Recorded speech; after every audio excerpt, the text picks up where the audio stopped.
Well, welcome and hi. Welcome to the 10th Celeste stream.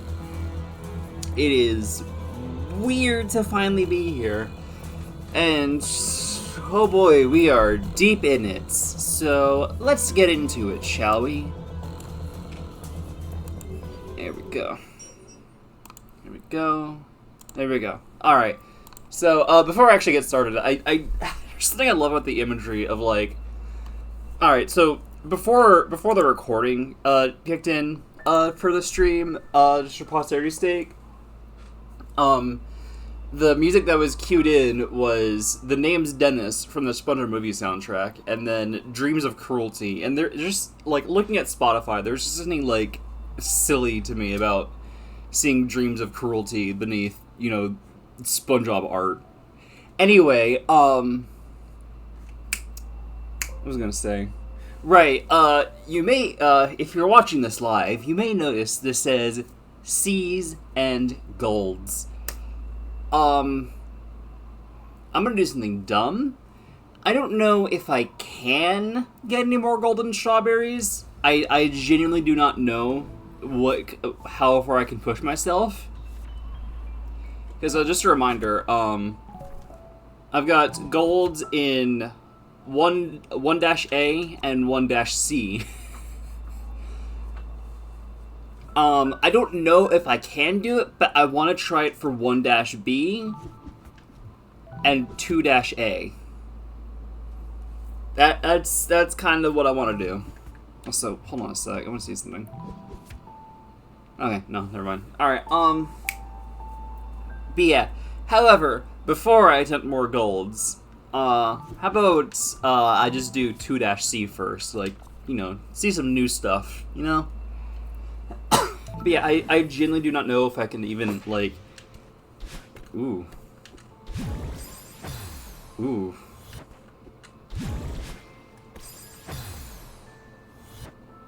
Oh, right, I gotta, duh. Right, you're reteaching me that. Anyway, this looks funky. Oh, I've immediately, like, just gotten myself into something. Anyway, I feel like I can at least eventually maybe be all of the C's. I don't know, without having played them yet. But, damn it. But,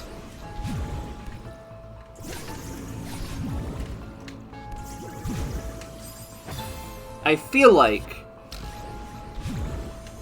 I have a better chance of, you know, getting those done than, getting a notable more amount of golden strawberries. I think I have to accept that, more gold is just not happening past a certain point, and that's probably very early on. But I want to try. And hey, if failure happens, it's a good thing I get used to it now, before Farewell, because I don't know what Farewell's like, but I shouldn't bank on beating that either. That's when I said it's X now. Anyway, this is... Oh wow, it's already the end. I mean, okay. I mean, it technically is 3 screens like the last one, but the length of this screen... My god. My god. Wait, hold on, I was listening. Alright, cool. Just, okay. So, I have to not only, like, survive this gauntlet in a linear fashion. Okay, what the fuck is going on here? So I had to survive coming out of Spike, so full steam ahead. Oh, and then just, like, you know, zoom into that, zoom. Okay. Yeah, this is gonna need those jumps. But yeah, not only do I have to survive this gauntlet in a normal-ass fashion, I also have to pick up tokens along the way. Golly gee, isn't that fun? Okay, so... Am I picking up what you're putting down, right? No, I'm not. Wait, hold on. Let me see that again. I can't use that to... Okay. Okay.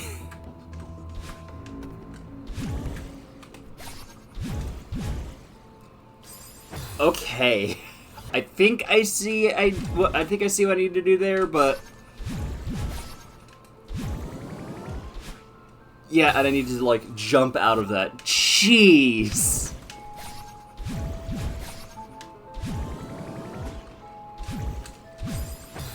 Holy cow.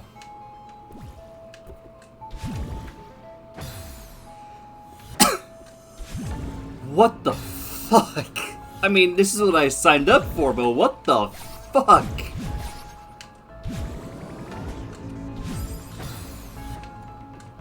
Oh, this is gonna be a while.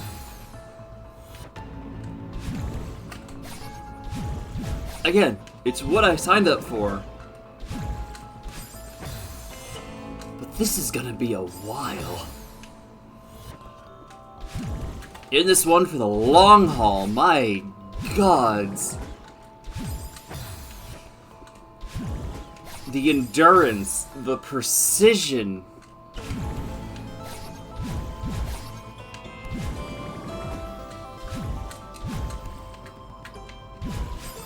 Okay.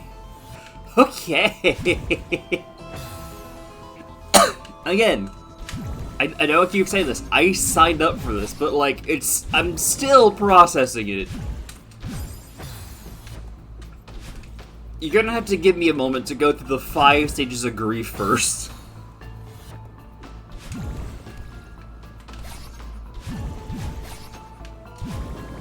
Okay. Okay. Let's see, I've had denial? Denial.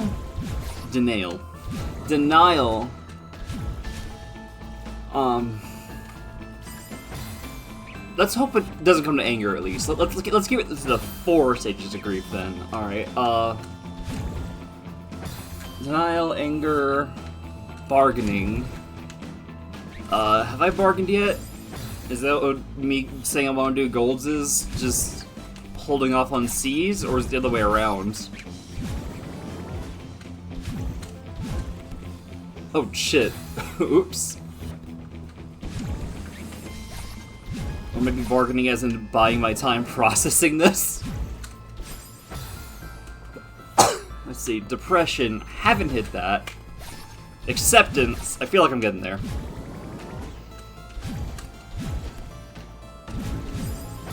Okay, too soon, too soon.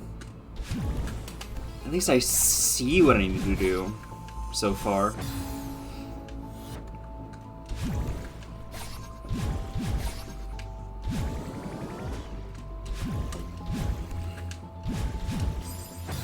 Oh yeah, that's a fast triple dash.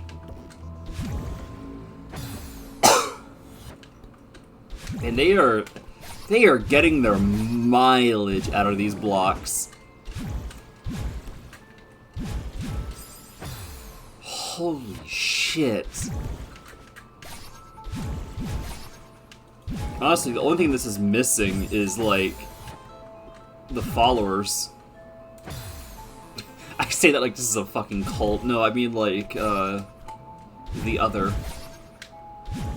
So I don't know what to call you. Again, Battle Line is a weird name. I'm not sure I vibe with that. Unless, again, that's the name they want to be called. Again, power to you if that's what, you know, quote unquote Battle Line wants, but what do I know? I'm not even the maker of this game.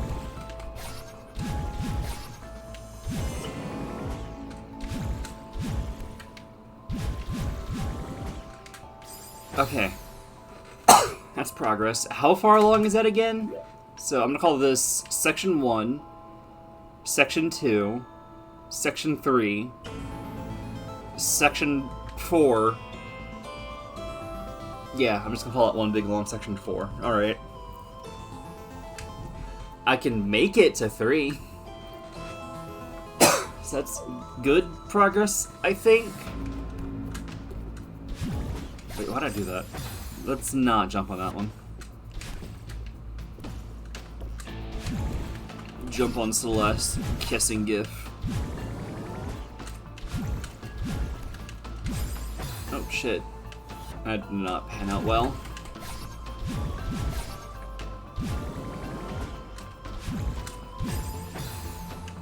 Yeah, earlier in this game, I wasn't so sure about this being called Kaizo, partially because I have not really interrogated what Kaizo means to me, especially since I haven't really played any Kaizo stuff. Like, when I think of Kaizo, all I think is, like, you know, Mario World. What feels like the OG to me. I don't know if it is, but, you know, when I've heard people call this a Kaizo game, like, when I first started it, it was like, I'm not so sure about that. It's not that weird. In this stage of the game, I see it. I see it.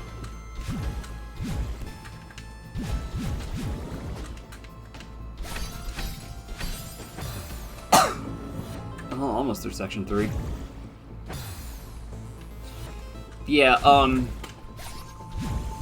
I get it now.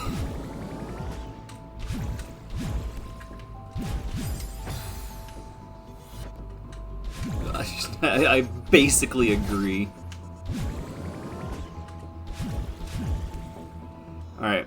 I mean, you think Kaizo, you think, like, game never wants you to pause or checkpoint, so there's long stretches with no solid ground. Which is funny, because don't some Kaizos encourage, like, using save states?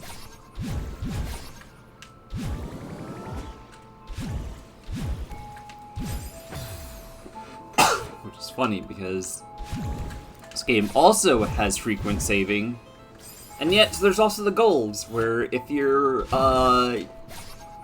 dumb enough, you can do it without your quote-unquote save states.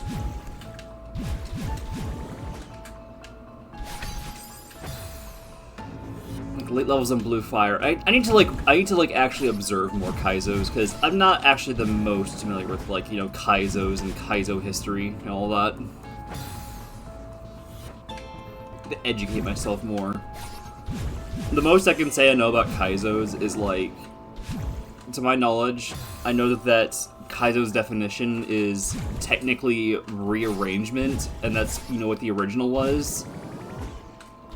And, I guess it just kind of evolved into being a brutal platformer, in a sense. Which, let's be fair, at this point, Celeste still fits both definitions of Kaizo, considering its harder levels are rearrangements of the main stuff. Like, this C-side, flat out is just a Kaizo of the A-side. The game levels in Blue Fire, why you never 100% that game, and the DLC is all levels like that. It did beat several of those absurd bullshit levels, but you hated it. Yeah, there's some games I'll push myself through, and I hate it. Like, I think I mentioned on stream yesterday that I am not a Crash Bandicoot fan. I keep saying this, but, like, with the exception of Platinum Relics in 3, and Relics in general in 1 and 2, I've 100%ed the Insane Trilogy on Switch, and that includes, like, the bonus levels, the restored level from 1, and the brand new level from 3. What was it? Stormy Ascent and Future Tense? Were those the names? Or am I misremembering them? But, no, I hated Crash. Like, it was a miserable experience. I don't know why I put myself through that. But sometimes the pain does hit in a good way. Like, for example, you know, when I initially streamed Celeste several months ago, I was like, alright, I just want to give this another chance. I probably won't go too far with this. We are now in my longest stream series so far, and I am here attempting Seasides and even some golds. So, you know, something clicked. Not gonna call Celeste, you know, like my favorite game ever, because I just think it's neat. But yeah, I am really enjoying it. And again, I did not expect to go this far with it. Another game where the pain has hit good is Donkey Kong Country Tropical Freeze. Returns also hit a bit, but like Tropical Freeze really hit for me.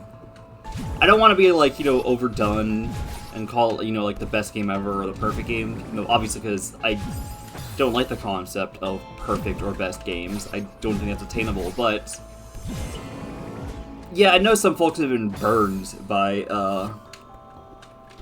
that sentiment, and for once, it isn't even me.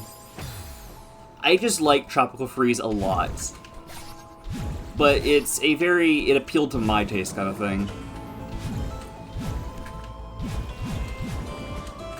But I went as far as I could Tropical Freeze. I got, you know, all the puzzle pieces, which isn't counted for a traditional 100%, but whatever.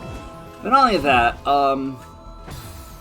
I 200%ed it, by which I mean, so you get all the Kong letters, in a world, you unlock a temple stage. You do all the temple stages, you unlock a post-game, set of stages. Not a lot, just a few. You beat those, you unlock hard mode. You get your choice of Kong, but you have to do the game on 1 health with no checkpoints, stuff like that. Sorry, the levels, not the game. The entire game would be fucking nuts, jeez, no. And I did do that, and I got all the Kong letters in the hard mode at that. Which don't really do anything, they're just like bragging rights. But I did do it. Of course, there is the caveat that even in hard mode, I was using Dixie Kong, who is like basically the easiest Kong to use.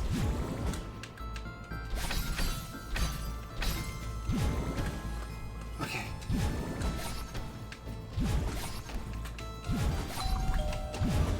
Oh, I gotta be fast in that one. Like, once that hits, you gotta go.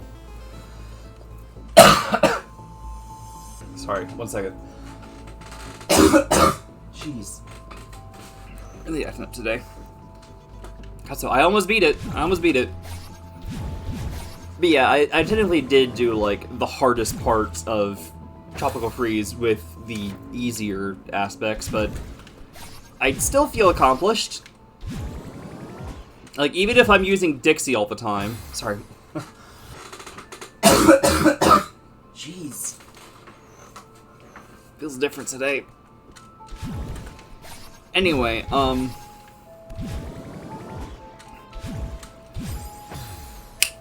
jeez, what was I saying? Right, even if I'm using, you know, Dixie a bunch, that's still beating the game, beating levels with, you know, no checkpoints on 1 health. Gotta do it 1 go. That still feels like a win in my book. I did something similar for returns, like I did do the mirror mode, which has the similar restrictions, but it does have checkpoints if I recall correctly, so it's not the most brutal ass kicking.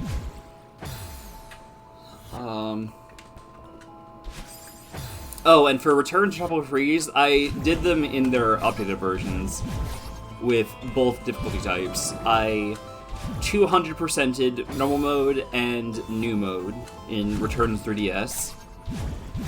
And I did the same with normal and funky mode in Tropical Freeze.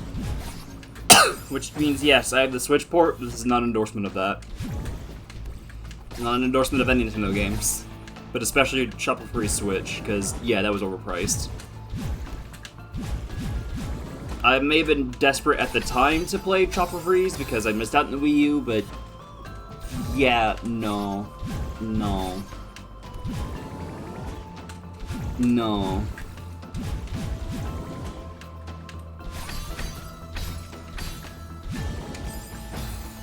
know, while I'm thinking about it, I always find it funny people were burned by Wii U ports. Like, I kind of get it. Like, yeah, there's way too many of these happening in places where it'd be nice to get new stuff. It's like, Nintendo, how could you leave your Wii U base behind like that? And yeah, that kind of does fucking suck. Or, who cares? We already played these games, but that's the thing, the Wii U sold like shit. And you get the weirdos like me who wanted a Wii U but never got one. So this is my chance now, but, you know, nowadays I can't, like, properly say that because I hate Nintendo regardless. Don't get anything, but in terms of the sentiment of why re-release these games, I think in a more idealized world, it makes sense, you know? Let other folks play the games.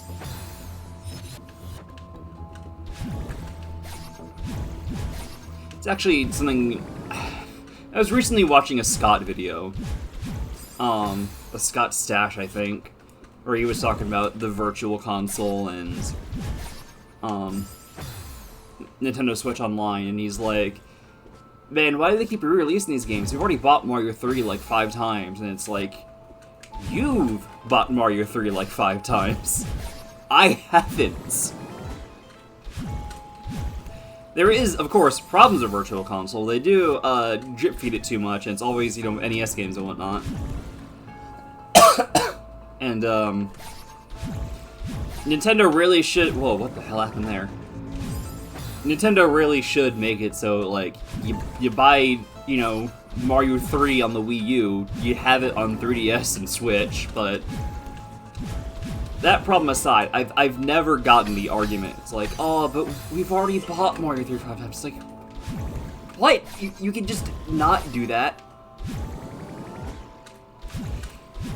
Again, it could be better. It would be better to just buy it once, and it persists across all consoles where it's a release, but... Really?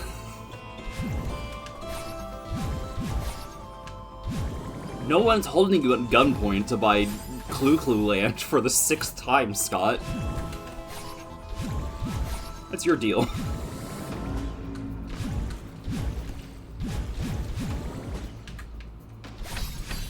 Maybe some of us without many options just want to buy Clue Land on the latest system. Not me, but...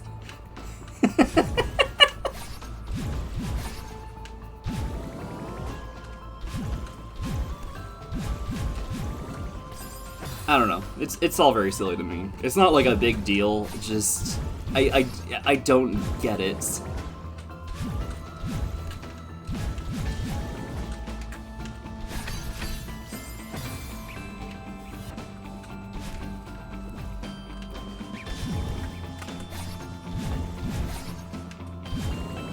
Like I think Scott's a funny guy, but I also think he's a bit too collector-brained at some points. And that's also me.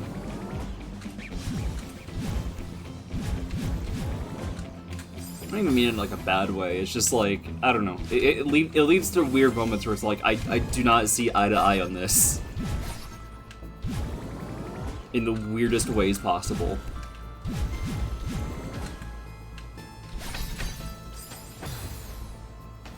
I know, it's silly and it doesn't fucking matter.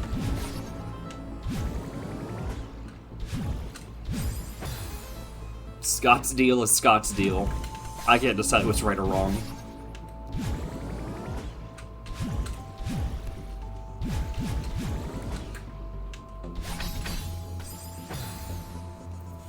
Anyway.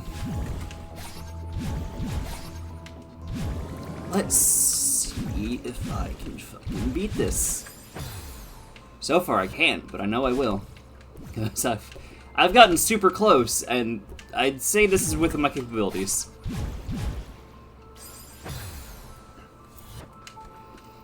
Yeah, oh yeah, back to the original point, just... Okay. Okay. Yeah, I consider this full-on Kaizo now. It fits, like, both definitions. It fits rearrangement, and... This is some whack-ass platforming.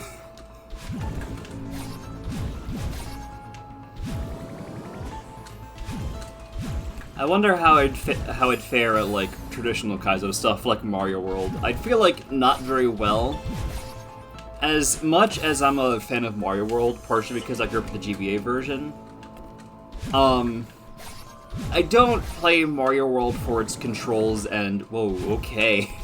I don't play Mario World for its controls and physics. In fact, I wouldn't say Mario World does any one thing, like, the best. I just think it's neat overall. And again, probably childhood bias there, but, I don't think I could handle, playing Mario World but as hard as possible, because I don't think I'd like those controls in that kind of setting.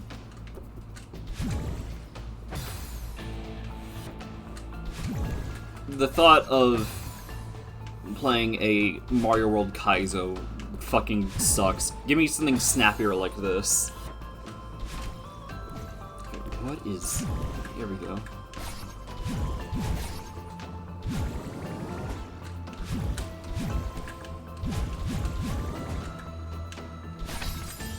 Why did I press jump there? What?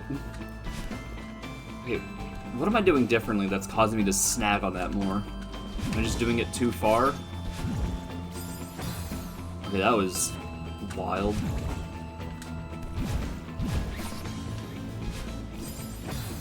Anyway. Yeah, if I'm ever gonna play, like, a Kaizo hack of something, I need it to be, like, not Mario World. I think it would make me hate Mario World. Ah. Ooh, I saved it. I fucked it up. Alright, I think maybe I'm doing it too soon. I might just be doing it too soon, and my threshold for what feels right for doing that just is, for some reason, off now.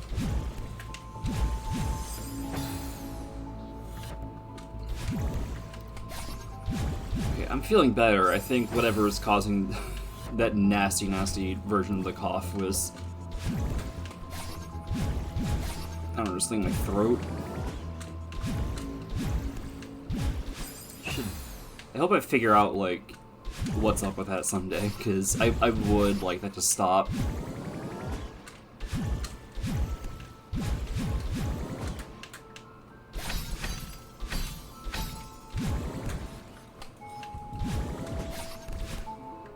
Ah. Messed it up, but I'm getting closer. I'm getting closer, you cannot run.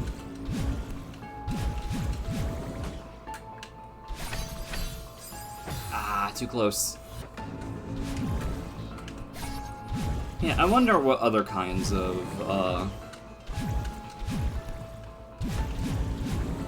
Kaizos there are besides, like, Mario World hacks and...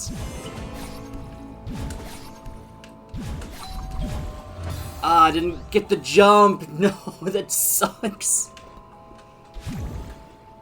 But, cause, like, maybe I would be interested in trying, more stuff like this someday, but, again, just not Mario World.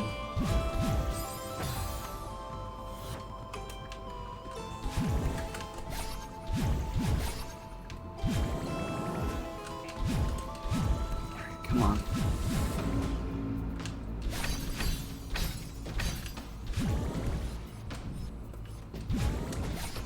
Oh, I should have held jump more. It doesn't help that, like, I switched which finger I'm holding the climb button with. So now I gotta get used to that different feeling. Because if I hold one of them for too long, it's like that finger starts hurting a bit. I've found that I can at least hold it longer on the side of the analog stick.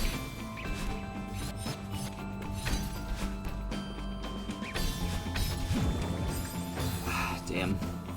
Hey, though, at least you can save it there. Like, it's not over if you're in that situation.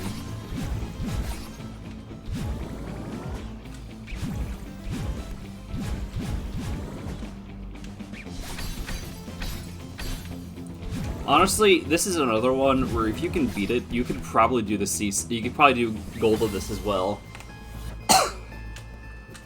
I could. You know what? I'm upping it to that. For gold, I'm trying 1-B, 2-A, and 2-C. I don't know if I can do it, but those feel the most doable, especially this one, strangely. Like, the C-sides feel strangely doable, and it's because of their length. Especially in this case, like, most of surviving this is, this room. Like, you already have to survive most level deathless. And, like, it's not like room 1 is even that much of a threat. It's just like the, hey, remember you can climb onto the sides. That's all that is.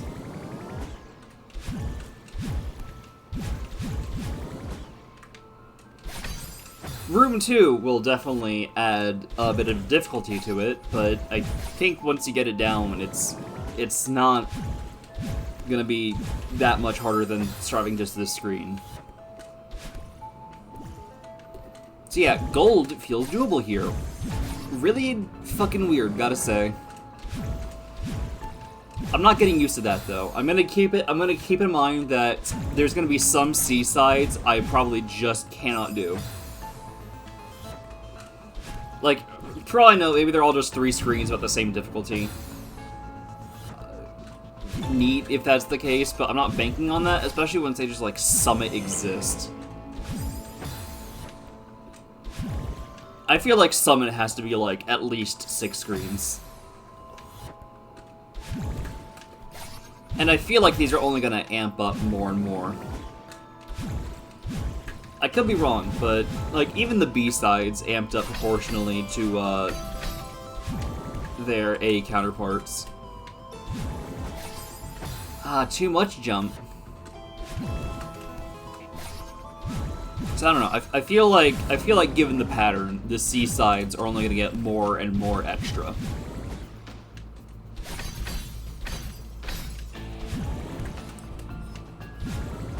So don't assume I can get gold in them, and if it looks like I can, then that's a happy surprise. Keep expectations in check. That's how I've gotten as far with this game as I have.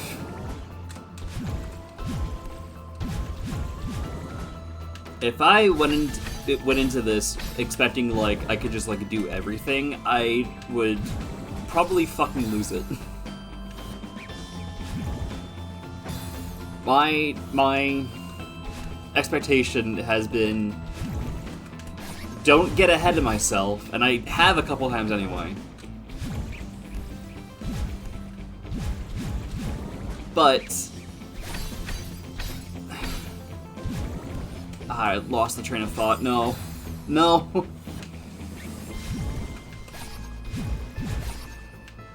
Yeah, don't.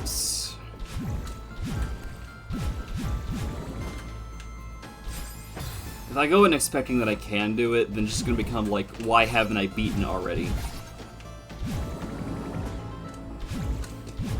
And even when I feel like I can, like right here, it's like, I know I can beat this. It's just like, don't anticipating it happening anytime soon, even if I do get really close.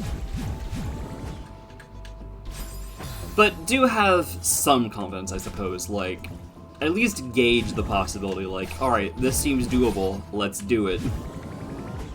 Let's see if I can. Let's test the hypothesis.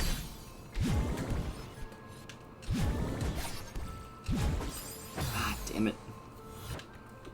And I feel like that's, again, helped me get this far.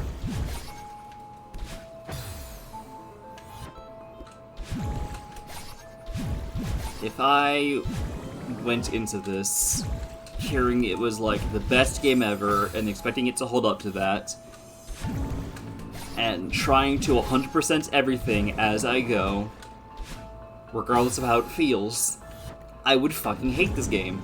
I'm learning that about myself.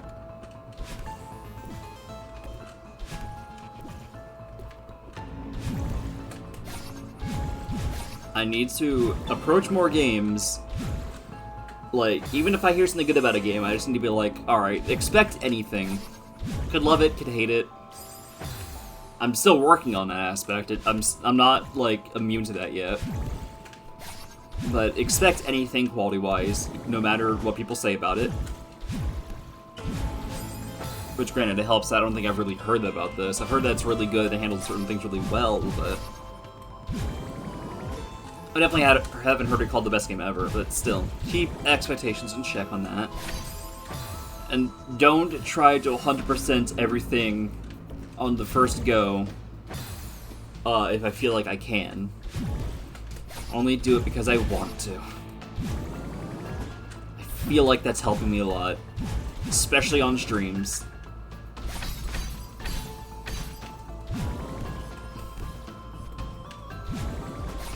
I feel like... Yes! Yes! Yes! Oh, gods. Yes! Okay.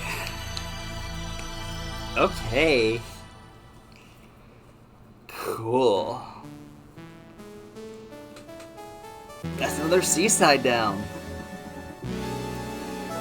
And I'm going to immediately go back in for the golds, because, again, most of that stage already had to be deathless.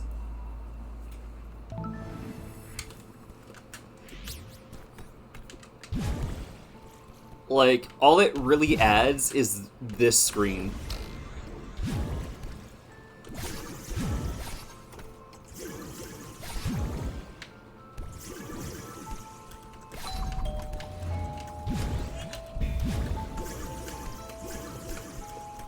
Yeah, all it adds is the that chase sequence. That's it.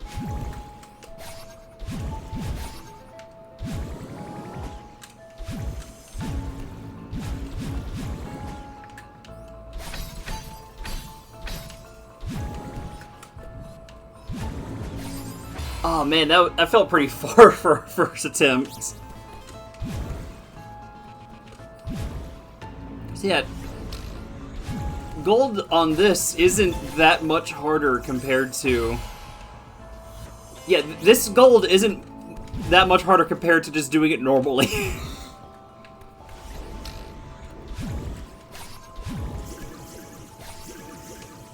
Having golds here feels more like an obligation than yeah, I wasn't surviving that. I might have if I was faster and didn't succumb to fatigue, but I already lost that.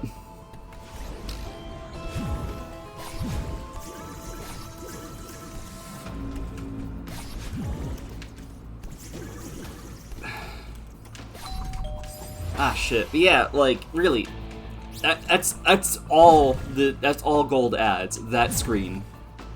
And even then, it's not the biggest deal.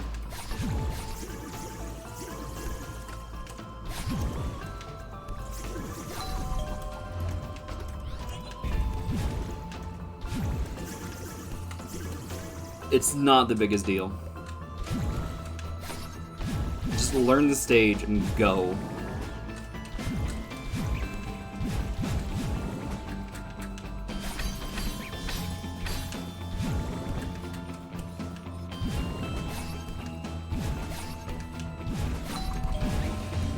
Yeah, already!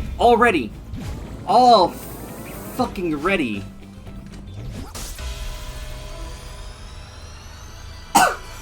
Easy!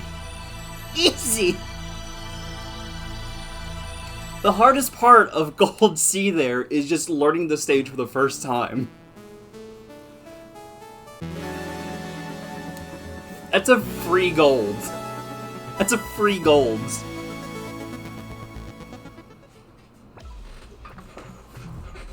Didn't even add that many deaths. It's probably like the best I've had so far. Oh, right. Here's another thing that I kind of want to see if I can pursue at some point. I may not do this for all stages. Maybe I will. I don't know. But I've recently learned, like, you see those green flags? I've recently learned there's, like, gold versions of those, which sounds like you get by, getting all the regular strawberries, the heart, and the tape on the A side in one go. I think you can die. It doesn't have to be like a gold run. It just has to be like get all the collectibles and finish. So I want to do that at least for some of the levels at some point. I'm not sure if on stream or off. I'm gonna bank on first, but if you ever see those gold flags where they weren't there before in a future stream, then you know what happened. But I don't know. I kind of want to try it on stream at some point, but I have to remember where the collectibles are. I don't know. Let's see. Right. I want to try something now. I definitely, like, want to see if I can, like, fully clean out Chapter 1 Forsaken City. Like, get the gold flag, get all the golden strawberries, and, yeah, I've already beaten all its sides, so... Yeah, all that's left for Chapter 1 is beating, B gold and, A golden flag. Yeah, I don't know if I can do this. This is a long level. The longer levels are going to be hell on golds, but it is at least still level 1. I may go back to... I may try this normally without some golden strawberry stuff. Yeah, I may try this without the golden strawberry just to, like, reacquaint myself with this level if I find I'm dying on certain sections too much. So it's still a gold run, even if I'm not using the gold. It's just part of the practice. Ah, shit, right, I shouldn't have done that. Yeah, no, here's a little intermission where we try B gold. Don't know if I'll do it, but I want to try.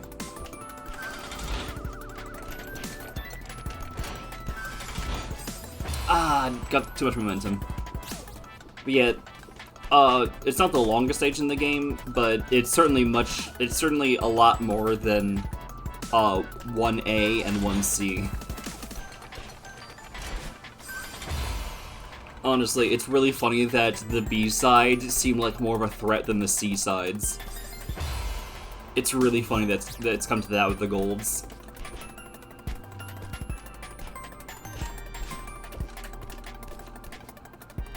Yeah, I probably should practice this normally before, getting the gold going. Oh, right, this room.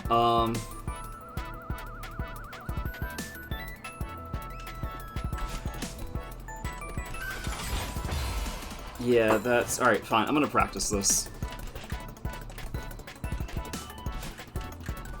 Because, you know, I did stuff like, you know, the C's right after doing them normally, so... I suppose it only makes sense to save myself some heartache and... do B again.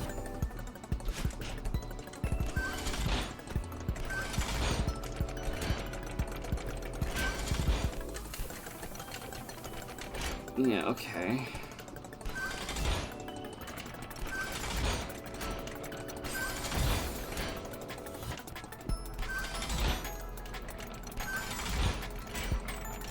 So yeah, bear with me as I just play something again. But yeah, hi, hello. With all my talking, I forgot to say, yeah, hi, transgender game. Oh yeah, that one's gonna be something. Maybe I should just try and grab onto that other side? Let's see.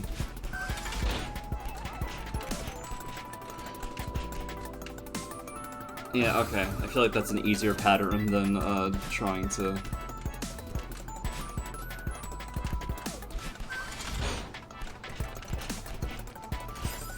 It's still hard, though. There's, like... I actually rewatched myself playing this level last week in kind of the preparation for the concept of doing this, and there's, like, one room that...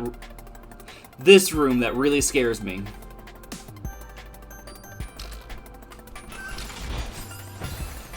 But I think it's not as bad as I thought it was. I think it's just I didn't know what I was doing, but it's still gonna be something.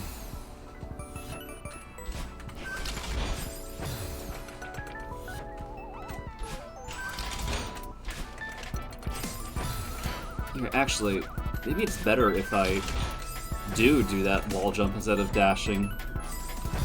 Hold on. Hold on, let's see if it still gives me, like, the kind of, like... Let's see if I can boost dash. Oh, a boost jump, whatever.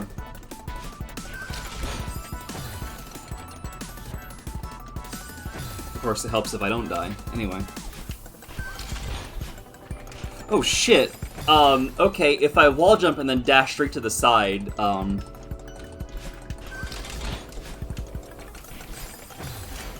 okay.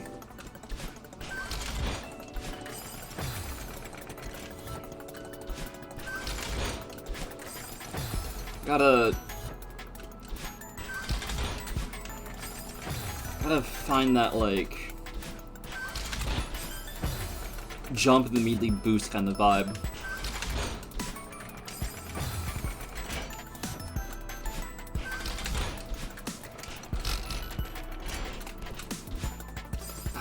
Still, but now I gotta figure out that part.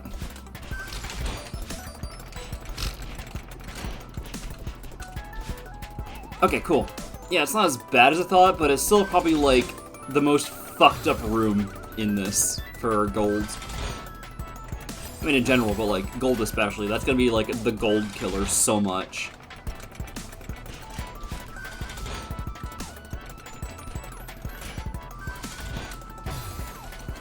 That's not helping either.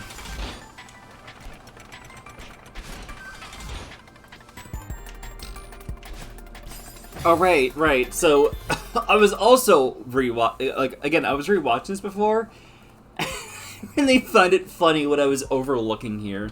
So someone, I think Fairy, was like, oh, you should grab the wall, and I took that as, like, yeah, I'm trying to grab this wall, but it's pain. Yeah, what about this wall, dumbass? What was I thinking? It makes this room so much easier. What was I doing to myself?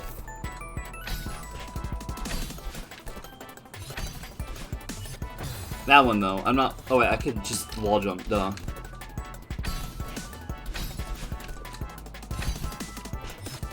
Yeah, like that. Yeah, that's now an insanely easy room that's free.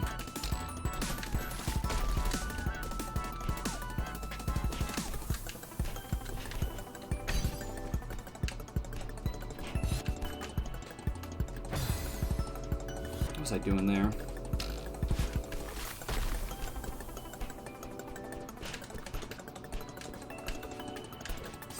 Ah, I fucked up. Yeah, we're gonna be here a while if I do hit, well, if I do, when I finally, get back to gold proper.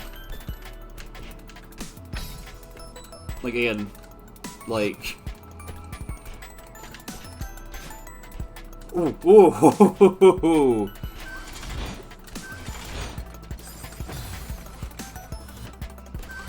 oh, shit.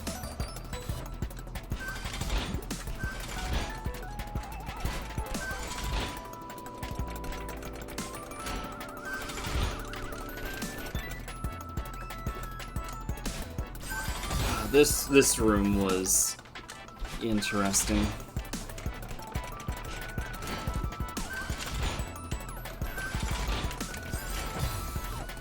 I forgot how I should be effectively doing this. I need to, like, grab on to the other side of that again, but that's tricky. Or do I? Yeah, I don't. This is also going to be a gold killer. Like, even if I make it past that one room, well, all the rooms have potential killing me. This and the other room are the biggest threats so far. What did I do there? These are the bosses of this level.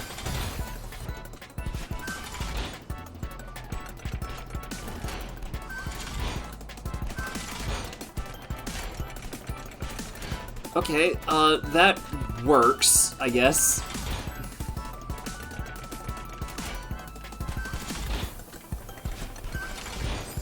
Yeah, no, what was I doing there? I should've... yeah. I also need to not get the momentum on that.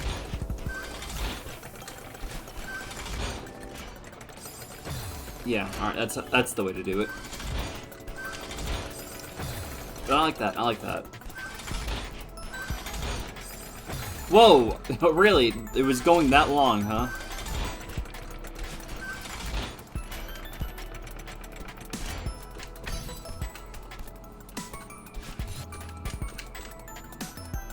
Okay.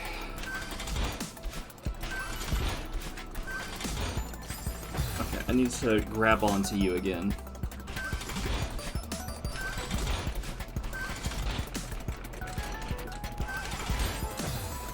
Oh, hey, so I'm practicing B because I want to try B. I want to try it. I don't know if I'll do it, but I want to try it.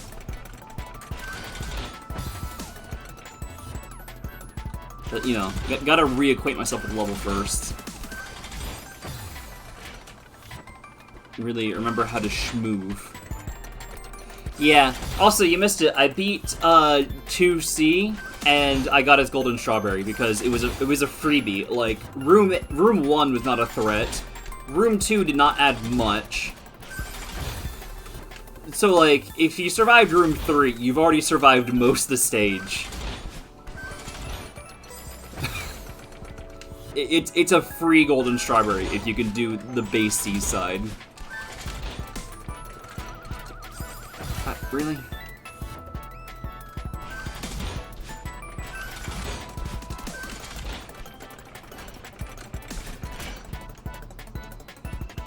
Alright, this one is... right. Oh, gods. I gotta get that tighter.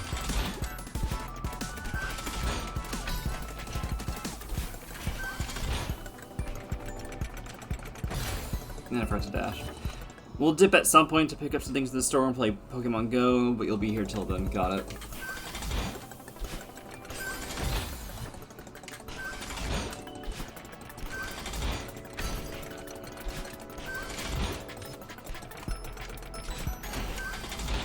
God damn it. Yeah, again, I'm not sure if I can get the gold here. It's just, I want to try. I mean, I theoretically could do it eventually, just like, well, I want to do it on stream, I guess is the point. But I feel like I could, like, clean out one once and for all, you know.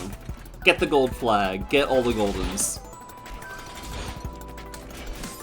Ah, shit.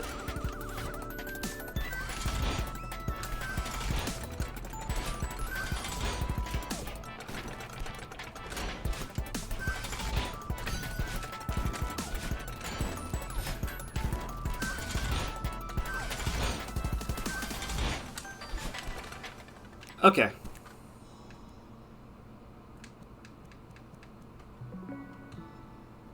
Alright, restart chapter. Okay, cool. It's gonna be a long, long time until I get this, if I do. But I've reacquainted myself with what to do.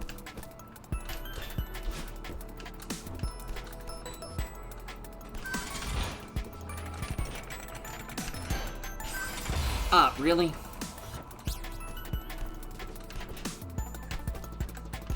This could end up being most of the stream, but I have to try. I have to try. Oh man, I really am becoming Madeline. Like, I have to try. God damn it.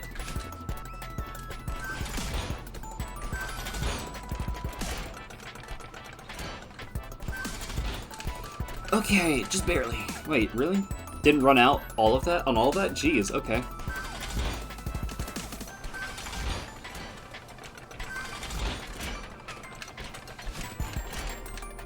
Okay, I mean, I'll take it.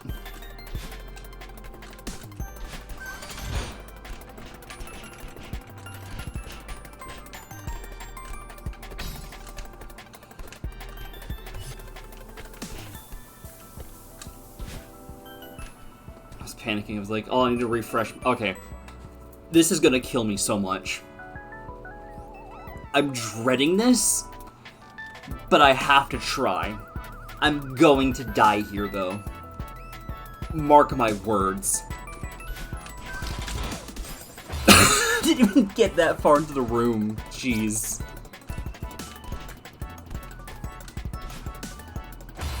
That room, again, that's the Roxy killer. That is, like, the main boss of this level. Again, there's another boss of the level, but that's the main boss. That's the one where my, why am I dying so much on this one? This one's easy. That's the one where it's like, if anything's gonna come apart, it's there. If I can make it past there, my odds go up drastically.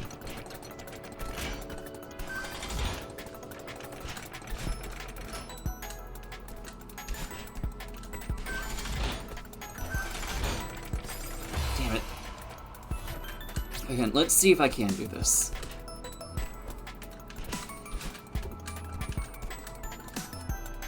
Like, there's a good chunk of rooms where I can't just, like, do it no problem. I mean, I can still die some, but, like... This room's easy.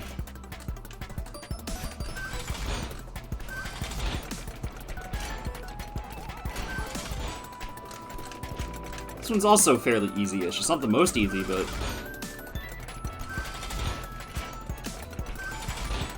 I've been through some shit. Oh, jeez. I need to get to re-grab that. Gotta be faster on that one.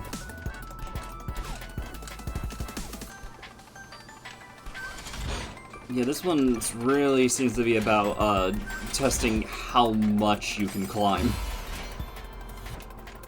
I mean, obviously, like, a lot of them are like, you know, can you get your jumps in before you run out of stamina? But I feel like this one especially, it's like, alright. Be fast or else.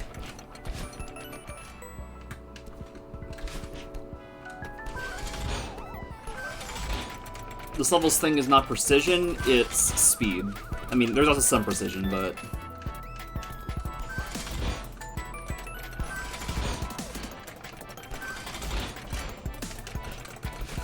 Okay, there we go.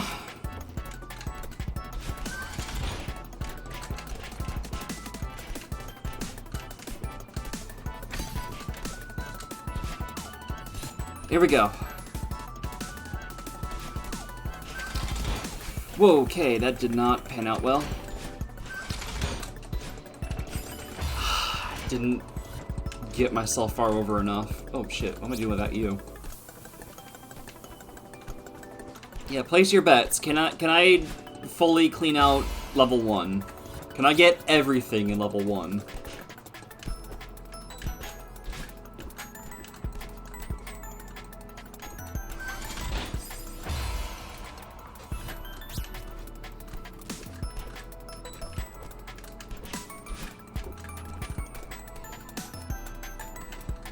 I mean, this is, like, the real, like, problem. Like, if I can beat this, of course I can fully clear out 1, because getting all the collectibles in one go is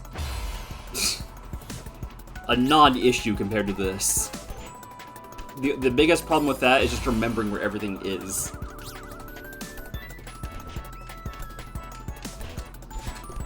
At least I have the, strawberry progress bar on the pause screen.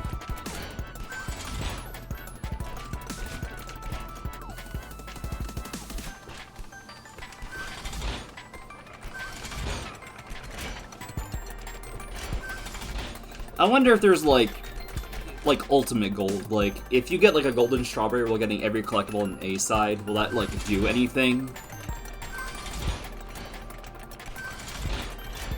I kind of doubt it, but like I could also kind of see it being a thing. It's like, look at you, champ. You're really insane.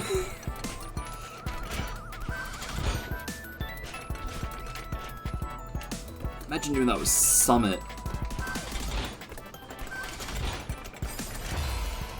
Imagine like, you know, all strawberries, the tape, and the hearts, all deathless on Summit A. I dread the thought. I also dread the thought of, Summit B Gold. I'm not doing that. Fuck that. That is my worst fucking nightmare.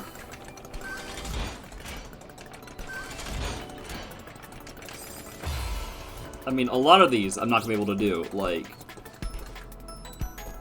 I don't think, Mirror A is even in the cards with golds, but, you know.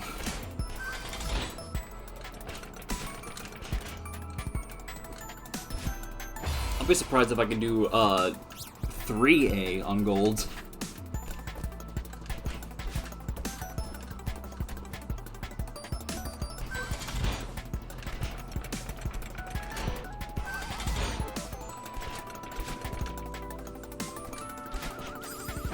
Really?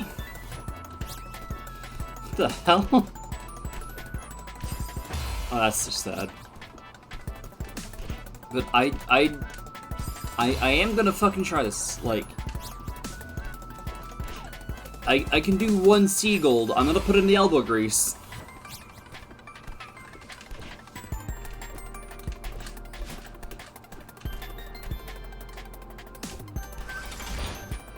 I think this is like one of the few times, like,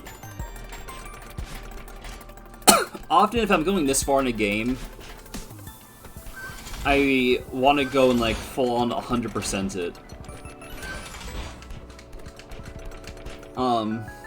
But here I have no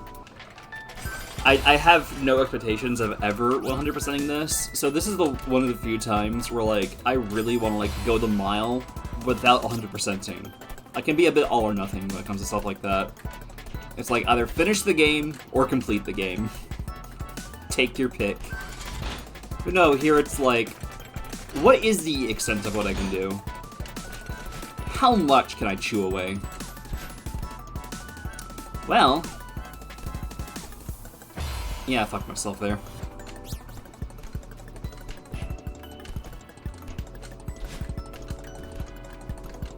It's like, alright. So I probably can't, you know, do Summit B golds. Can I do 1 B golds? Who's with that one? I can like frame perfect somehow each time or something? I doubt it, but am I? Oh, fuck.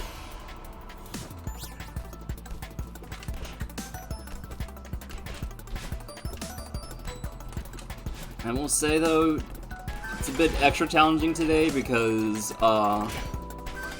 summer, the heat's kicking in, which means my room's getting hotter. Oh shit.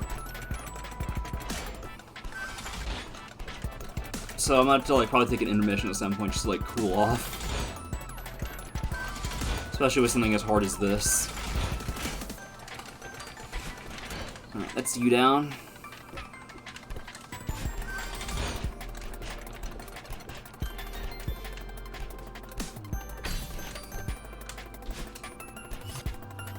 Alright.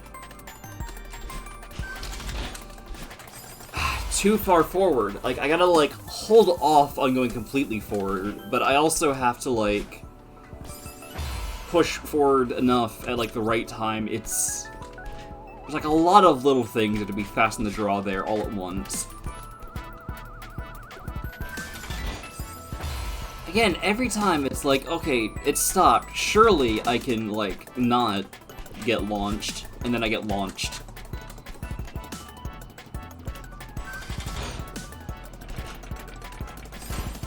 Why'd I do that?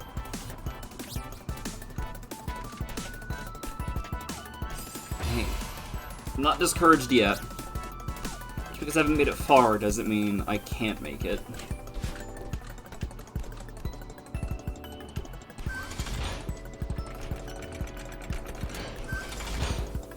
No, I think I can.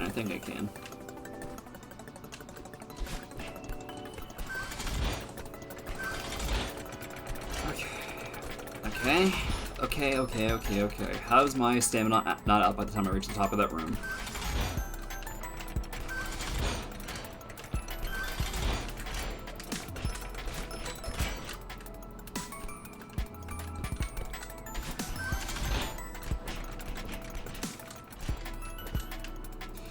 Son of a bitch.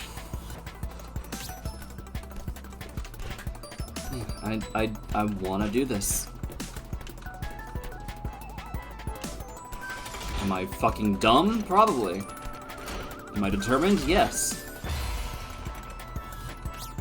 I bet at video games? Also yes.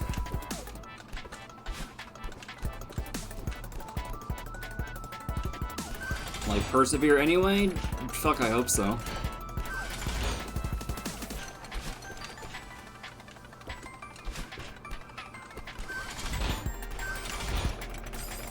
Damn. Not here. Oh, speaking of Shadow, dumb thought occurred to me earlier. How long until, like, the mouse obtains, Shadow the Hedgehog? I mean, I don't see it happening, but, like, with how much corporations keep soaking stuff up, it's like... For all I know, Sega does get bought out one day, and it's by, like, Disney of all things. It's like, could you imagine, like... I can only imagine, like, Disney, like, giving higher up in the collection to stuff like Shadow. Like, you bought him, what did you expect? Again, I, like, don't see it happening, but... shit's weird.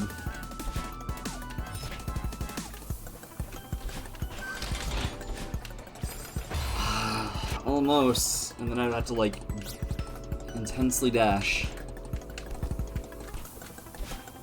Death of Sonic OCs. Ah, you're... Jeez. The fucking purge of OCs when Disney happens. Oh no.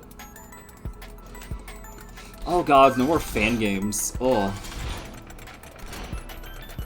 One of the best parts about Sega, just how much they don't give a fuck about fan games.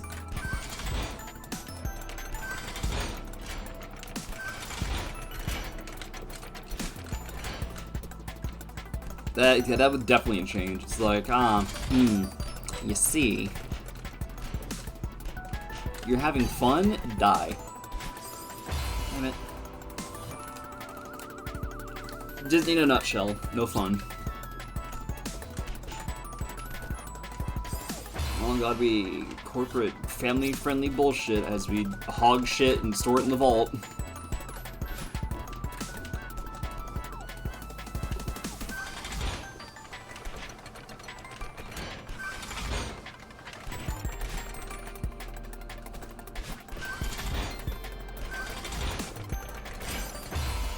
Like, God, how far is that gonna go?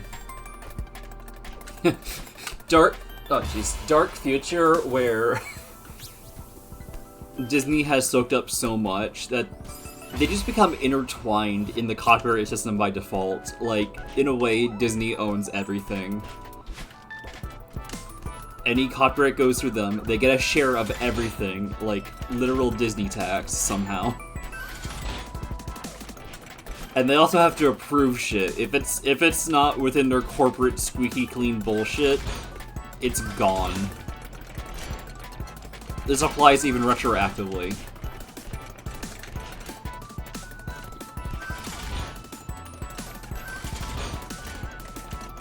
Again, I'm gonna be silly about this. Like, what is the end game of this hell?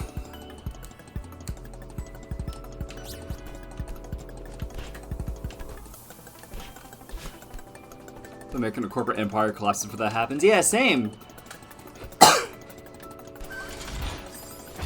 Cheers, I'll drink to that.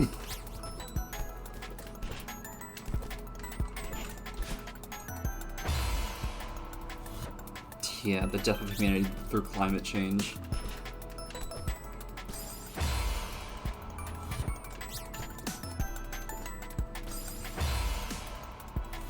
As an American, I say, fuck it, dismantle this country. Shit's evil and fucked.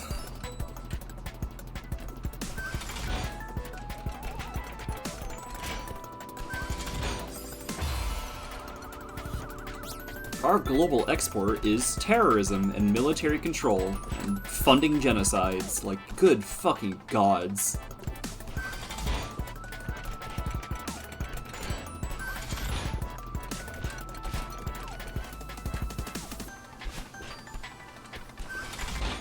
Whole history has been, like, bloody and fucked up.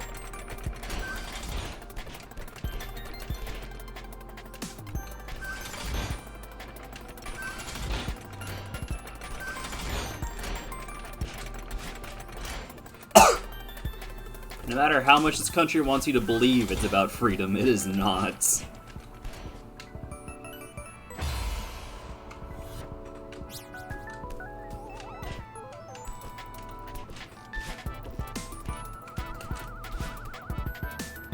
Except the freedom for, like, powerful, rich, white assholes to, like, ruin everything. That's the freedom. Ah, shit. Well, I'm not gonna make that. Yeah, anyway, back to the less hellish conversation. Again, the thought of Disney-owned Shadow, while horrifying, is also funny. As if the boy doesn't have enough problems.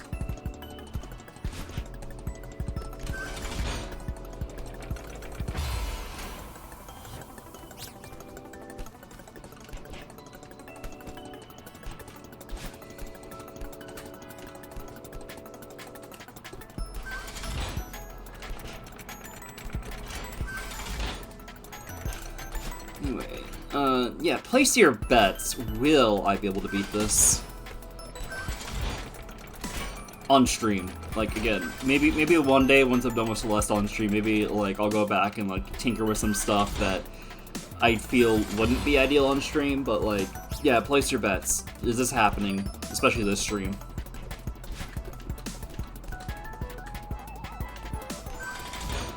Ah, too soon.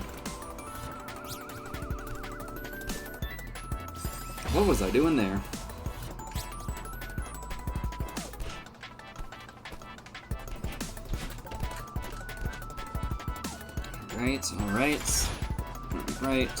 Alright.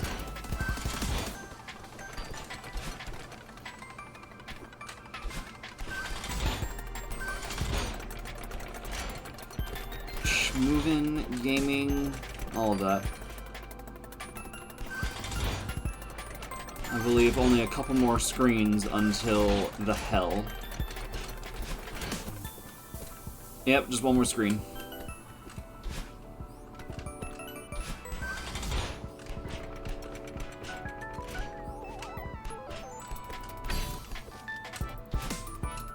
There we go. That was a clean landing, my gods. I should have taken the L and just gone back to safety to retry that, but I didn't.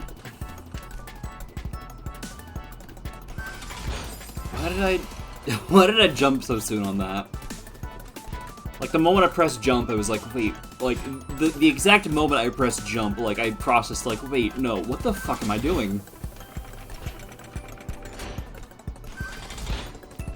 I saw it happening in slow motion, and I could do nothing to stop it because I was already locked into it. I tried to jump, but okay.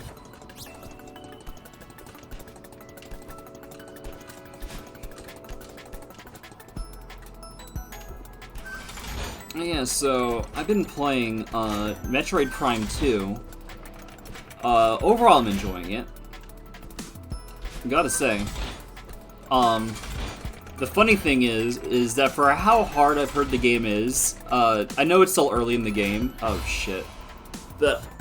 I've gone it mostly game overless.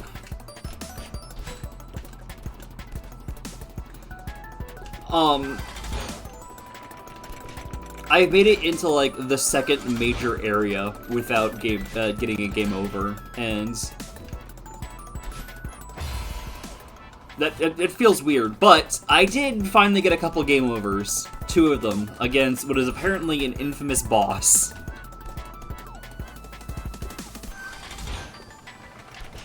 All I'll say about the boss is ball form.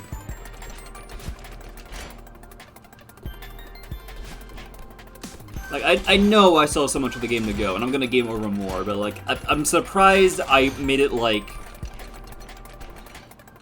into Torvis without game overing.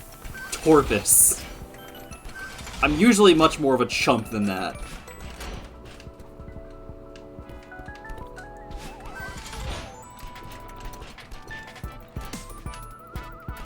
Whoa, okay. Nah, shit.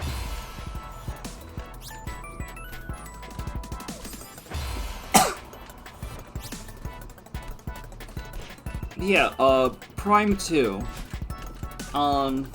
So as you know, if you've been observing me for a while, you know, like the Metroid Dread speedruns, you know that, I am a sucker for Metroid. Besides, you know, Sonic, one of my favorite series. And I haven't even played a good chunk of it. Like, I started with Prime 1. I never finished that. Oh, connecting to chats. Well, the stream feed is still going, so I'm inclined to believe it's just a weird issue, authenticating chat or something.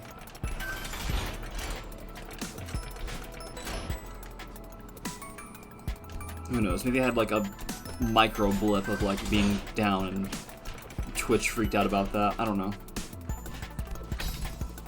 Yeah, again, this was happening, I think it was happening yesterday. Where it just, like, it said welcome to chat again, but what the fuck was I doing there? Where it said welcome to chat again, but the stream didn't go down. Anyway, started with Prime 1, I never finished it, and then at some point I got Samus Returns, and I played the hell out of that.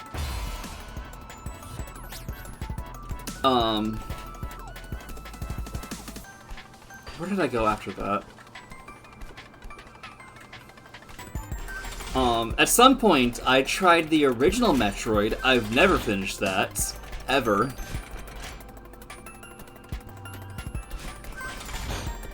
And I think... Oh, jeez, hold on.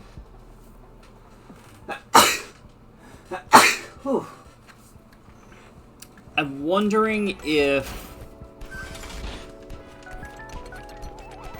Was that when Dread started coming out? Did I really only get to that many games? I guess I have. So yeah.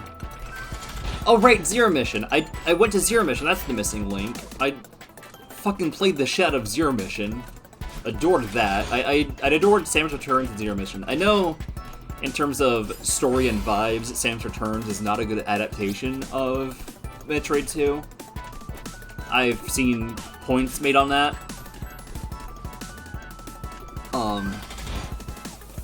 But in terms of gameplay, I fucking adored Samus Returns, and maybe one day I'll play the original Metroid 2. I definitely have plans to play AM2R, I haven't played that yet. But, alright, so, again, the timeline. Played, didn't finish Prime 1. Played the shit out of Samus Returns, played the shit out of Zero Mission. I think by that point, like a couple years later, it's like Dread's come out, it's like, alright. New Mercury Steam Metroid. Gotta play the shit out of that one, so... let's catch up. It's Metroid 5. Alright, let's go to Metroid 3. I played and finished Super. Super, it's okay. I like it, but it's far from my favorite Metroid. Other Metroids have that distinction for me. I don't know. Super for me is dragged down by, like, I don't like how it feels, and I hate stuff like Meridia. Meridia kills so much of the game. But, you know, after that, well, it's time for 4. I've heard legends of how hard and linear Fusion is. I won't mind that. Fusion, I'm also just okay on. I don't mind that it's linear. But I did get my ass kicked. My god, did I get my ass kicked.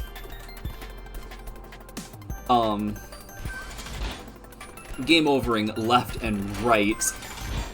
Attempts dropping like flies. What is up with that one? And I think after Fusion, I was like, fuck it, let's go back to Prime 1 and get that finished. Cool. That's now Prime 1 done and out of the way. I even did it on hard mode. I don't recommend playing it on hard mode, especially for the final boss. If you manage to make it to the final boss... Listen, I don't like talking about, like, endgame shit for stuff like this a lot, but I'm just gonna say it. A successful attempt against the final boss in hard mode, a successful attempt took a half an hour. An unrelenting half an hour to successfully beat the boss. That does not account for, like, the pain I had to go through to even get to that point. I don't like Prime's final boss. It can go to hell, especially on hard mode. Anyway, I really enjoy Prime 1. So I think by that point, you know, Dreads come out. I play the shit out of Dread to the point where it's... God, my history with Dread is, like, I played the shit out of it, and then I was, you know, 100%ing it, and, like, as much as I can. And then it came to the fact it's like, alright, well, there's the speedrun ending picks, so I might as well, like, I was looking at the times I was finishing with, and I was like, damn, this is actually pretty doable. So I do it, and apparently I do it, like, fast-ish, if you don't count all the deaths, because it doesn't count the deaths. And so folks I know were like, dang, that's a good time, you should submit that to speedruns, even though it wasn't RTA, but it seemed like, whatever, I'll submit it. But I was like, no, wait, this is dumb, why did I submit this? This is not, it was not a speedrun. So then I decided, fuck it. I'm reclaiming it. I'm doing it real time. And so began the Metroid Dread speedrun era for me for like... Oh, jeez. For like... a couple months. I fell off of it because some shit happened. If that shit didn't happen, I might have been speedrunning Dread more. Then personal life stuff happens and I kind of just stepped away. I needed an emotional break.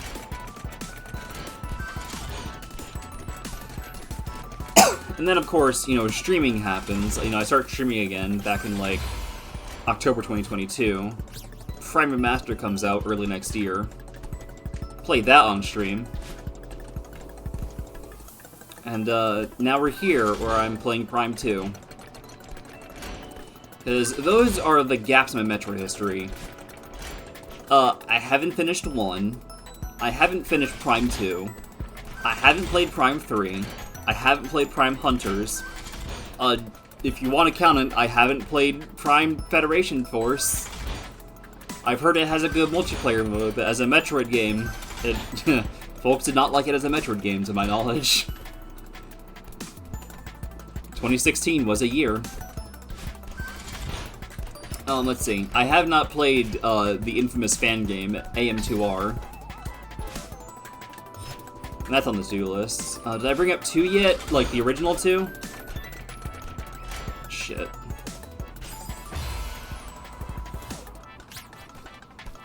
Of course, there's Other M.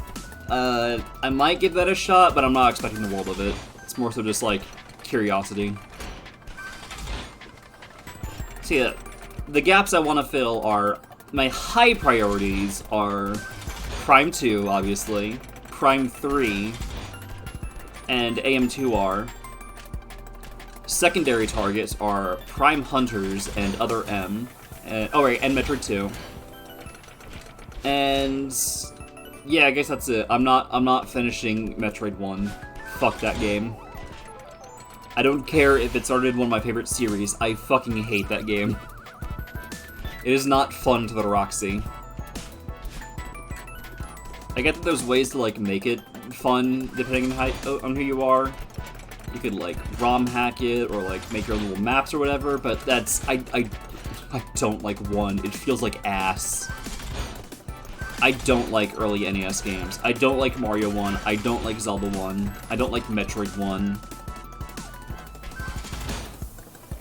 The good NES games to me are the Mega Men's, Mario 2, Mario 3, and Kirby's Adventure. That's what I've got so far.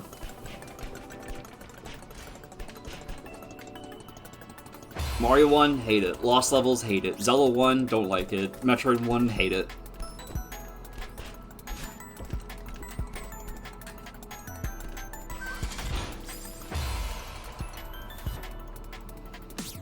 Yeah.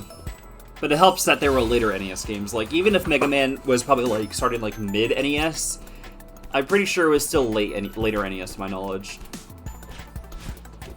I mean, hell, didn't like, the later titles go into the SNES's lifespan?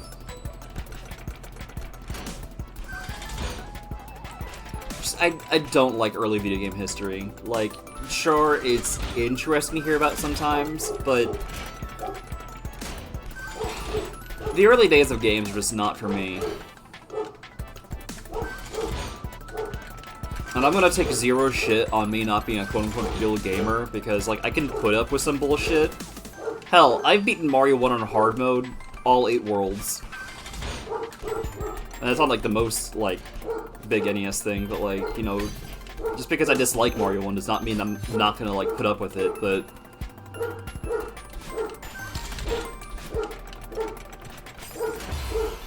I refuse to bow to the uber nostalgia get good crowd.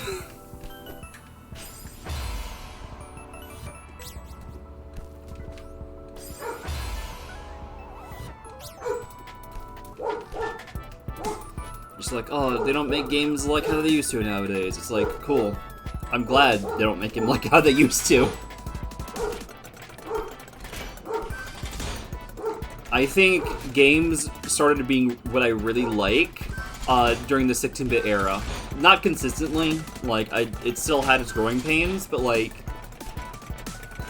late NES games and, like, late SNES games, it's like, I feel like folks are really starting to figure shit out. There's a chunk of Genesis games well, not that many Genesis games, especially if you don't count Sonic, but there's Genesis games I enjoy, there's a good chunk of SNES games I enjoy. I even grew up with a SNES. I mean, I grew up with a couple of GBA games. That probably helps my appeal with the SNES. As the GBA, while it had a lot of its own differences, it really was just a portable SNES at times with its library.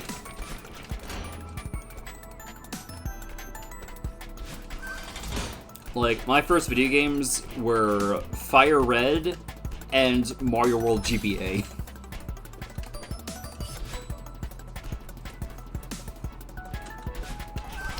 Even though, I gotta be faster with that. But I didn't even have a GBA growing up. I grew up with these games on DS Lite. It was technically my dad's DS Lite, but I was gifted Fire Red specifically.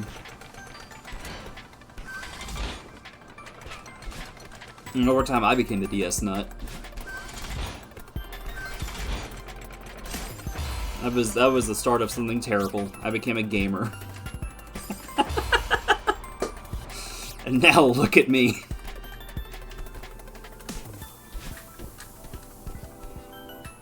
But yeah, I think that did establish my taste. Like, you know, 16 and 32-bit sprite work, the kinds of stuff that came out of those eras, platformers, RPGs. I think a lot of that started with Fire Red and Mario World.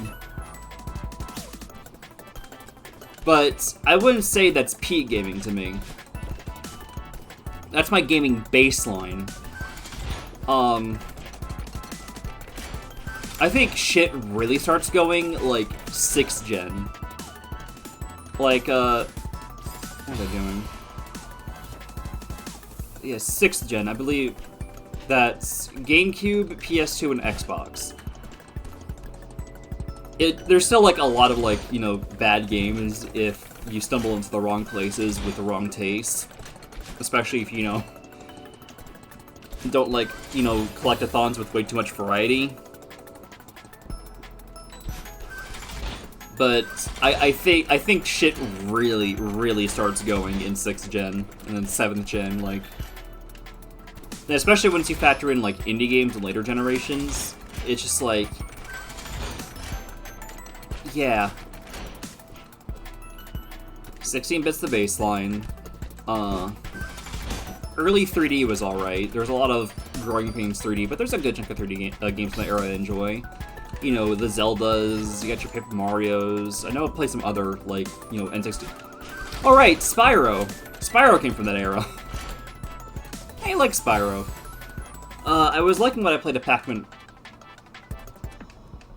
I forgot the strawberry. I forgot the strawberry, god damn it.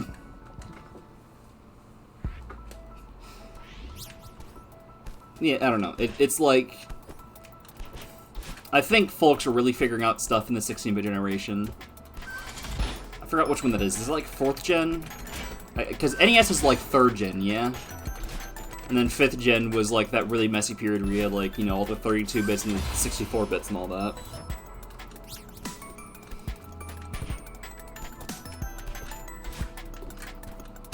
But yeah. 3rd gen, mostly missed, but some hits. 4th gen, starting to get consistently more hits. 5th gen was kind of a soft reboot. You've got 3D growing pains now. I wouldn't call it as bad in my eyes as 3rd gen, but it's definitely a bit of a reset. But then 6th gen, like, they start figuring shit out again, and then time goes on, and now there's a lot of games I enjoy. I can't handle 3rd gen and lower most of the time. So I'm not sure if I could even play that much older than 3rd gen, but I'm trying to go play 9th gen darling Pokemon Gone. I mean, I don't even mean Go, but god damn it. And of course, a lot of my exposure to some of the gaming history has been, like, most Nintendo. I'm still trying to un-Nintendoify, my gaming taste in, like, across generations. You know, play stuff for more folks, but it still ends up being, like, Capcom and Sega most of the time.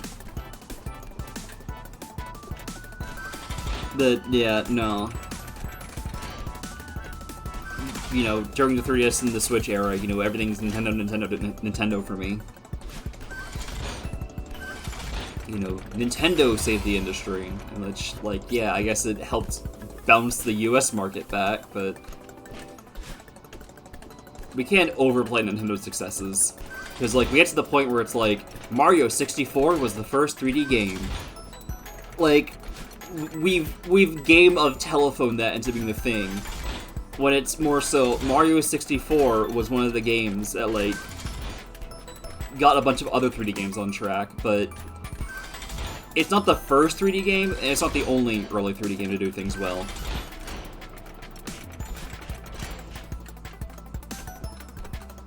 Like, yes, Mario 64 was important, but it's not like that. It's not the first 3D game. The hell? Thank you.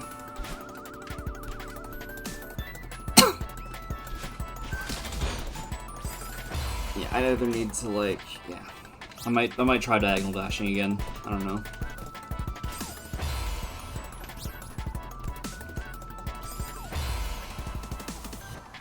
It's like, yes, there's been a lot of prominent bits from Nintendo's history, but there's more to gaming history I need to acquaint myself with than just Nintendo.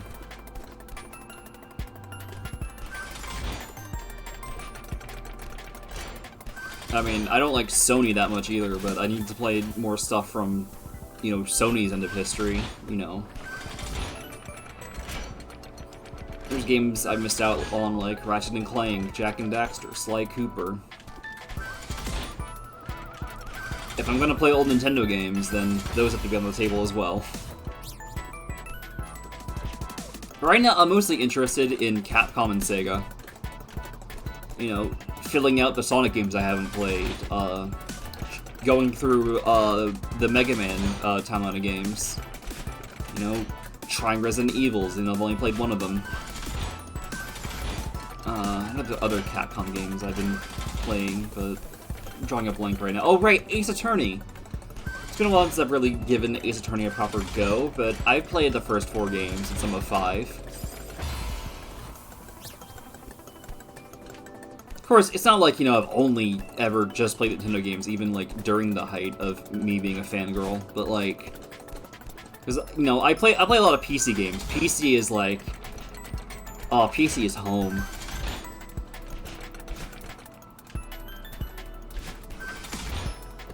My Steam library is, like, over a decade old at this point.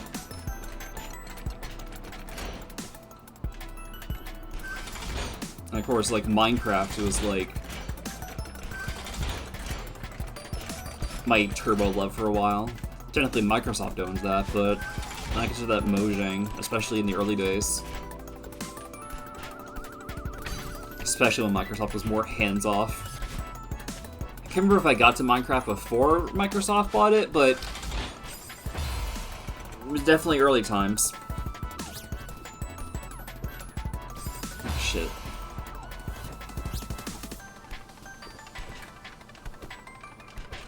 You know, I need to play more indies. I need to play more older stuff that isn't Nintendo focused.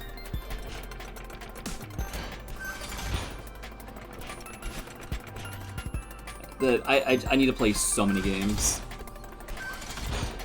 There's so many games I want to play.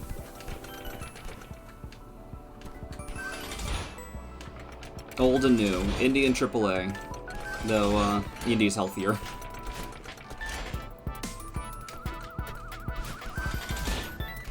I'm not sure how much longer the AAA industry can survive like how it is, because it is buckling under its own weight. As, you know, costs cut more, but as costs are being cut and you focus more and more like, oh, look at these, like, graphics are getting more real than ever. It's like folks are working more for less with more. It's just gods.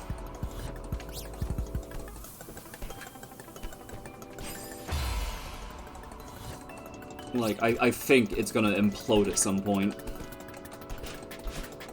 Unless something drastic changes, shit is gonna go down. Again, we're already seeing, like, studio closures and mass layoffs happening here and there.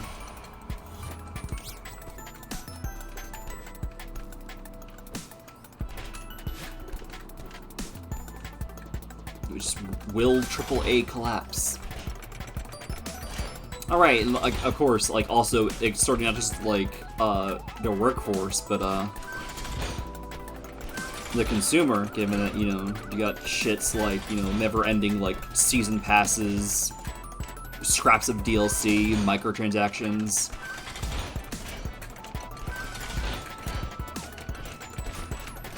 it can't survive under that weight.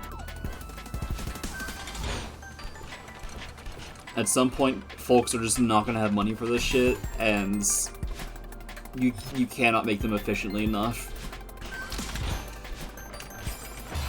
It's that squeeze. I hate that squeeze.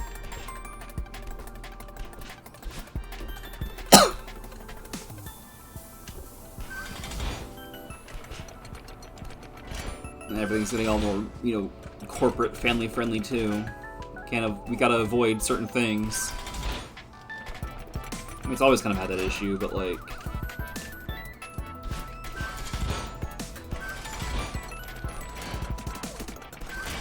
of course, I am talking like a little bit out of my ass with some of this stuff because I'm not like the most educated on it, but like seriously, there is a lot wrong going on right now, and it is not sustainable.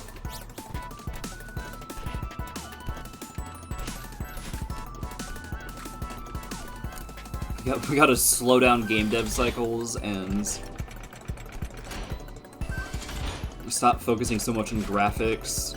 Like, seriously, how about we just, like, stop right here where we are with hardware? Maybe we can get, like, a little bit better, but, like, maybe stop focusing on making, like, huge generational leaps and trying to exploit those leaps, because a lot of pain.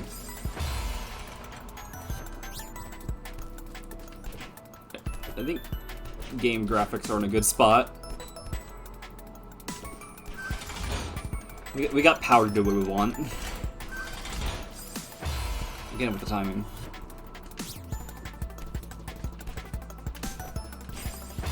I don't know. Again, like, seek more educated people on this topic, because I am just kind of talking on my ass based on, like, memory of what I've heard, and read and all that, but, yeah. The writing on the wall is not good.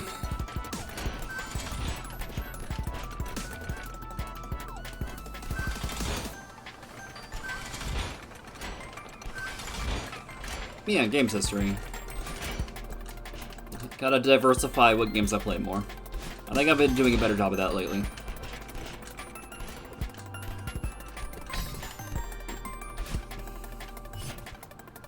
A really varied diet.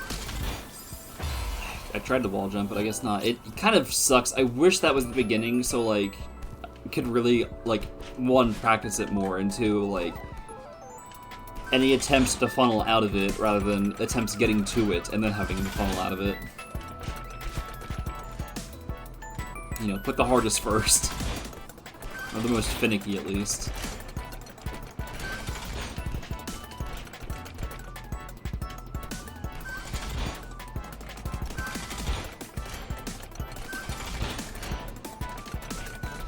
I don't know. I'm trying. And the worst part is, like, even if I make it past it, whoa, okay. Even if I make it past that room, it's like, there's still stuff that, like, has a solid chance of killing me.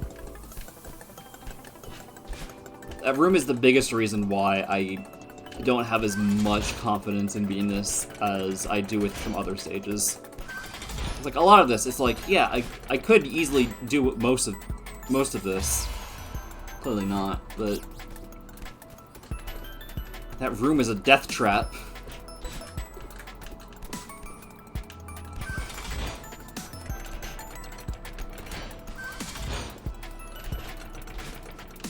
Like, it is much more death trap than some of the other death traps. AKA most of the level.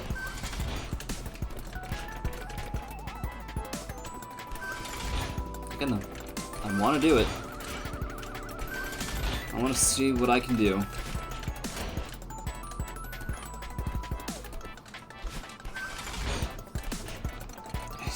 Didn't get the high jump I should have gotten. Yay me.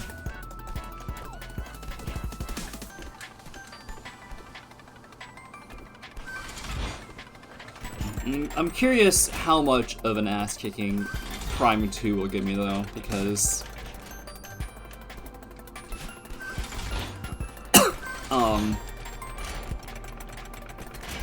again, it took me until Torbis to game over. And once I got to the infamous part, it only took 2 game overs to get through. I got it on the 3rd try. I know there's more trouble points. I don't know what they are, but I'm well aware, based on what a partner is saying, that there's still some more stuff I gotta fight through. I finally landed on it, but I was not quick enough on boosting or dashing.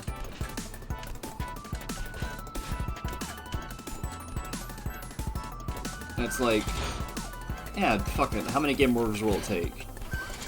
Imagine if this was like the last minute game over. Like, I somehow make it through the rest of the game without game overing again. Just those 2 game overs and that's it. It won't happen. It won't happen. I have no expectations of that. I think once we hit a certain... I think once I get deeper, it's like... It's inevitable that I'm gonna have a ton of game overs. I mean, Prime 1 is a similar way when I replay it. Like, the early parts, easy. Breeze. But once you get to the later parts, it's like, oh gods, I'm dying. This isn't even a hard mode and I'm dying. Oh gods.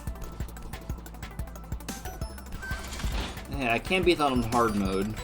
But I think the most surprising thing to me isn't that, like, I've gotten as far as I did without game overing in Prime 2. It's that I got as far as I had without game overing, blinds. This is the first time I'm seeing any of, like, you know, these new enemies and gimmicks and all that. These patterns. And yet...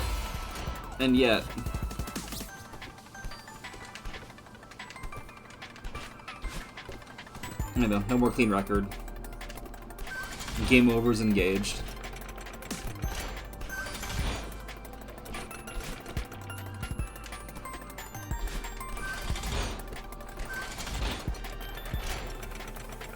Oh, right, that also brings me another point. It's just, like, hard Metroid games. I wanted to say that earlier. I definitely agree with Fusion being hard. I am really weird about the concept of Dread being hard, because in my eyes, Dread isn't that hard.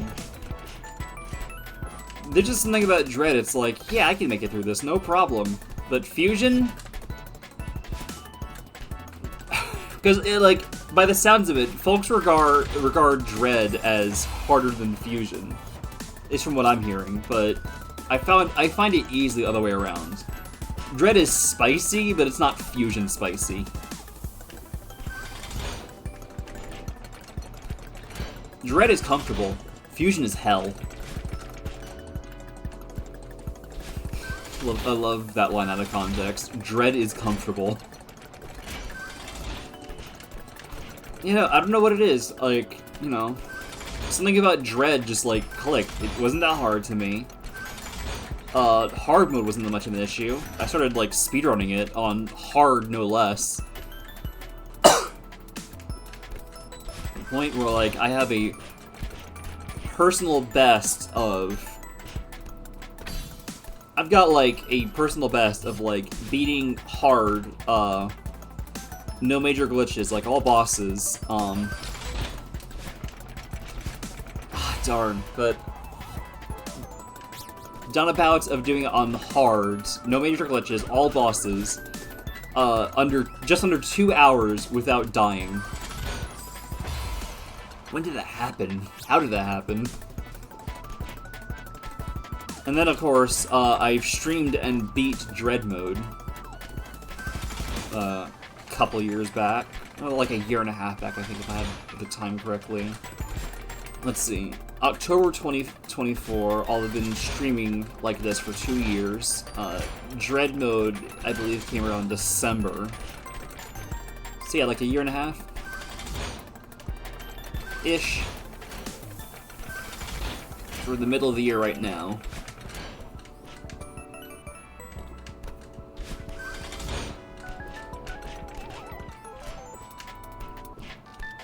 I don't know what it is. I mean, maybe if I replay Fusion, it won't be that bad, but... my first playthrough with Dread wasn't that bad. I mean, I did die a good fair amount, but It wasn't like, oh man, how the hell am I gonna make it through this? It's like, oh, okay, you killed me. Anyway. But Fusion. Oh, Fusion was like, am I even gonna get past this boss? Will this end my time with Fusion? I did beat it in the end, but it was so uncertain. And it's not like it's a case of like, oh, I played like, you know, Fusion and Dread a few years apart, and clearly I got like a ton better at games in like the years since. Like, no. I played Fusion a few months before Dread came out, and I played Dread shortly after it came out. It was like maybe like half a year between Fusion and Dread. And it's like, oh, clearly, you just got good enough at Fusion that it transferred well enough over to Dread, but...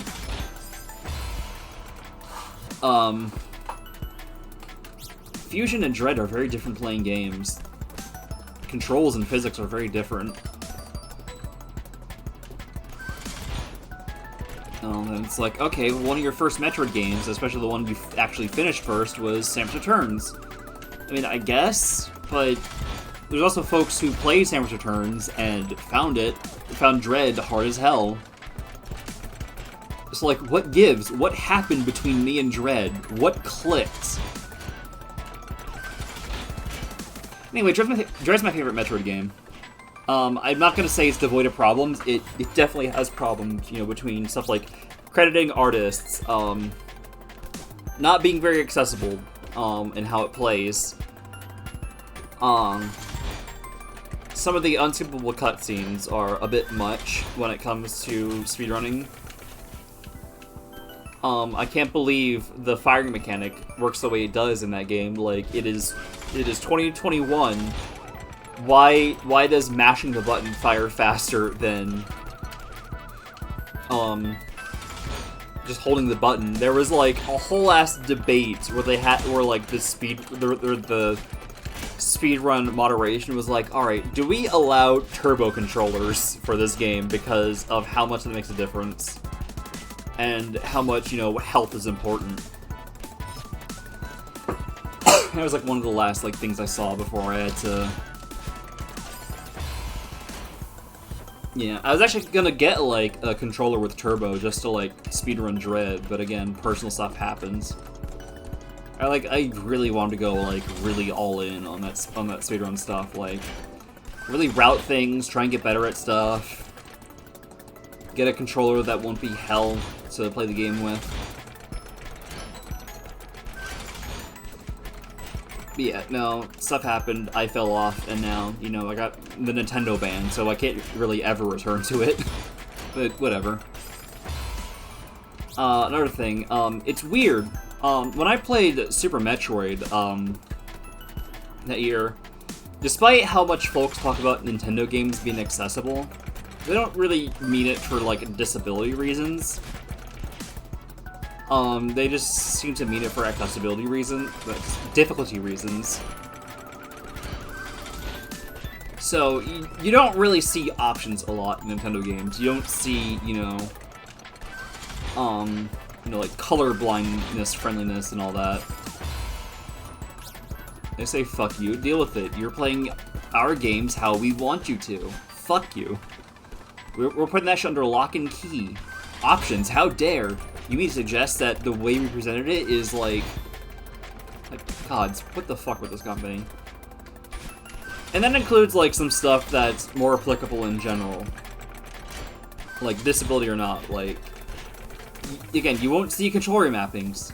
Except in Super Metroid apparently. Super Metroid had control remappings. Like what? During the fucking SNES era? And then, of course, you know, alright, cool. Metroid can have that as a treat. Well, clearly, 2021 should fare better in terms of that. No, you're not allowed to remap controls in Dread. You're stuck with what you're stuck with. You can technically remap controls, but it's like system-wide. And there's a lot of problems with that. It's good to have that feature, like, don't get me wrong. system-wide controller mapping should be a thing, but it shouldn't be a replacement for in-game controller mapping, because that's case-by-case is a lot smoother. Because controller mapping, again, it applies to the entire system. Like, if you want to have, like, one control layout in one game, but, like, change it back to another, you have to, like, you know, go and do that.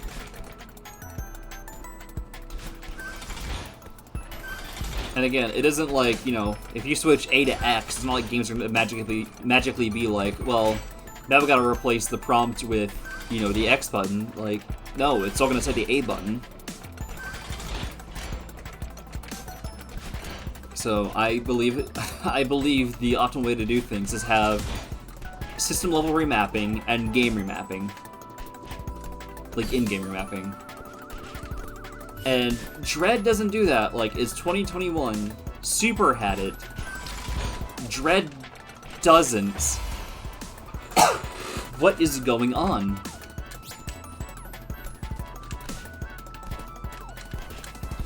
So, yeah. Dread has issues.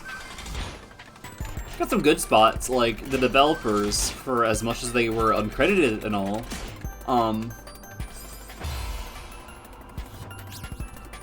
They did seem to be like, alright, so we're not gonna patch glitches that are relevant to speedruns. Unless it really impacts, like, normal gameplay. There was, like, one glitch I remember that speedruns used, that they were like, no, because this could impact normal gameplay, this is the one we're gonna patch out. They were fairly hands-off about glitches, and, like, I appreciate that. Nintendo is also like, what?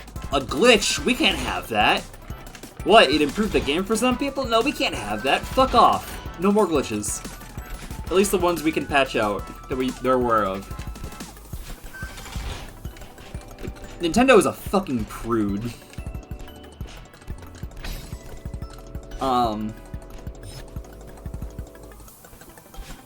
Yeah, no. Alright, that's not working. Maybe I might just do diagonal again and hope for the best. Yeah, no, that's like one of the things I enjoy about Dread. Like, yeah. They know their audience. They're not gonna try and step on them. That's cool. I still made mistakes and stuff like, you know, beam firing. Maybe don't have mashing be faster than holding in games like that. Maybe period.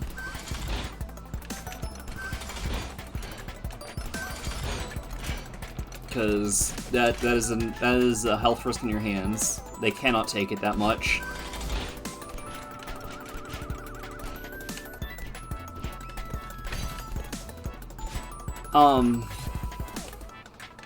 Yeah, in spite of all the issues. Damn it, so close! Sorry. Jeez. In spite of all the issues, I would say that Dread is arguably my favorite Metroid. It just hits so right. But good second places, like really solid second places, like really close, would be Samus Returns, again for the gameplay. As an adaptation of the tone and whatnot, it kind of fails, but gameplay I love Samus Returns. Zero Mission, and Prime 1. Honestly, I could kind of see Prime 2 joining Prime 1, but it's way too early to say how I feel about Prime 2. But I'm enjoying it so far. And then, just okay would be Super and Fusion. I get why people like Super, you know. There's like sequence breaks and whatnot, and it's like more open and not, you know, quote unquote restricting, but fuck it, I don't care about sequence breaks that much. I just want to have like a fun adventure untangling a knot.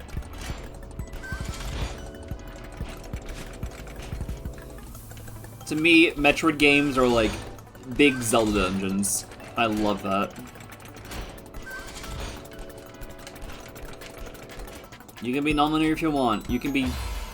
What the fuck? You can be linear if you want, but at the end of the day, I just want to, like, explore, untangle, get power-ups. take in the killer sci-fi vibes. Like,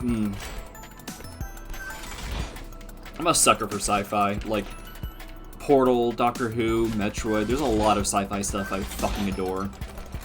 Fantasy's a harder hit for me. It can hit sometimes. I do, you know, I like Zelda, I like Dragon Quest. Well, the one Dragon... Why did I do that again? The one Dragon Quest game I played, 11. But no, I'm a sci-fi girl. I can mostly, like... A weird thing I notice about my taste is, like...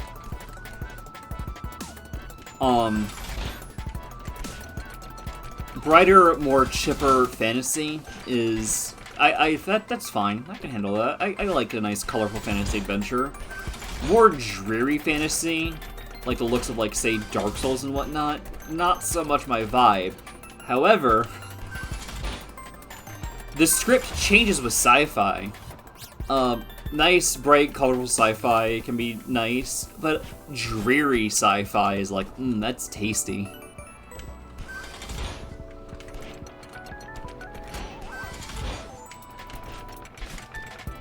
Modern Doom, Portal, Metroid, Doctor Who. But Doctor Who, like, Doctor Who is a case where it darts between, like, you know, whimsical and sometimes colorful, and sometimes you get the horrors. And sometimes you just get fantasy. But no, Doctor Who has a nice, tasty sci-fi vibe. I especially love, like, the grungy, like, 2000s feel of it. Or during the 2000s.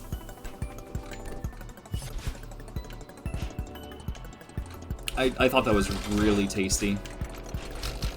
Okay, okay. Okay! I made it past one of the killers.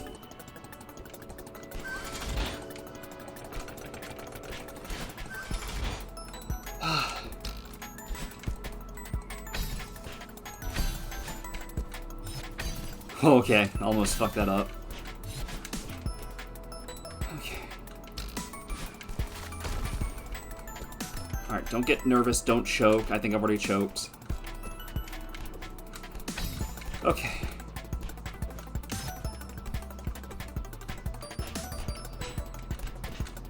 Oh!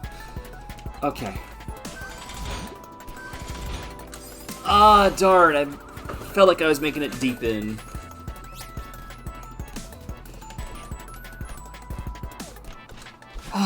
Yeah, I like sci-fi of varying flavors. I mean, there's some sci-fi I don't like. If you make it, like, too, like, whimsical and goofy, it's like, alright.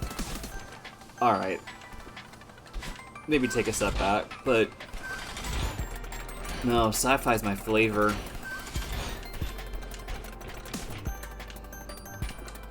I like looking at, like, weird futuristic tech and whatnot. I'm a sci-fi dweeb. Where the fuck was I going with this? Was it my taste in Metroid? I forgot it. I forgot where I was going with this.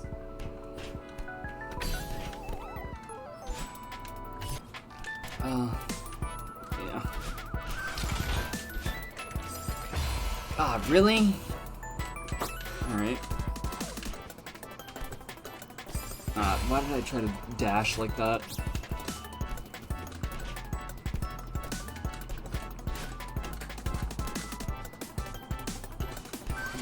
Do it. Maybe. I don't know.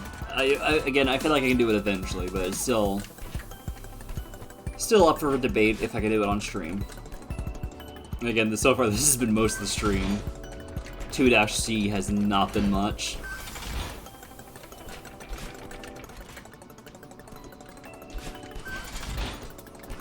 Sci-fi.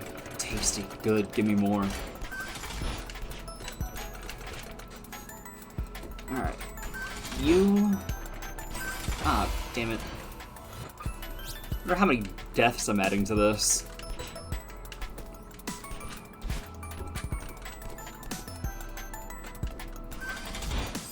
Ah, too soon.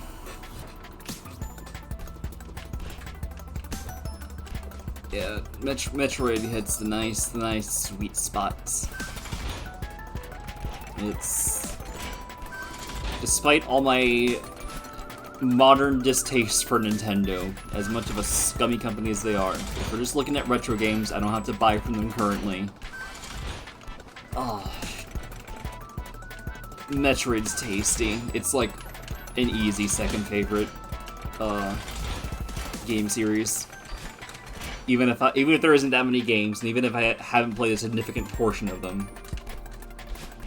Alright, I forgot a game. Alright, so going back to what I was saying earlier. So high priorities are Prime 2, Prime 3, AM2R.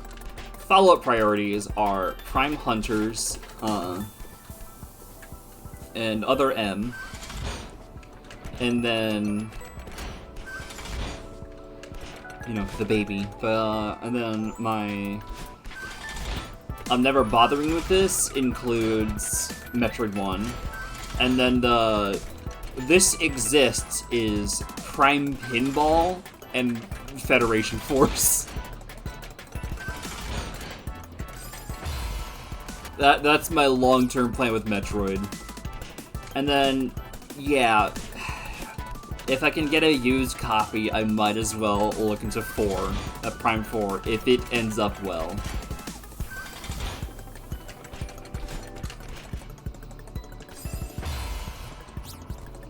But once we hit Switch 2, I am no longer following the series.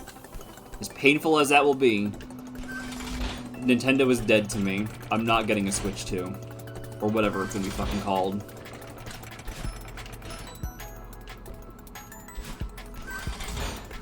Which I swear to God, if they decide to make, like, last minute, like, oh, Prime 4 is now a Switch 2 exclusive, I'm gonna ring someone. Ring them alive. I could see it being a cross-platform, though, like Breath of the Wild. Assuming they just don't use, like, backwards compatibility kind of stuff going on.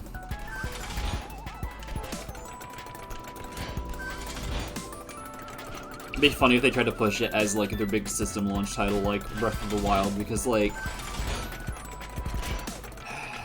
Alright. Again, ignoring how much I dislike Nintendo, I do wish Metroid was as big of a thing as, like, the likes of Mario and Zelda, but I don't see Metroid.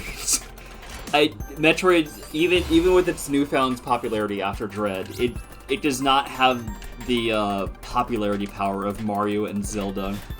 I don't think it could carry a system launch as much as I wish it could.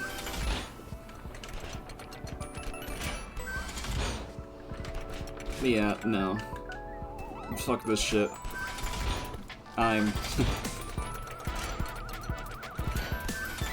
So many series I'm gonna leave behind. You know, the old stuff will always be there. The stuff I already have, or the old stuff I can hunt down, always be there.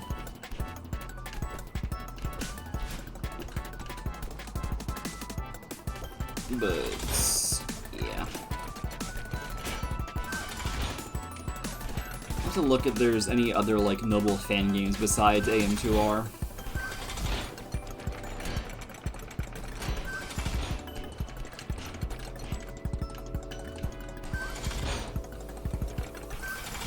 Because, yeah, that'll, or, like, you know, get some Metroid likes.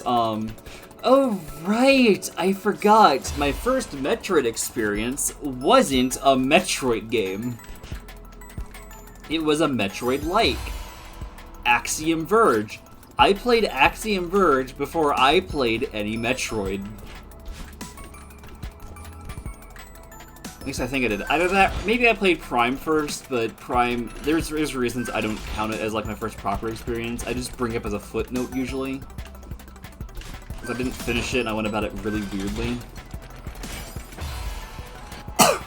So that's the only possible game I could have played before Axiom Verge, but no. I played the Metroid-like before Metroid. I had some, like, eShop points, you know, the gold coins or whatever the hell. It was like, fuck, Axiom Verge is on sale. I have this going on. I'm gonna get Axiom Verge. I'm gonna try it. And on my first playthrough, I loved it. I tried playing it again in recent years, and I got pretty far, but I didn't finish it again. And I don't know. After playing like Metroid and falling in love with actual like the you know series it's based off of. I mean, it's still alright, but I don't like it as much as I used to. That feels like a shame. I wish I still liked it as much as I used to. I don't know. Maybe my thoughts will shift again one day. Who knows? I still haven't played 2. Should play 2 one day. Even if I don't have the current highest thoughts in 1, and I hear 2 is not an amazing follow-up, I still kind of want to, you know, keep it in mind. Might as well put it like on the to-do list. Let's see what you're up to. Oh shit! I forgot to jump.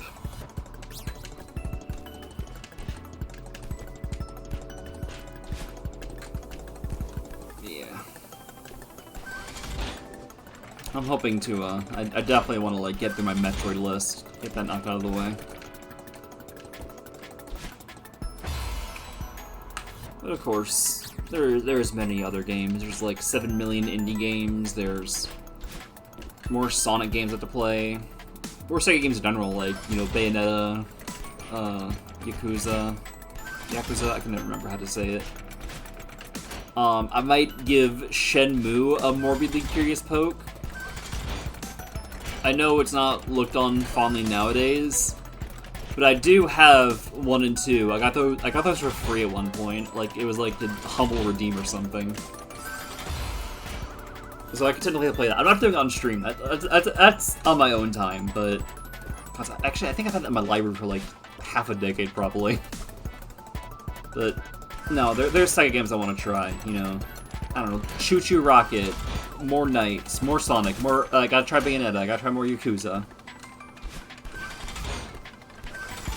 I gotta do more Capcom, more Ace Attorney, more Mega Man, more Resident Evil. I think Okami was Capcom?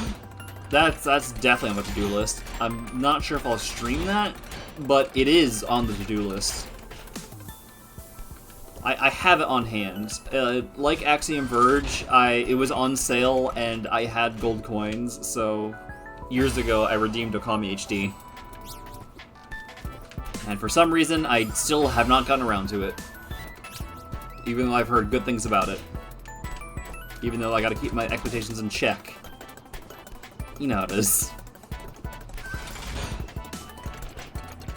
Point being, Okami is on the radar. I'm pretty sure I'm still forgetting Capcom stuff I should check out. Not Street Fighter. I know Street Fighter is one of Capcom's biggest juggernauts. I'm not a fighting game person, especially not Street Fighter. Like, I'm sorry, grotesque muscular dudes and whatnot, not my vibe. And if I'm gonna play a fighter, it's gonna be like a platform fighter, if anything. I'm sure Street Fighter, like, you know, it's got a lot of fans, seems to be high quality, but I don't think it's for me. Street Fighter is not on the to-do list. The most I could say is that, like, if for some reason one of the games fell in my hand for free, and it was one of the good ones I hear about, like 2, 4, or 6 somehow. I feel like I've heard good things about 3 here and there, but like, if it fell in my hands for free, I might give it, like, a small poke. But it doesn't look like it's within my tastes. I'm not going for that. Oh, right! Monster Hunter! That's Capcom! And I did recently get Monster Hunter Rise, like, on a big sale. And I might stream it. That's on the to-do list. I've only had the briefest of experiences with Monster Hunter. Back during, like, high school when the 3DS was out, I had some, like, online friends, which I still have, still in contact with them, but don't really talk much anymore. They were really into games like Ace Attorney and Monster Hunter. They loved, you know, 3U, 4U, I think, what was it, Generations? Or maybe they didn't, I don't know. But point being, I know for sure they love For You. And I tried the For You demo because, you know, I was curious. And I think at the time, it didn't click. I don't think I hated it, but I don't remember anything about it. How I felt about it. I just know I didn't, like, hate it. It's just, like, I didn't like it. Just vague, fuzzy feelings of, eh. It's not clicking. But I want to give it another solid shake. And now that I have Rise, I feel like that's a good excuse. I know Rise and World are a bit different than previous entries. Like, they seem to be a bit more beginner-friendly, and I think World is more open than other ones. But Rise and World seem to be... I mean, there's a lot of Titles fans, like it seems. Like, I don't hear much about For You, but I know For You is liked. You know, I know World is liked. I know Rise is liked. But admittedly, yeah, I mean, there isn't that many titles I know of. Like, alright, there's obviously the first one. There's a second one that I think was on PS2. I don't know. I think they were both on PS2. And then I guess 3 was on Wii. And then you had 3 Ultimate for 3DS. And then 4 Ultimate, the way it's done implies there must be like a normal 4, which might have been Wii U for all I know. I don't know, but it seems to have taken off on 3DS as 4 Ultimate. Maybe they just named it Ultimate because they felt like it. And then there's Generations, I think, which was a 3DS title that I think got ported to Switch. Maybe other platforms. And then World came out, and that was like a shakeup, I think. And then Rise came out, and that was like, you know, Switch exclusive for a moment, and then came to PC. I have it on PC. And that's about the extent of my Monster Hunter knowledge. I mean, okay, there's other things I could technically say. Like, I know, like, was it Calicos or a thing? The fucking cat people. They also have dog ones now as of Rise, I think. Like, dog companions, but... And obviously, like, you know, you fight a bunch of monsters, you get a bunch of resources. Try to get, you know, better gear, I guess. It's a grindy game, to my knowledge. Hard as nails grindy game. Maybe not as nails.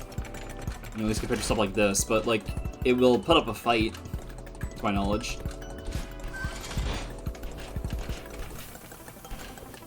Lots to learn.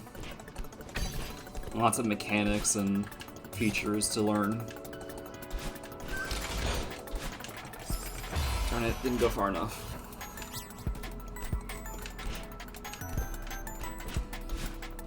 But, yeah. Ace Attorney, Mega Man, Monster Hunter, Resident Evil, all of these are on the to-do list. Still feel like I'm forgetting something. I guess Okami, if that's Capcom. But I still feel like I'm forgetting something.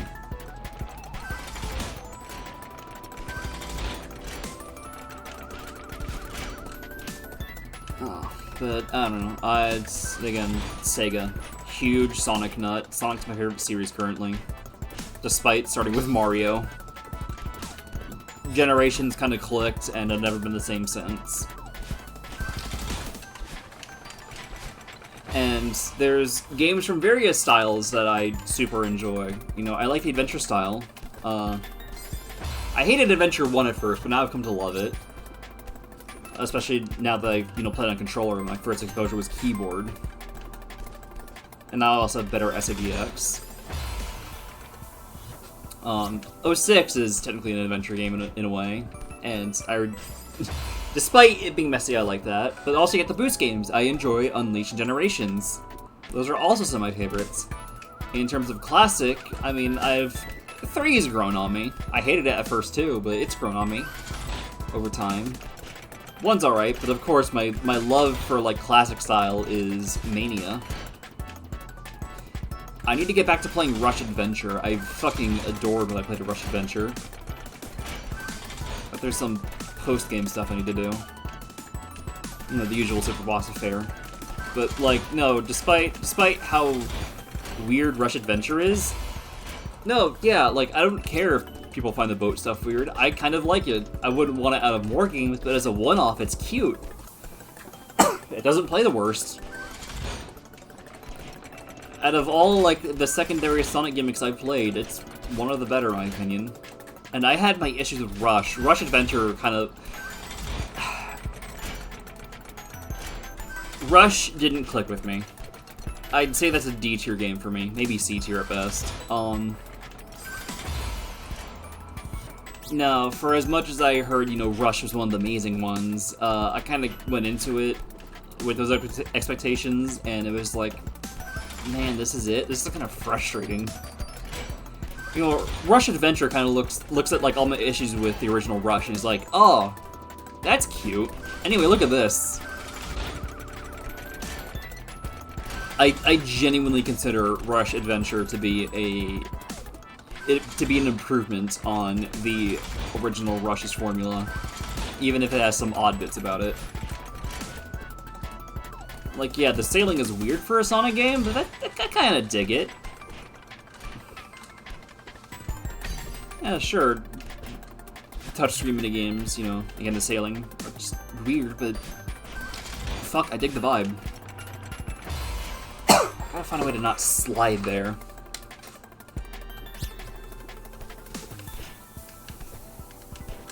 And of course, there's other Sonic games I have to play.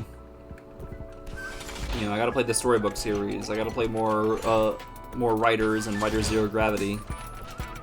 I gotta play more Game Gear games. I think I've been over this recently on stream, but yeah, that's the roadmap.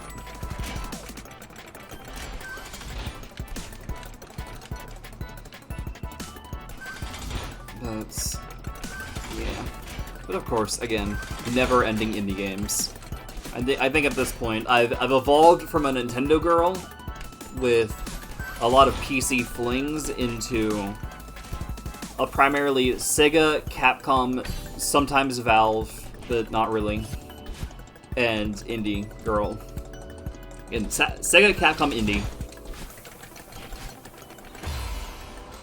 That's where my heart is currently.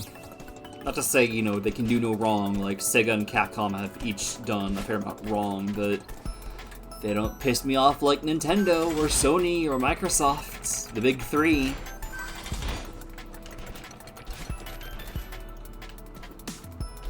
Admittedly, Microsoft's Xbox division seems to be okay-ish, all things considered. Like, you know, you got your accessibility controllers, you got... As much as I hate subscriptions, I will admit, even if I don't have it, Xbox Live Gold or whatever, the stuff you get like free games, that's good on them, whatever. It's an option if you want it. I don't want it, but I can't deny that. Fine, you win that one. Microsoft in general, just like, I recall them having some major layoffs. Windows 11 is just going to hell. They're going AI crazy. I can't stand Microsoft right now. They also have a soft ban, along with the Nintendo ban. Like, I won't stream Nintendo games. The same goes for Microsoft stuff now. Like, I was, at some point, I wanted to be like, oh yeah, let's have some Minecraft stream sometimes. No, because they're even ruining that too. Honestly, this is even before, like, Microsoft ban, like, what Microsoft was doing to Minecraft specifically was like, alright, I can't deal with this anymore. They took my favorite game, and now they're meddling with it. They're adding all sorts of weird corporate bullshit around it. New EULAs. Have weird rules to them. The account migration, which, like, feels less like a... Like, they say it's for stuff like security, but, like... I see through the ruse. This isn't them providing a better service. This is them being like, well, if they make a Microsoft account, now they'll have to engage with us more. Hee hee, hoo hoo. It's not for the benefit of Minecraft. It's for the benefit of Microsoft, because Minecraft's a fucking juggernaut. But even now, I was also debating on streaming the Halo Master Chief Collection, because I never played Halo, you know. And I will play it, but I'm not streaming it, because Microsoft is fucking cruddy. And Sony, yeah, Sony is just as much of, like, big corporate assholes as the others. I mean, obviously, companies are not your friends, but, like, the big three are pretty disgusting right now.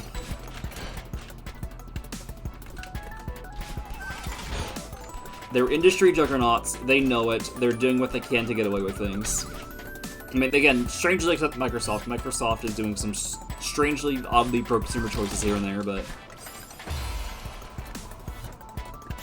No, they're bullies.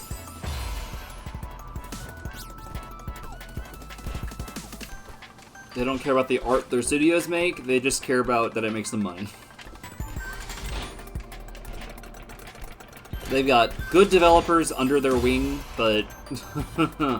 huh. Oh, gods.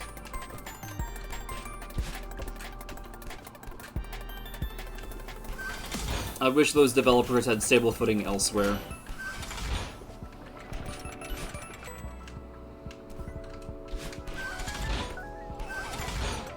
Hey, at least I have, you know, smaller studios and indie and all that. That's a win. I mean, even then, sometimes indie games are just subject to garbage. They're not always gonna be good. Sometimes there is, like, weird scams or bullshits around the wrong titles, but, you know, shit like this, Celeste, like, you just get the game, it's nice art, you play it, cool. It got free DLC, because why not? I mean, I'm fine with DLC in some cases, like, I'll get to that in a bit, but, you know, it's not saddled down with weird, you know,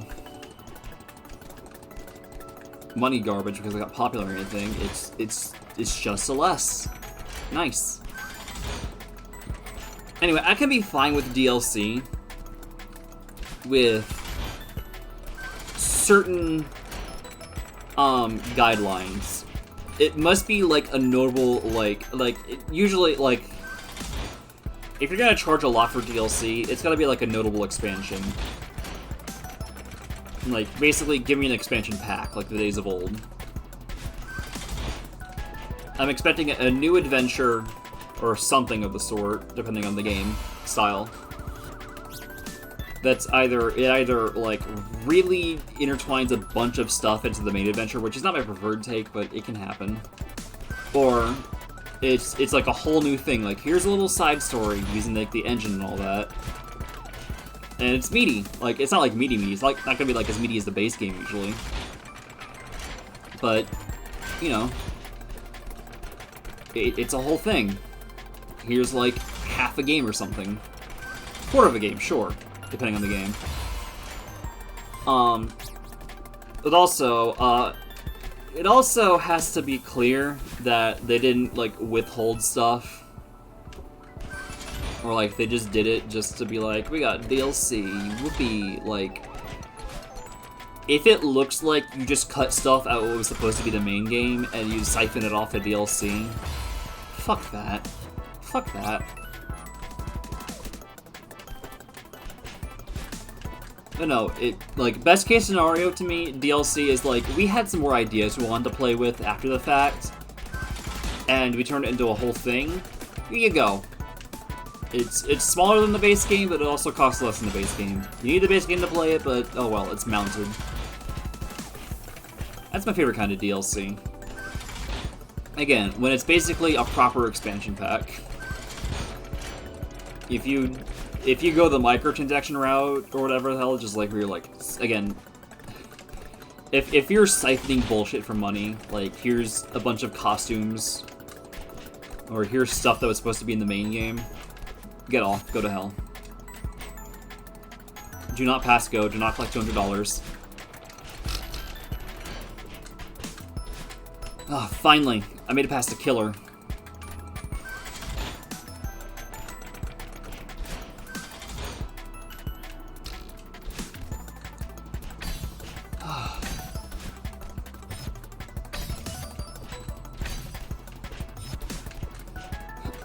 Okay.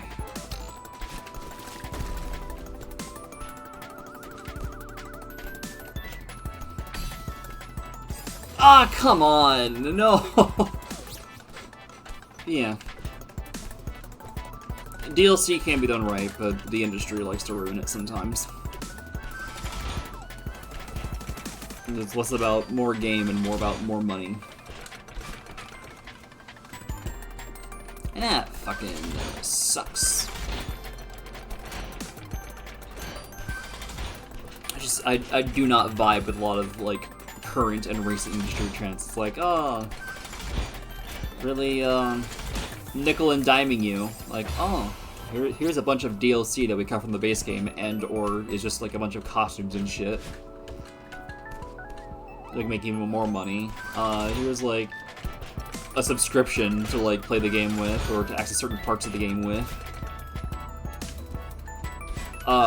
Hey, you like cloud gaming? We're doing cloud gaming. I don't like cloud gaming, at least as like a primary thing. I hope we never see like a primarily cloud future. Because like, the lack of ownership and the subscription hell and that kind of stuff, no. Done right, it can be a nice supplement. But folks will absolutely abuse it.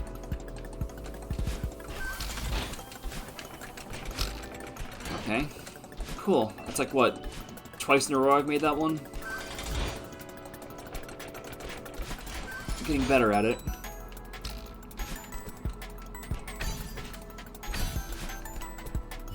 There's some other stuff. I can't remember.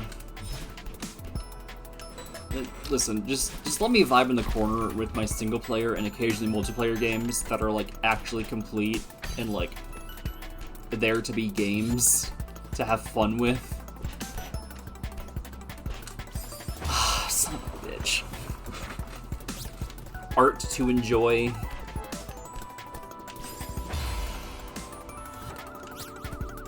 Again, that's why I'm streaming stuff like this. I do not want to keep up with whatever current hell is going on. There was some stuff that can come out during this hell that I want to play. You know, there are recent releases and future releases I'm looking forward to. But it's certainly not an industry-wide excitement. Things fucking suck.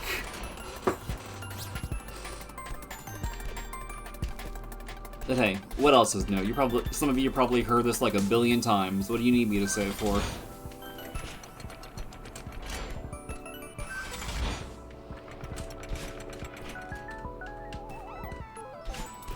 It's just more so clarification of where I stand. Like, yeah, I'm right here.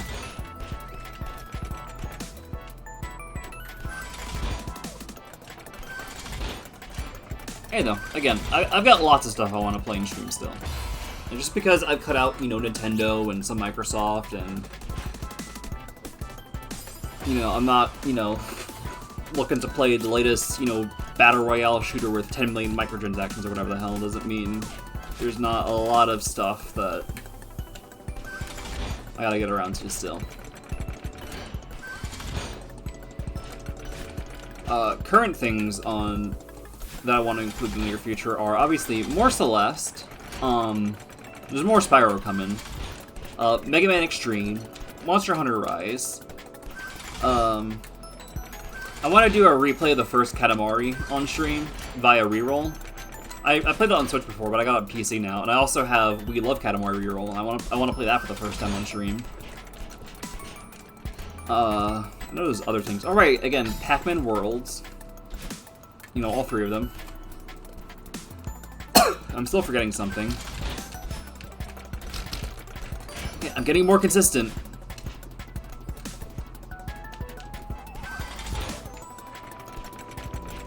Yeah, no, there's plenty of stuff. And the list is always growing. New considerations, or, damn it, or new stuff coming out that I actually, again, do want to play.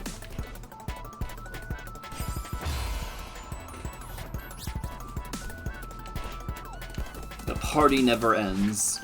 I'll never be able to finish playing games. I think even if like games stopped coming out, like new ones just stopped coming out, and I like just want to like play everything that's currently out.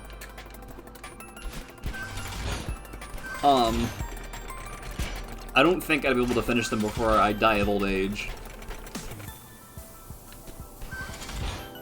There is just too much shit, old and new, that, yeah, I gotta get around to this, and this, and this, and this, and this, and this. More Spyro, more Sonic, more Pac-Man, I guess. More Ace Attorney. More everything.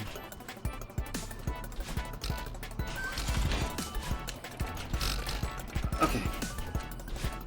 Starting to get that. It's starting to be less of a killer. I'm enjoying that. My odds are going up.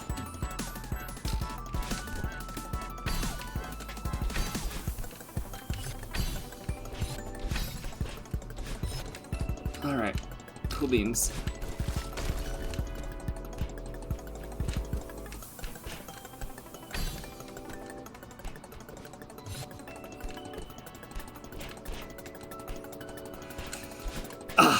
Cool.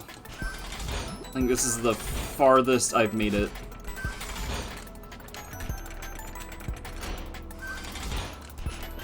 Is the Hell Room the Hell Room is next.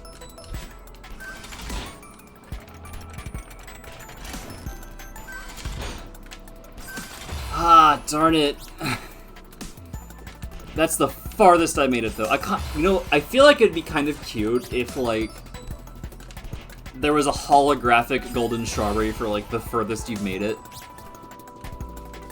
And that'd be cute. Like, you know, even if you can't do it all, how far can you go? So, like, a golden strawberry, just a hologram of it there at all times. For your record.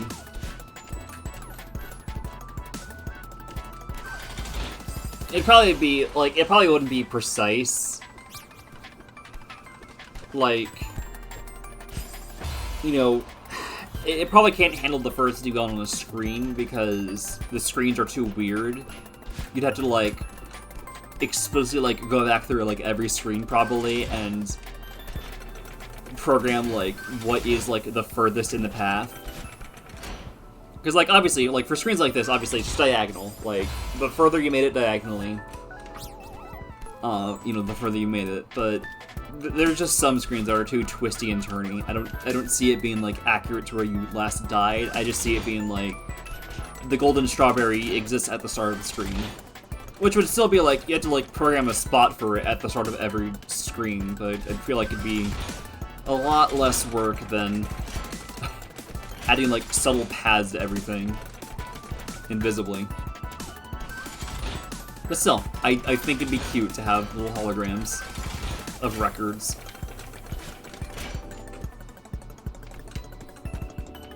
Especially, like, as you're playing them, because, like, then it's like, oh, finally, I made it past this.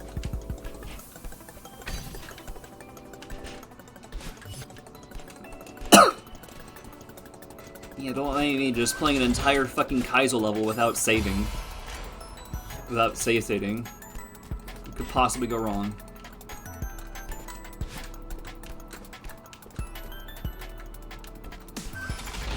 Ah, I did the thing again. Now, I went on the previous train of thought for a while with the whole, like, industry and Metroid stuff and all that. God's damn. I've got a lot to say. Even if I repeat it sometimes, I got a lot to say.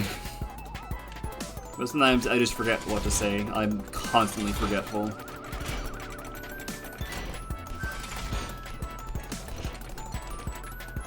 But hey. Yeah, seriously, looking at the time, it's like, I know I barely spent any time on 2C. And, like, the stream's gone for, like... It's approaching 3 hours. It's still not there yet. The stream timer says 2:50, but I've only been recording, yeah, for like 2:39. Because I record, like, you know, I record after, like, most of the standby on the start. Like, start streaming, get the message out, wait a bit, wait till, like, 2 o'clock or, like, an acceptable point right after. and then start recording. Here we go. So it's usually like, you know, like 5 to 10 minutes, sometimes a bit more behind. I'd say like 7 to 11 minutes behind on average. Why'd I do that? And of course, you know, if the internet goes out midstream for long enough, then the timer resets and that throws things off. You could be like 2 hours in, and it's like, you know, stream's only been going for 10 minutes. But yeah, no, anyway, back to the original point. Yeah, most of the stream has been this. But I had a feeling it'd be. I'm getting farther though. I'm getting past the killer, and if I can make it past killer 2, I might just have this. Like again, there's plenty of things that can kill me, but it's getting more consistent.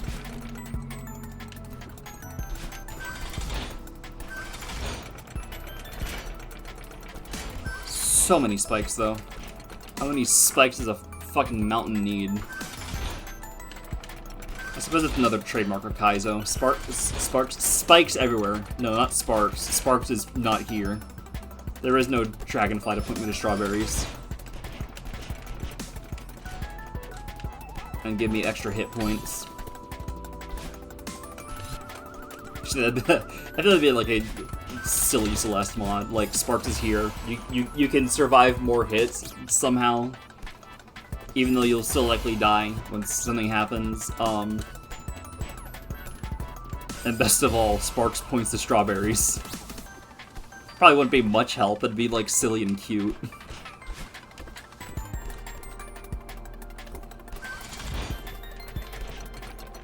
Levels where you play as strawberries.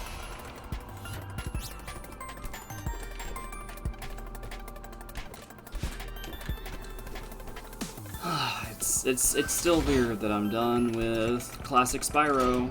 I mean, again, technically, I've already beaten Reignited before, but, you know, stream-wise... yeah, things are getting interesting now. Deep in Celeste, getting deeper in the Spyro series. Mega Man's gonna kick up again soon.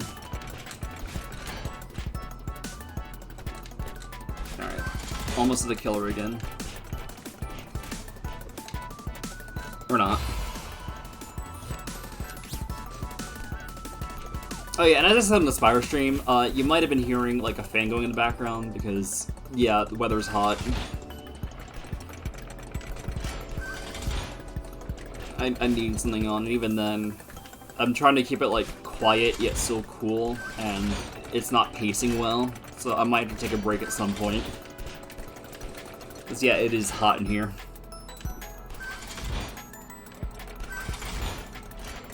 And I can survive. It doesn't seem too bad. But after stream, I am cranking that thing up. And re-cooling my room back down. I love the climate crisis, where summer just get hotter and hotter and hotter and hotter. Thanks, corporations. You really know how to impact our planet.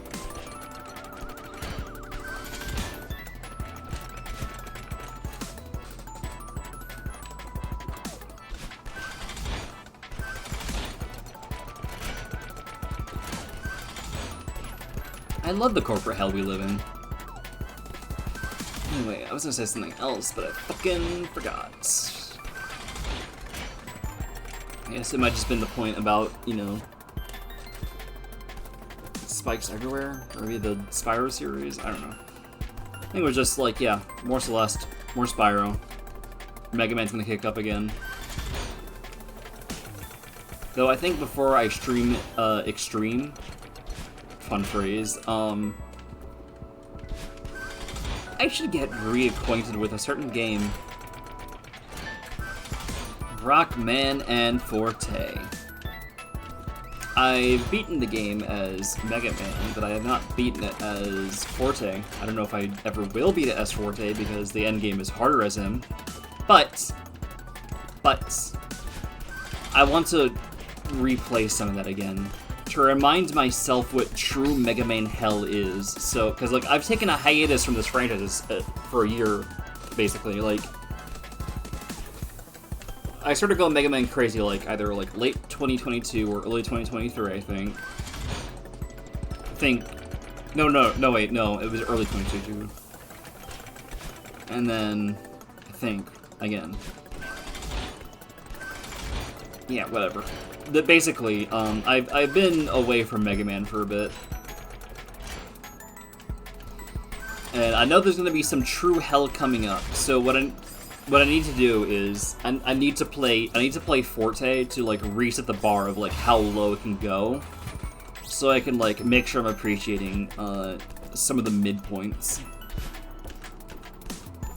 I do hope, though, I gotta say, I've been keeping, like, a little graph of how I feel about, like, Mega Man games. Like, I keep a Sonic Games tier list, and I keep a Mega Man game tier graph.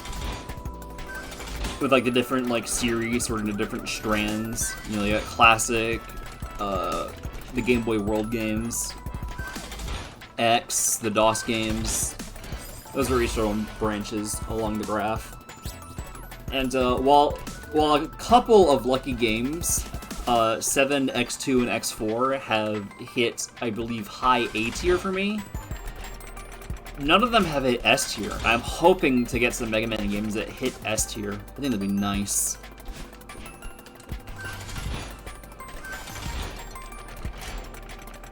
I want some S tier Mega Man, baby.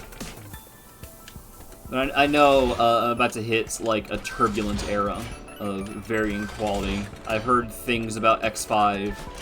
I've heard legends of X6. X7's infamous. X8 is infamous in its own weird ways, even though I don't know what they are. Like, the rest of the X series, I mean, the entire X series, but the rest of the X series is... damn it. I'm in for something.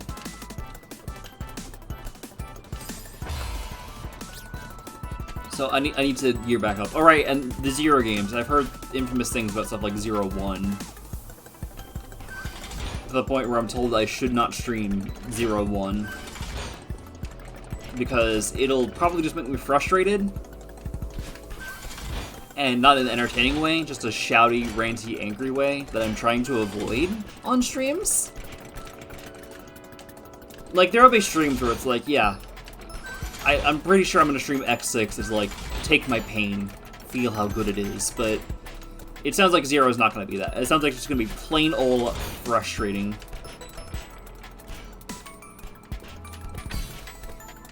Cause, like, the folks have been advising me on some of this stuff, you know, Heather and Fairy, they're like, yeah, based on your tastes, you could maybe put up with X6 for laughs, if you got the right mindset, but Zero, based on taste, that just might be a recipe for disaster. So yeah, even though I want to stream more Mega Man games, not all of them are on the table.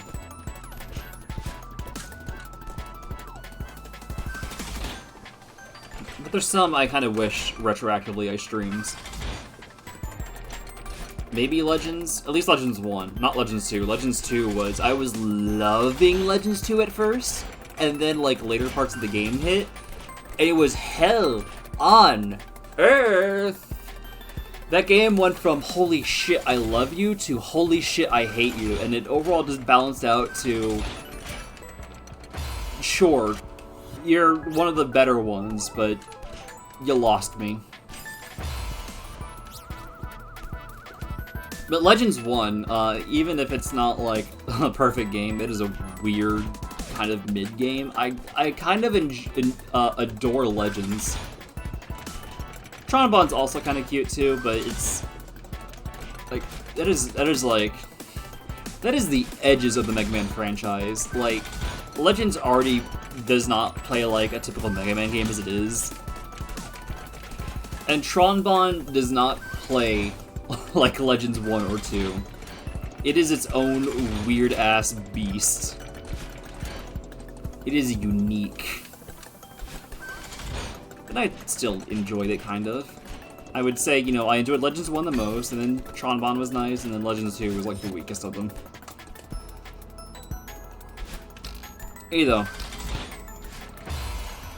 Let's say climb. Anyway, no matter how I feel about stuff like the Legends series, Legends 2 will never ever come remotely close to how I feel about some of the earlier Game Boy games. The DOS games, or my personal favorite, Devil, Rockman and Forte. Because, yeah, cold take, I don't like Rockman and Forte. Because, like, along the entire graph, like, you know, again, I graph my opinions along, you know, some lines and whatnot. A lot of them, it's like, yeah, you're kind of like, oh shit. You're like a low C tier, or a D tier, maybe an F tier. Or E tier, whatever. But, all of them are on the graph, except Rockman and Forte, which I've counted as part of the Classic series. The Classic series takes a massive fucking nosedive there so hard, it goes down off the graph. Not to be seen. But it's at least labeled as such. Like, here lies Rockman Forte. There's also some interesting stuff I put on the graph. Like, again, I played Classic up to 8 in Rockman and Forte. 9 won't be for a while. I also haven't played Wily Wars. X, I played up to X4. Extreme is next, and then X5. And then the Game Boy World games I've played all the way through. Though also, I might count Extreme as its own line, I'm not sure. But maybe it'll be part of the Game Boy line, I don't know.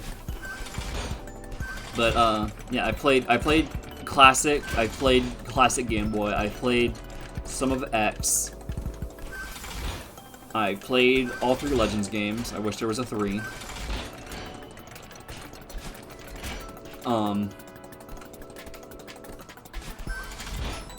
I've played the DOS games. I've even finished them, surprisingly enough. 3 was hell. 3 was hell. And even then, that was better than Rockman and Forte.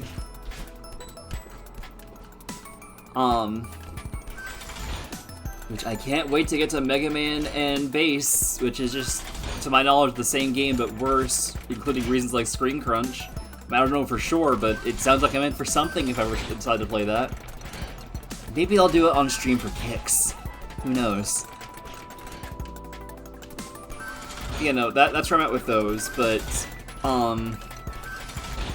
some interesting ones I put in the timeline are Minecraft X Mega Man X, which I did stream. It was cute. It's not amazing, but it's, fuck, compared to some of the stuff I've played, it's technically one of the better Mega Man experiences.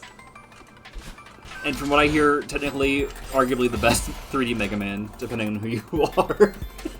Because, like, what's the competition? Legends, if you want to count that.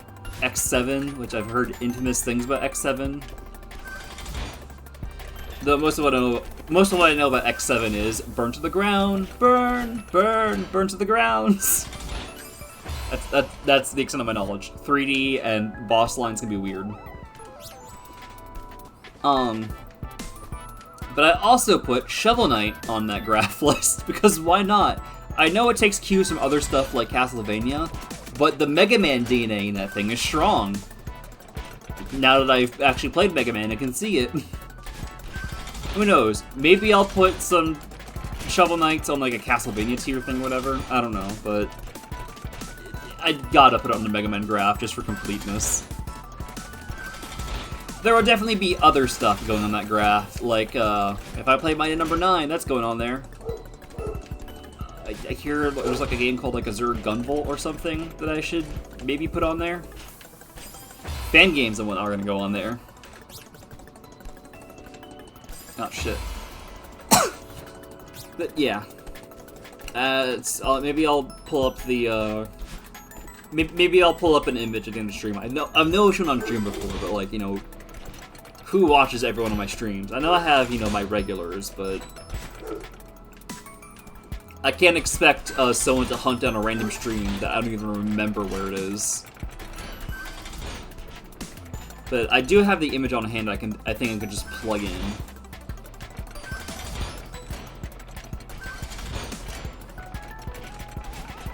And I think it's ready to be plugged into OBS, just kind of sitting somewhere, waiting. Easy to find spot.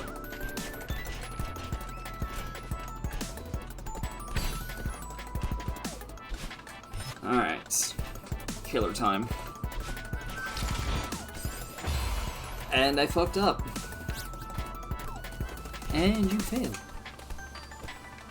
Speaking of lines like that, weird that ASDF movies are still coming out. Did you say, like, asked movies? I don't know. Is like a minor key smash or something? Does it, like, stand for something? I've forgotten. But it's weird seeing those, like, still coming out. Like, I just saw, like, 15 of my recommendations, and it's like, what the hell? I think I stopped watching around, like, somewhere between, like, 4 and 6 as a kid. It just kind of stopped factoring into my humor as much. Like, I still kind of quote them sometimes, but my humor's changed a bit. Not to say they're, like, bad, from what I remember, but again, my tastes have changed. I used to watch a lot of stuff like that and Let's Plays, and now I'm all about, like, stuff like video essays and other kinds of shit posts.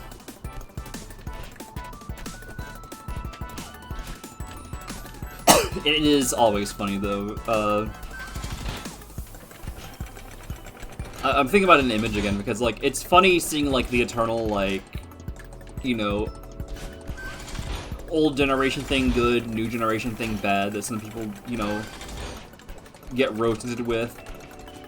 Because, like, there was this, like, image of, like, you know, I forgot, it was, like, on Tumblr or something, but I don't have it on hand. I can only just recall what I've seen of it. So I'm sorry I can't, like, credit or anything here, but they're, like, like two settlements and forts and all that on the other side, on opposite sides of a river, and you know it's like our holy, their barbaric, and one of them is like, you know, our holy ASDF movie, their barbaric skibbity toilet, which, like, yeah, even if I don't like the latter, yeah, shit's not as different as, you know, people wish it was. Current generation grows up with weird shit. Our generation grows up with weird shit. Don't ever, ever, ever fall into the trap of, we have it good, they're dumb and stinky and all that.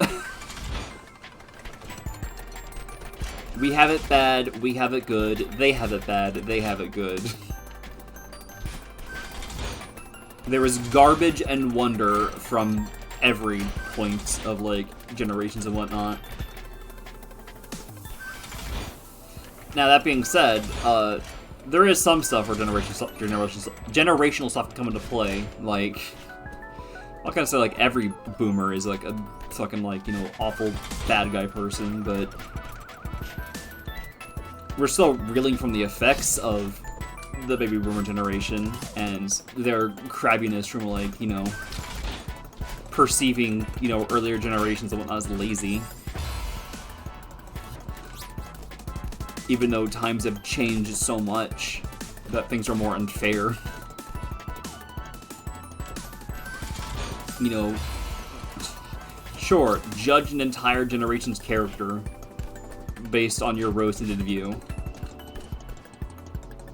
and the circumstances you grew up with. Sure, that's fair. Anyway, where was I going with this? I was going somewhere. I forgot where. I kind of got sidetracked with boomers. It's not even that. It's not even, like, the biggest problem. Like, again, it's just generational feuding, but I'm always of the mind, it's like, keep that shit lower, but especially avoid the trap of earlier generation hate.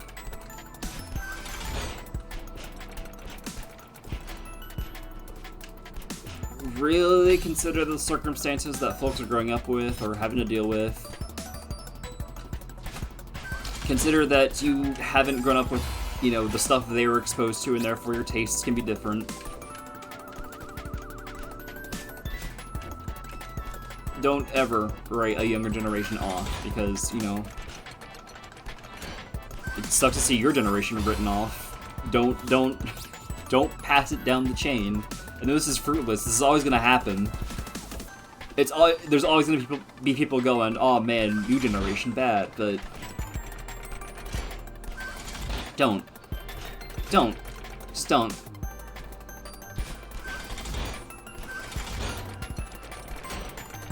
Just keep that in mind.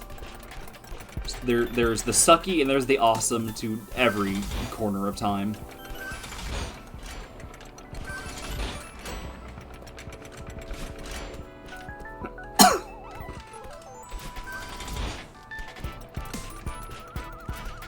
Gen Z or Alpha are not ruining the fucking world. Which I say, since if I recall correctly, I am Gen Z, but like, you know. Like, you know, I technically have bias there, but it's something I, you know, hold true to, like, any kind of, like, old versus young kind of thing.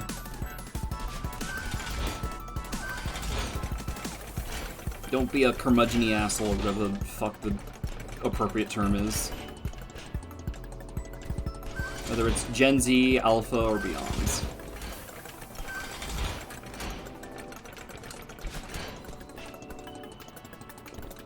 And again,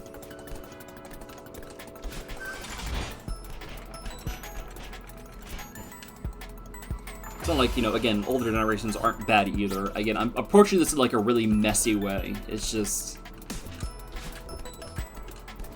we're dealing with the aftermath of some specific folks from older generations. And that's the sticking point. But also, like, the attitudes some folks have settled into. Again, it's not universal. Nothing is universal.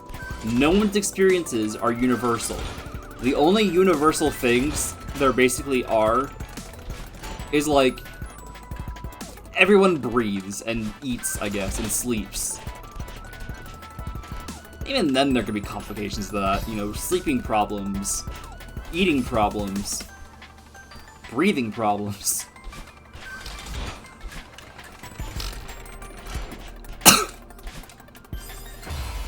When it comes to lived experiences and art and all that, there is no, like, universal experience or, like, objective best to something.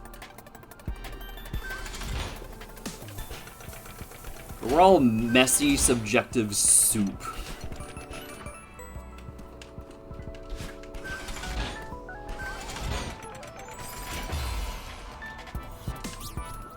The only objective facts that you can rely on life are, like, humans, at least as they currently are, breathe air, the sky is blue, and even then, what's your blue look like? For all I know, you process blue very differently to me. I can't even think of a way of how to describe what blue looks like to me. It's like, oh, it's a cold color, but yeah. Same for everyone.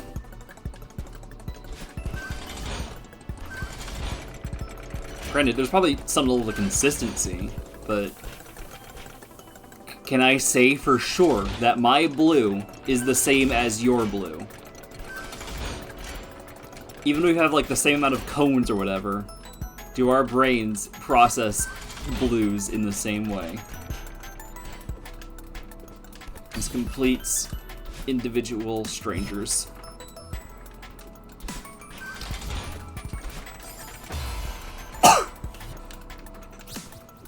I don't know. The human experience is just, it's something.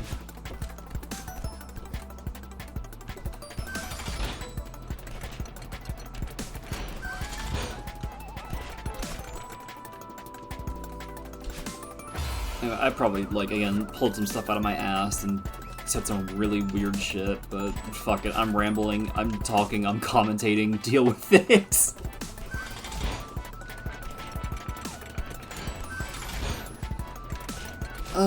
Where the fuck did this start again? Mega Man? No, that train started from ASDF movie. Where did ASDF movie start? Alright, the "and you failed," which started from me failing in this game. It's always fun trying to, like, trace back trains of thought, because it's like, I forgot where this went along the way. Oh yeah, that's where it was. Damn. I was consistent-ish for a while there earlier, too. That sucks. I'll get it, though.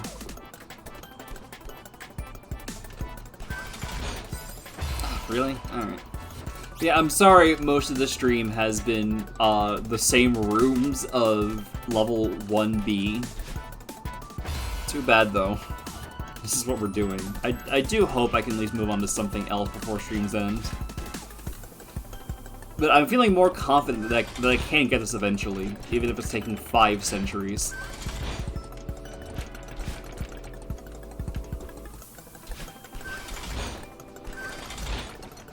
Watch as, like, I get myself pushed to the point where I can, like, do, like, Summit B gold somehow. I highly, highly, highly, highly doubt it, but I keep finding myself pushed into, oh, I guess I can do this now. As much as I suck, I keep finding new ways to push myself in this game.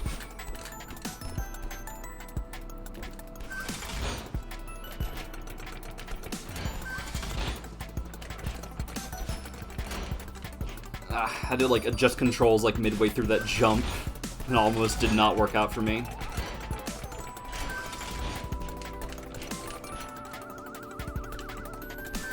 Like, this... just doing level 1A normally cannot compare to, like, the amount of shit I've been through. I don't think stuff like 3A or 4A can even hold a candle to, like, you know, stuff like this, or Summit B. And that used to be, like, super duper hard. So yeah, I can say that, you know, level 4 is not what it used to be for me, because, like, a couple streams ago, I had to clean up that level, and it was like, man, where's the difficulty? Like, it was still, like, a bit spicy, but it would not give me the same kind of trouble.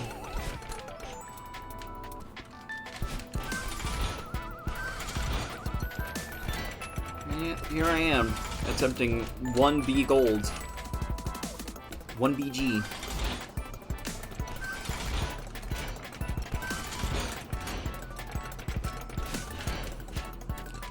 Oop. Alright, almost back to the killer.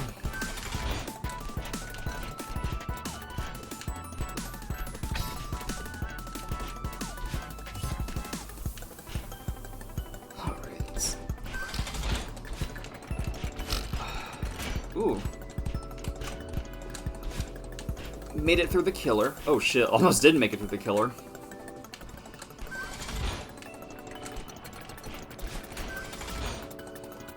Alright.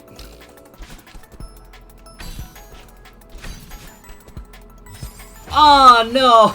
Too far forward. Why did I jump forward? Seriously though, I can make it deep into this. Again, if I can survive both killers, I think I'm as good as gold. Eh? Eh? Eh? Eh? Eh? Eh? Come on. Come on. I'm poking you with the stick. Laugh. Come on. Come on, get up. I know you're alive. Please, you can't be dead. It can't end like this. I can't have the blood on my hands. Please, wake up. Wake up, please.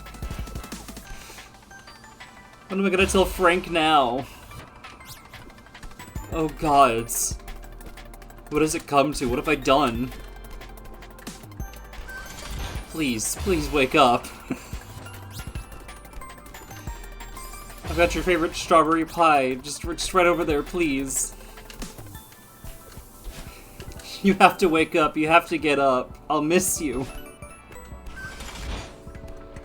I fucked up.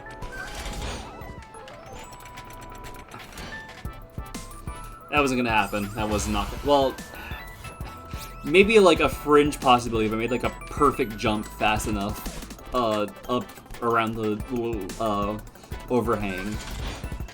And then like went as fast as I could with wall jumps, but no, that would not have happened.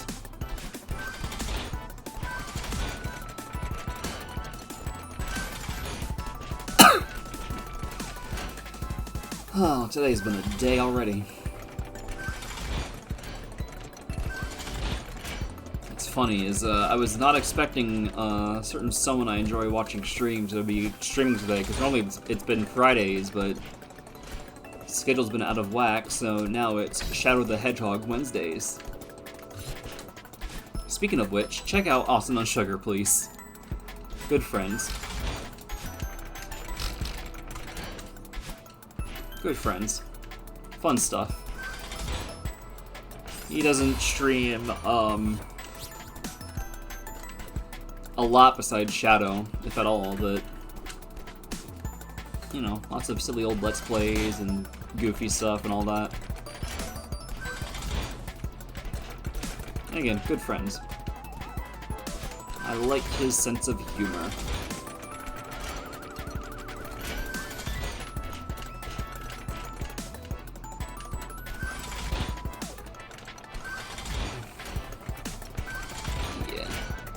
Was not expecting a Shadow stream today.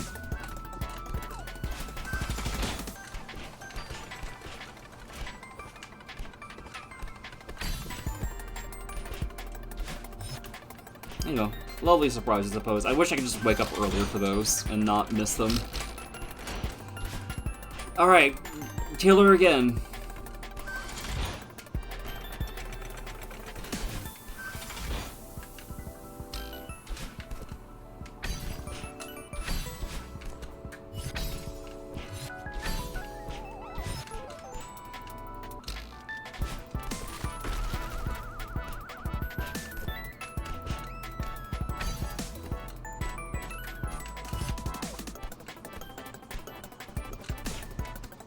Ah, come on! I didn't. Oh, that was one of the easier ones. Damn it. I'll get back there. I'll get back there. Sorry, I got. It's getting a little bit in the zone, but it wasn't in the zone enough. I was just happy to make it past the killer. Except it's me. I was the killer. Now you're dead. I want to hide your body. God, where the fuck is this going?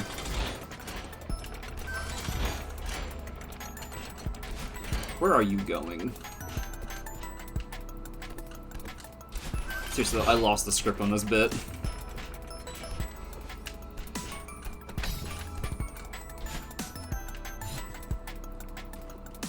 Bad humor to die for. Yeah, I've gotten the feel for that down, but I don't execute it quite properly each time.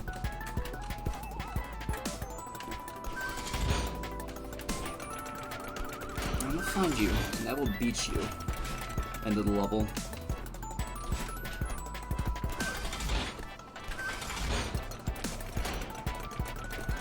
I'm making it through some of this pretty fast, I think. Not like, you know, fastest. I'm sure like a speedrunner could like blow me in the dust. Blow me in the dust? Leave me in the dust. What the fuck am I saying? But no, I'm sure a speedrunner would like be well beyond this. Like, again, assuming from like the start of each attempt, like, you know, assuming a speedrunner starts now, I'm sure I'm very far behind, but I feel like relatively, I'm just like schmooging through these. Damn it.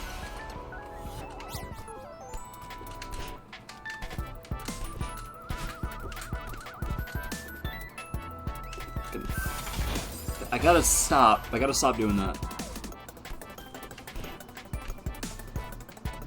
God, I'm forgetting the strawberry. Anyway, I'm still excited to like see my room through, see it get decorated and whatnot. I need some folks' help, and they won't be able to help me till the weekends, but It's still nice it's gonna be coming along. Hopefully. I've waited so long to have a room decorated to my taste completely. And be nice and cozy and comfy. I mean, not to say I'm not comfortable, like, you know, my bed's still comfy. I still have a lot of good memories in here. It's just, you know, some nice decor I feel like would help the mood. Really make it feel like home, because this is the only part of the house I have real control over. I don't own this house.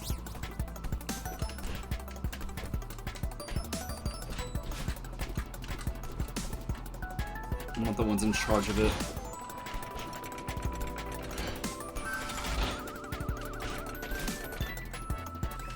Still.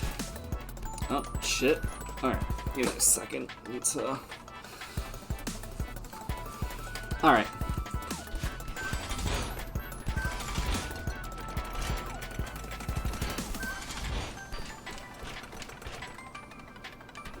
Keep on going, keep on going.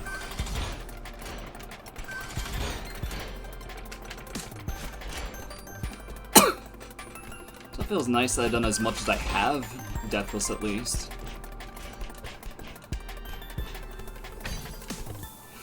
Okay, okay, okay. Don't panic, don't panic. Everything's good.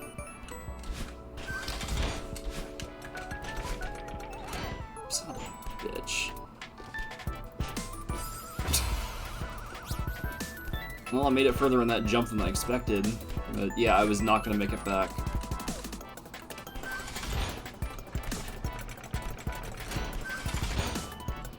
How many deaths am I going to add to this when I'm done?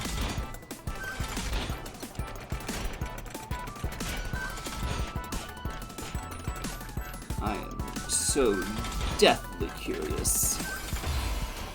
Literally, deathly curious. Just like you, we're both dead. We're ghosts.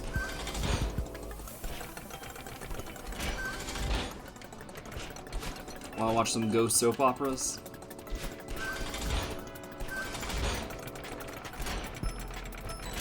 Where the fuck am I going with this bit?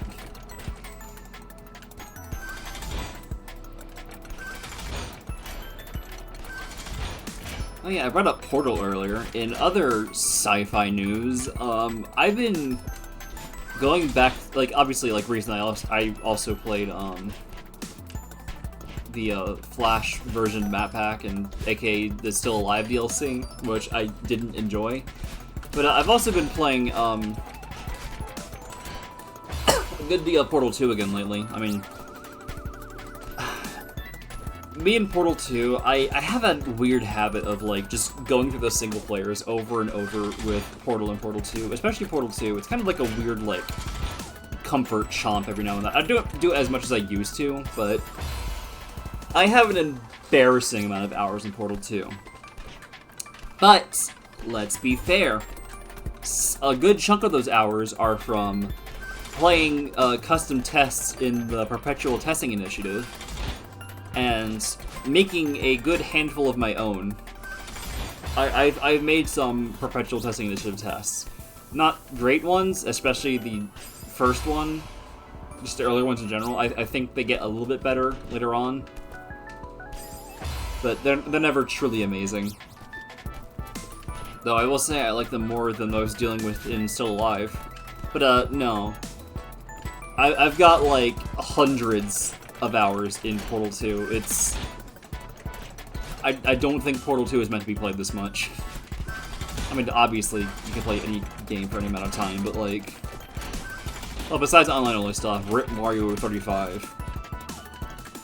But no. I have put an ungodly amount of hours into replaying Portal 2, just kind of going through, like, the story again and whatnot.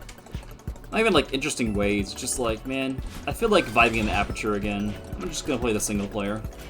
To the point where I know the solutions to every test chamber in Portal and Portal 2 by heart. Like, embarrassingly so. I mean, it might take a while for my like memory to like kick in, but like on like some later tests. But you showed me a test, and I'm like, oh yeah, portal here, portal there, throw a turret in the air, watch for the bullets that will graze your hair. Anyway, but no, I'm playing some Portal 2 again, but this time, while it is the single player, I'm not playing it conventionally. For some reason, I decided, let's poke the leaderboards.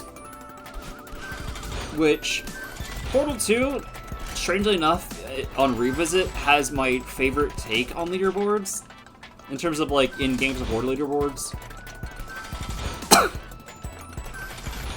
It doesn't show you, like, the ranking of, like, everyone ever. You can't see, like, you know, a first place or anything. But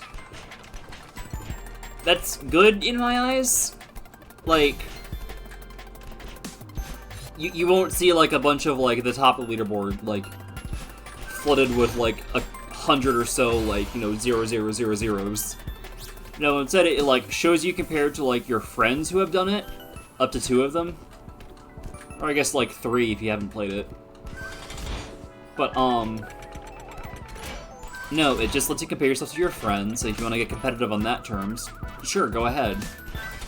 But it also, like, shows, like, a graph of, the averages of, you know, least portals and least time.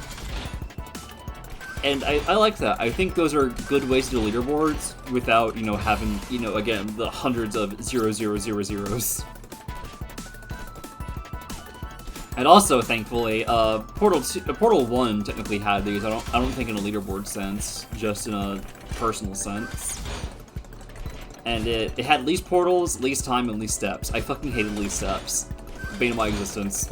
I eventually did it though. I do have gold medals in all of the challenges as of last year. After not trying for like a decade.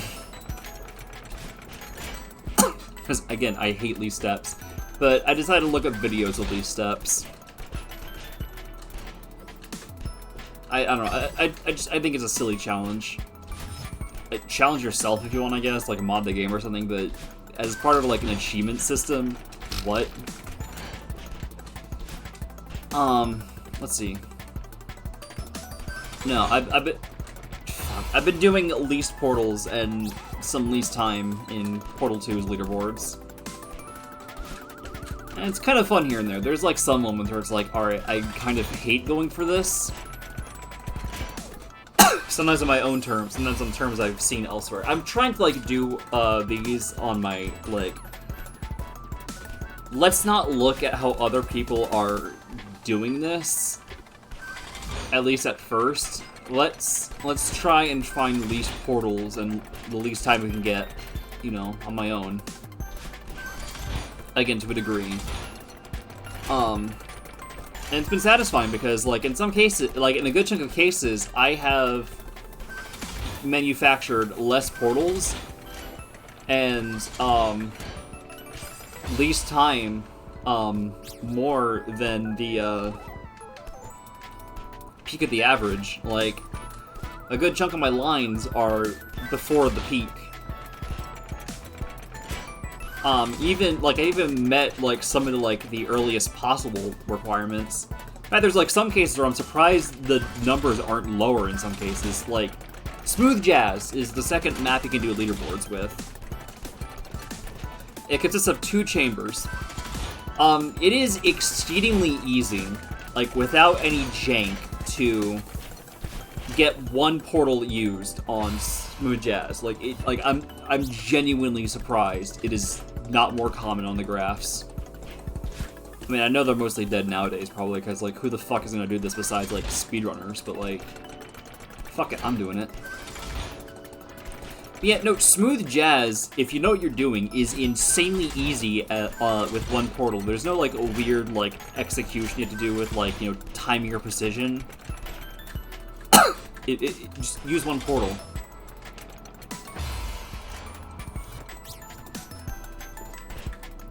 Like, why is more of the graph not at 1 portal? Like, there was, like, none of the graph at 1 portal.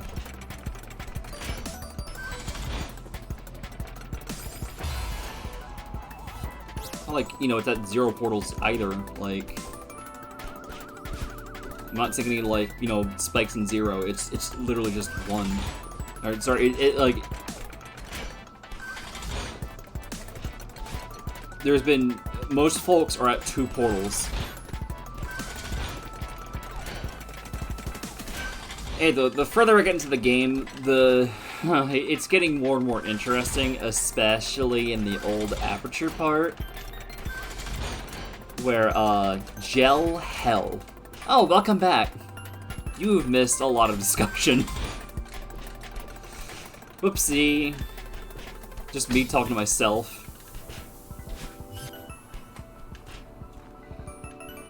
Yeah, I've made it past, the killer room, though, and into, Killer 2.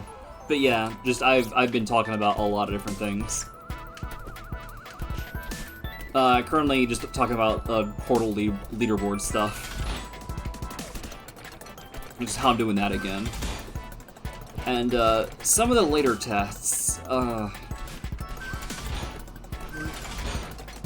Portal jank is becoming more and more ingrained in some of these later tests, again, especially when you get to, like, gels. It's like earlier tests, it's like, yeah, good luck doing this with 0 portals. Not many people doing stuff like that. I mean, there is, like, the turret chambers on some cases. But, getting some lower scores without jank, without a lot of jank, isn't too bad, but... There are some chambers, again, especially in the middle, so far, where it's,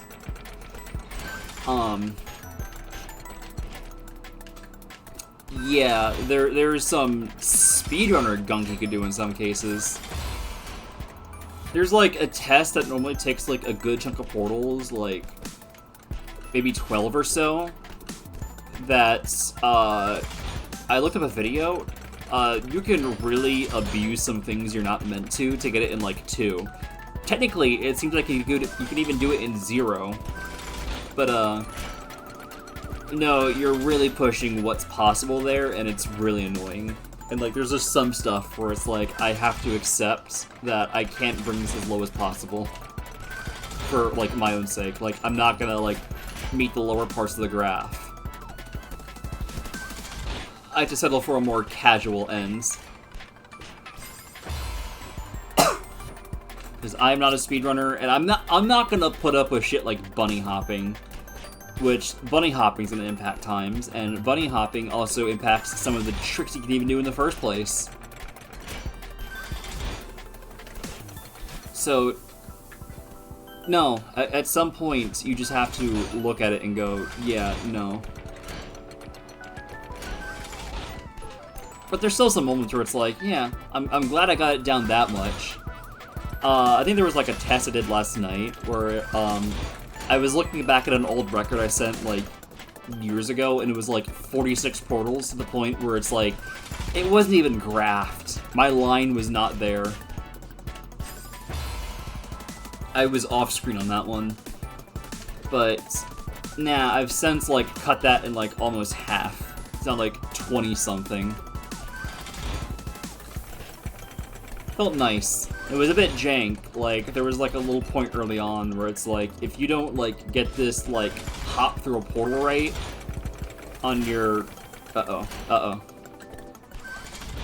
Okay. If you don't hop through the first portal right, you gotta restart the chamber. That was annoying, but, like, that's also par for the course in some cases.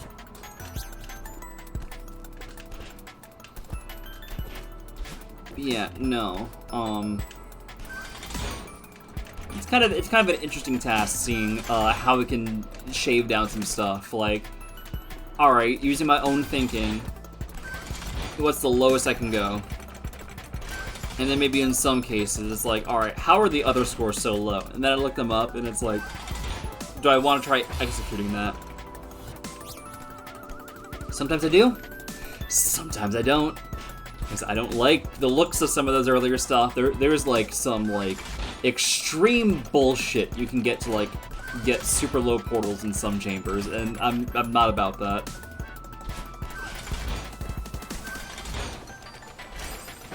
Just give my Give me semi-casual on that ends. What is reasonable for me to accomplish. Of course, I've also learned, I'm in like the final chapters of the game on Pokemon leaderboards. Currently in 9, the Itch. And I've learned that after a few tests in the Itch, I never bothered getting records on the late game maps. Like, everything up to this point I've had a record in. They were bad records, but I've had records in them. Not anymore though. The line ends here. From here on out, it's new endeavors. But still, what can I accomplish on my own?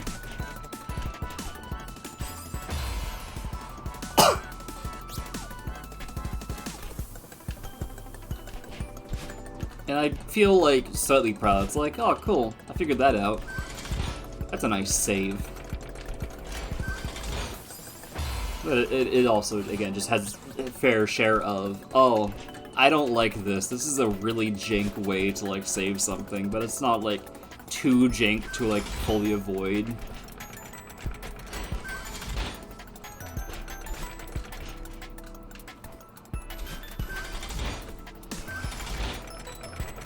It's an experience.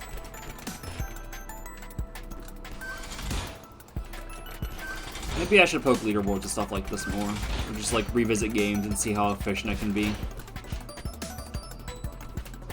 Something weird timeline where I decide to see what's like the least portals I can do across all of Portal 2, as opposed to just the individualized maps.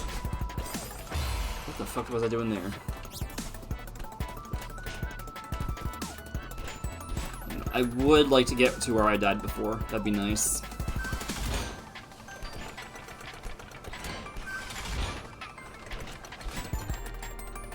Alright, let's try and talk a touch less and focus more. I'm gonna go a little bit quieter here for a moment. Just focus.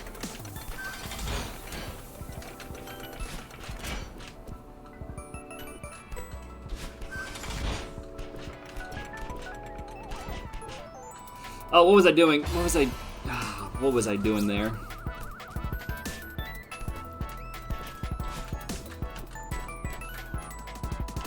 Ugh.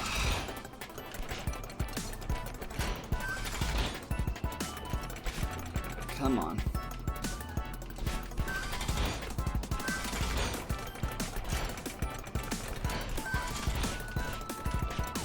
I think the only other time I've really tried to, like, mess with leaderboards even a little was Sonic Mania, and even then it was like, alright, how do I fare at the first stage, and fuck it, let's set a record as Ray in the final version of Encore close to launch, and I think I technically, because no one else was playing it enough at the time, I think I made it like first or within the top 3. But I was quickly shunted out when I checked, like, a year or so later. Like, yeah. I can't get away with playing the last level as a side character in a side mode to get away with something in the leaderboards anymore. Maybe, like, I, like, really wanted to be, like, super cheeky about it. It was just like, wouldn't it be funny if... It's not like a thing... It's not like a thing I want to make a habit. I don't, like, need that to, like, feel important or anything. It's just, like, again, it'd be funny. Sometimes you just do things with a bit. And I mostly avoid leaderboards.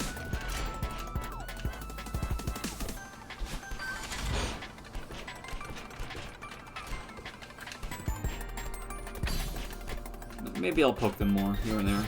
We'll see.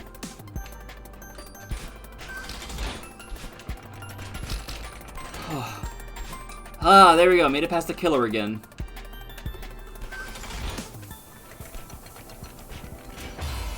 I didn't dash. Why did I not dash? What was wrong with me?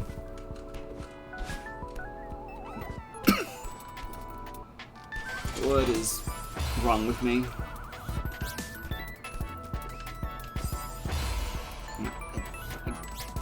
I'm at the point where, like, I'm dedicated. I want to do this. I want to do this.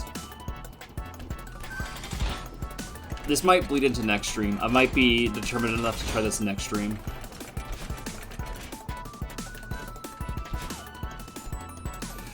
We'll see. We'll see.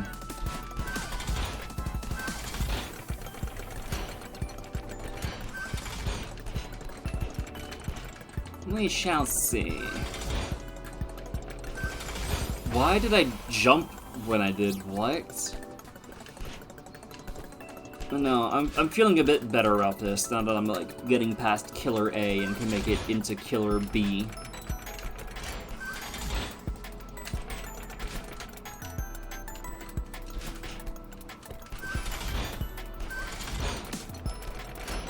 So yeah, I think I can do it, and I'm nuts enough to go for it.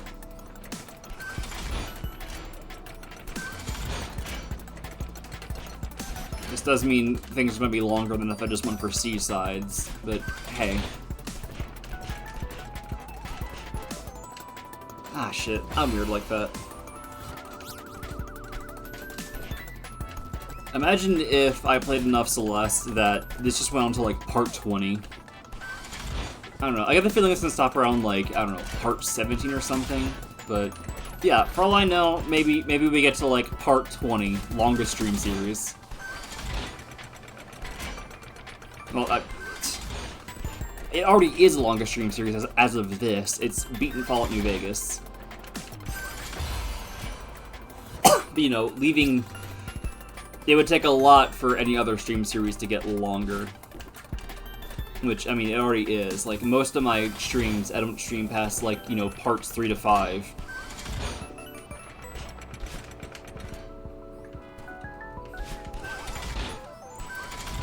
The most I can say is that if you count the classic Spyro series so far, or like Spyro as a whole, as like one continuous stream series, you know, by the playlist, then it's like, alright, 2 for 1, 2 for 2, 4 for 3, 8, alright. But in terms of like, you know, individual game I played for this many parts, no, it's Celeste's crown now. And even then, like, again, that was just 8 when it comes to Spyro. It didn't hold a chance. The only one to properly hold a chance was Fallout New Vegas. And those are just, they were too lonely. You know, at least with Celeste, folks are, you know, there's still some folks chatting, but New Vegas? No, that was lonely. Not even like I was the biggest in New Vegas anyway. It's just okay for me. But I guess I was, like, determined to, like, see it through. I don't like abandoning, like, stream series. But, you know, at that point, and I even said I didn't want to. I was like, I'm gonna go all the way through this. I'm not gonna abandon this. I abandoned it. But, like, just do what's fun, you know? The game is fun. If the game isn't fun, why bother? But no, it's just, I have trouble streaming when I'm alone. I feel like I'm getting better at it, but like, yeah, I am a nobody. I'm streaming to like, barely anybody. Interject with ILO frustrations. Lay them on lightly, because that is like a can of worms. I don't know the depth of that. I don't know how severe it is.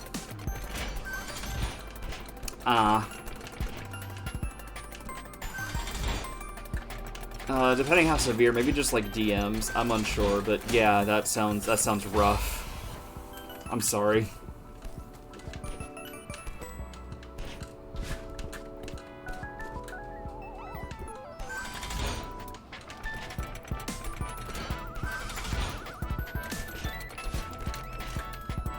Whatever's going on, I hope it can be dealt with in a nice manner, but gut feeling.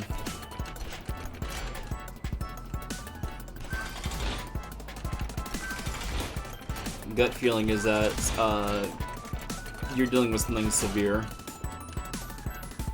Why did I do that?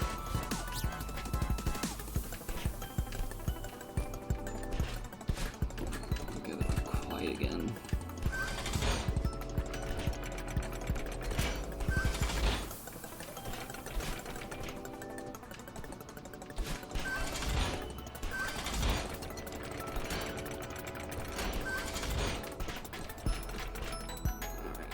No, I'm starting to get hungry.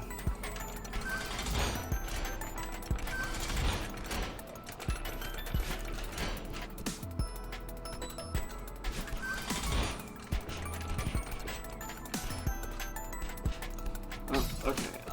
Give me a second. Really? Oh, that was a bad time to mention I'm hungry. Jeez. Has been eating much at all. Being reclusive as heck, finding more and more places to hide. Figured out a semi-consistent way to get her liver medicine finally, but scared. She lost a bunch of weight. Normally just the sweetest baby. Oh.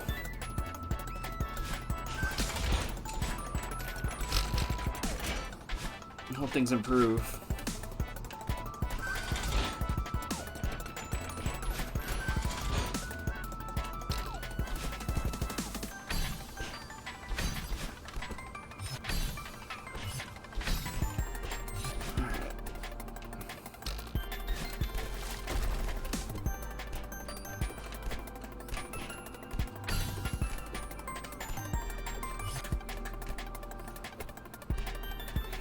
Shit. I climbed too much. And I dashed up something. But also gain weight correspondingly, also huge brat me mall. Yeah,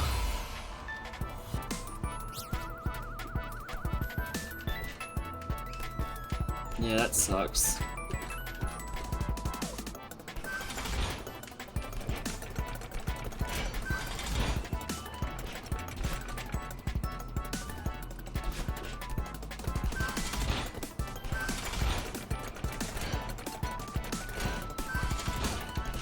Yeah, I get that.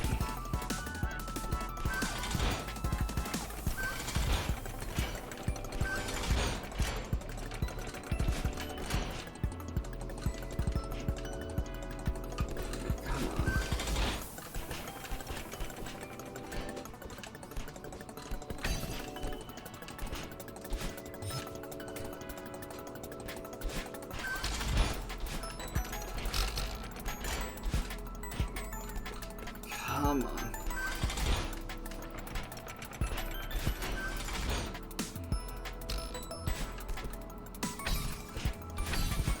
I should have diagonaled that. I should have used diagonal. Why didn't I do that? That was my best chance.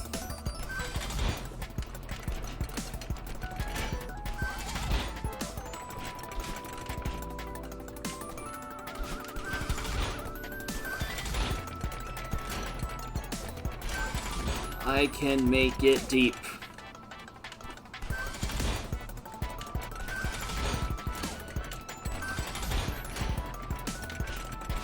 I can survive this.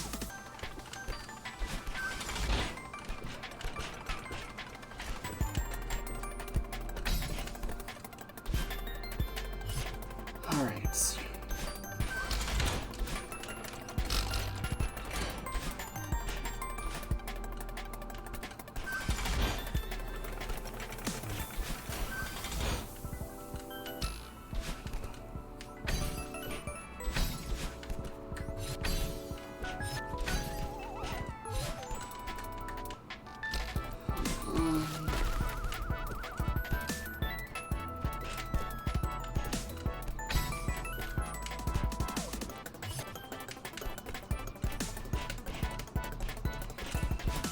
Alright, come on.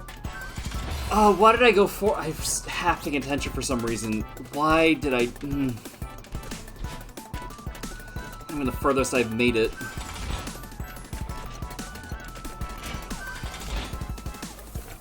How many times have I died at this point? Like I've probably blown like the original death count out of the water at this point.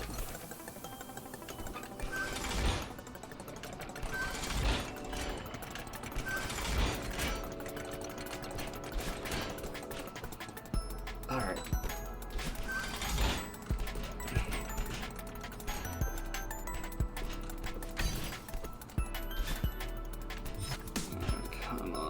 please.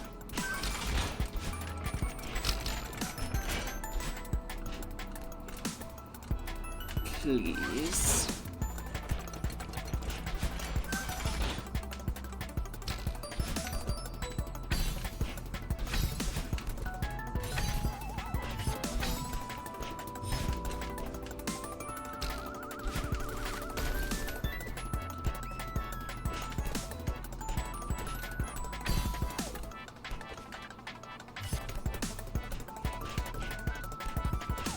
Oh, I didn't even get the tired. Okay, well, that time I did, but... Ooh, ooh, ooh. Alright, Killer Room 2? Killer Room 2.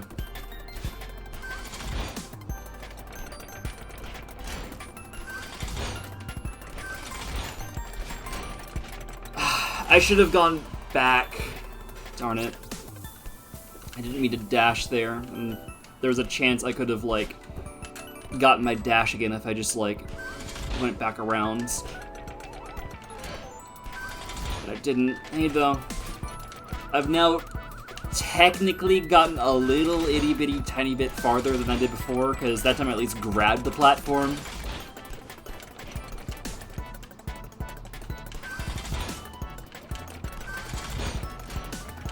But, yeah, no, it's still Killer Room 2. And there's still a good chunk of level after. Not the most, I think, but... trials and tribulations to survive. That was sad. I should have just rested.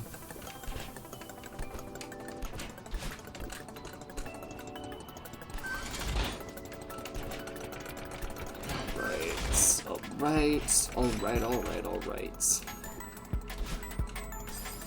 What was that?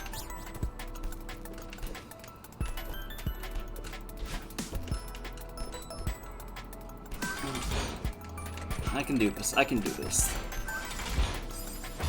No, I can't. I mean, I can, but gods damn it. Gods damn it.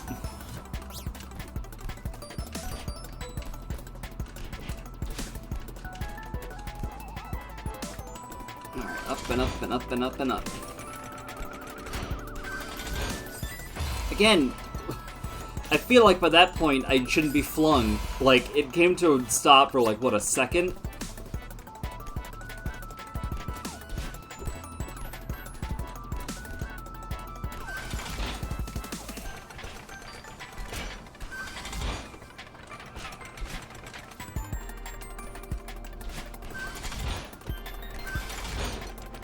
Oh my god, this is aggressive. Ah, that sucks. That hurts.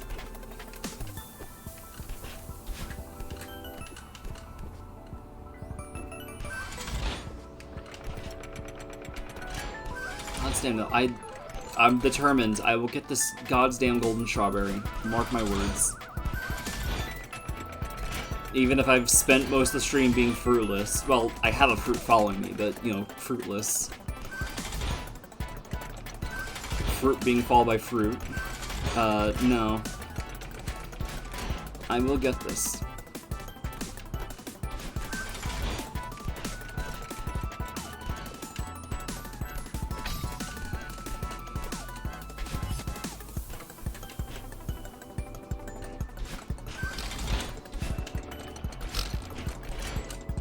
Okay.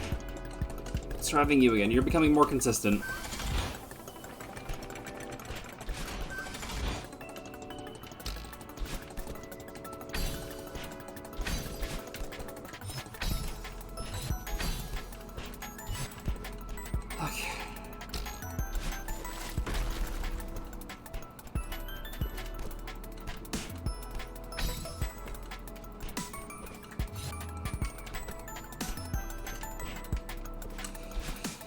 I almost grabbed it, but it wasn't enough.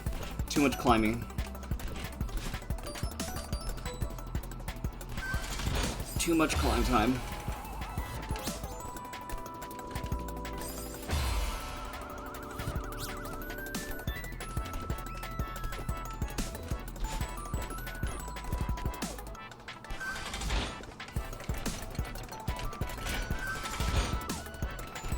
Still funny how climber and timber are spelled the same. I mean, minus the first letters, but you know. Very different feel in the words, thanks to that B.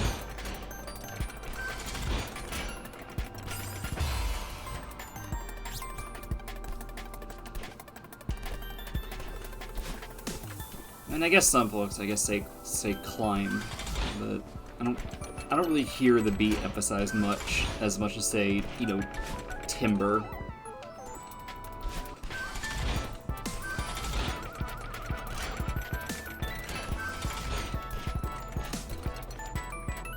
I don't know, word's funny. English is 7 languages in a trench coat. I mean, I think it's 3, if I recall correctly, but, you know, feels like 7.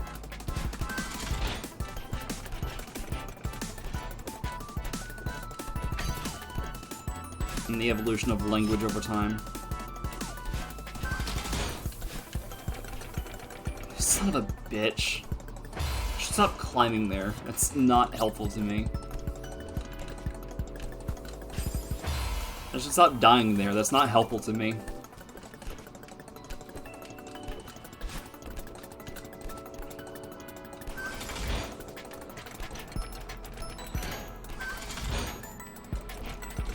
I've been on this level for fucking ages. And yet, still not yet as long as Summit B. Summit B was a fucking beast. 5 hours of Summit B. Like at least nearly 5 hours.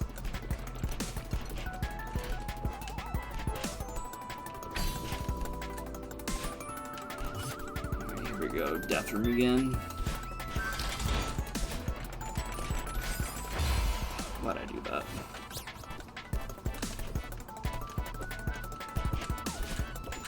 that? Again, I'm getting more consistent at the death room. It's still a threat, but it's not the threat it used to be.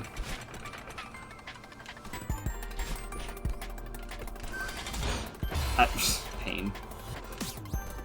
I'm dying to, like, the dumbest shit, though. Again, the dumbest shit.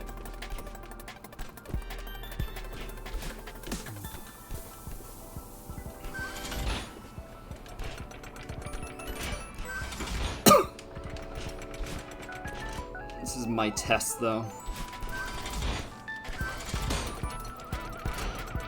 How much do I have in me?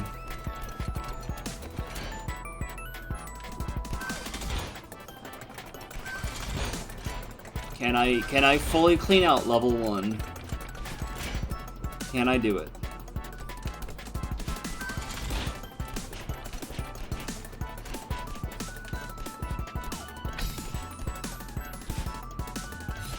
Oh, come on. That didn't work out. There we go, there we go.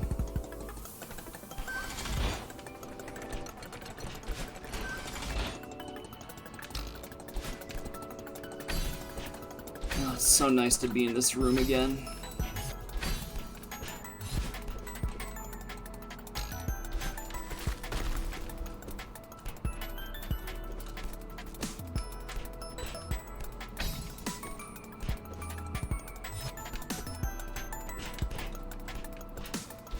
Here we go.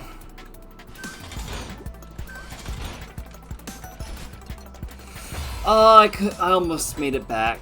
Darn it. I almost made it to Killer 2.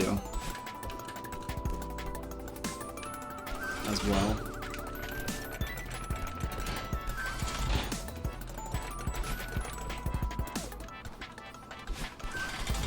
So I have these parts down pat. Patrick.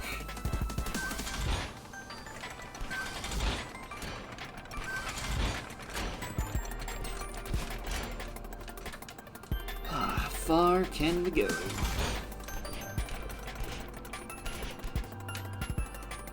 Not far enough.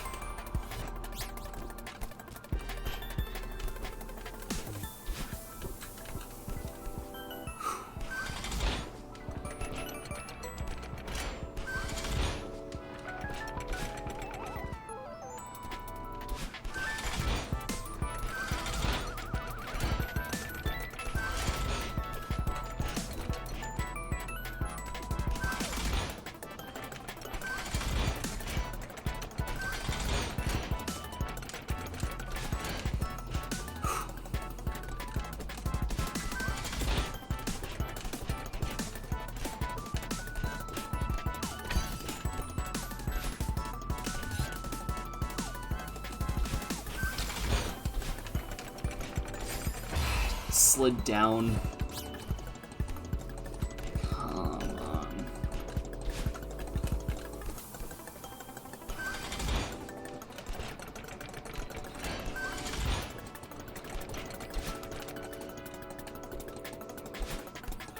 What was the plan there? I could have made that.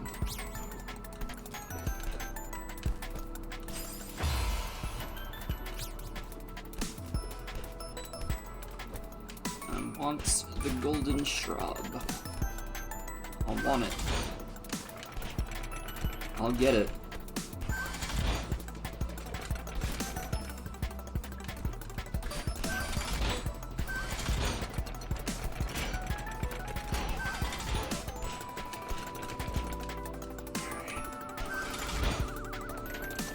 You just gotta believe.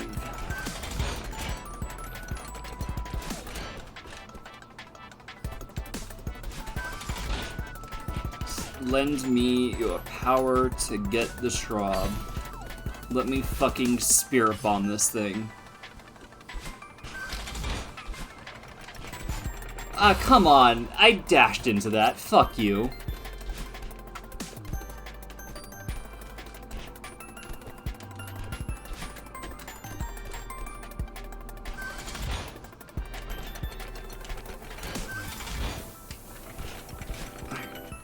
Please.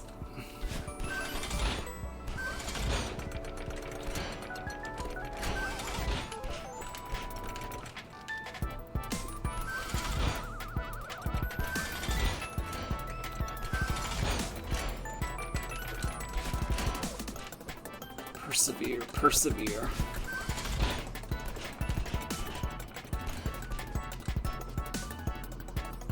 Darn it.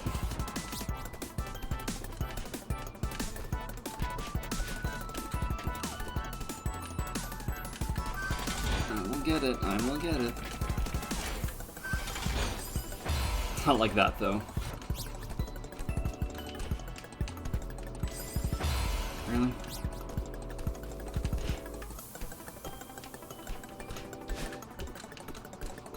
Now we'll triumph over your little Kaizo.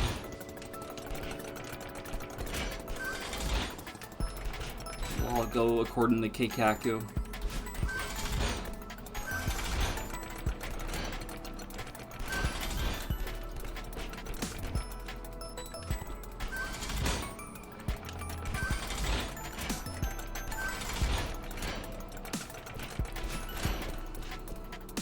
I can make it as far as I have.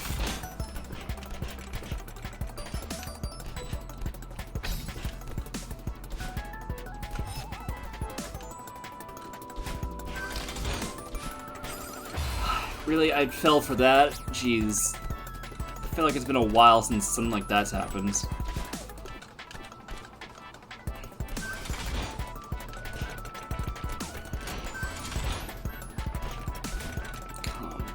Come on.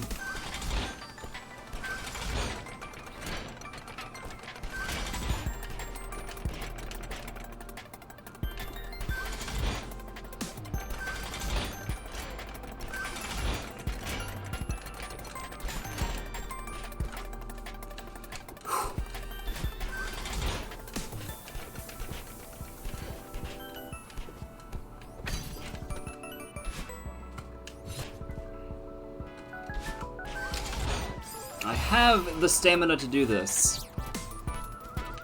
I know I do. I might have this stream go a bit long. Probably not too much. Like, if it goes beyond 5 hours, then I'm probably just gonna be like, alright, gotta cut it off somewhere. But I am determined.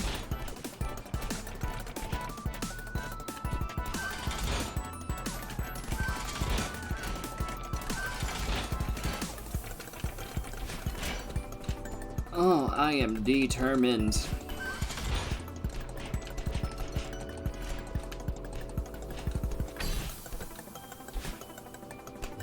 Much like with 1-C.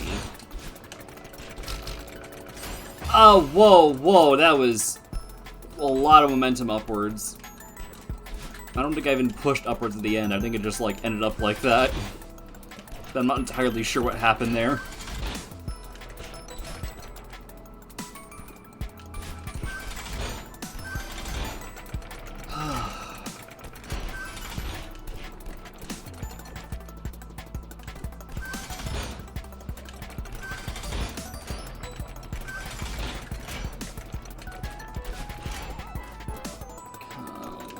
Please, come on, please.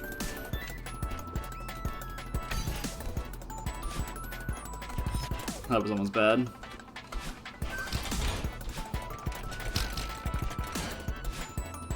Yeah. Less of a killer now, but I'm still gonna call it the killer. It's still stressful.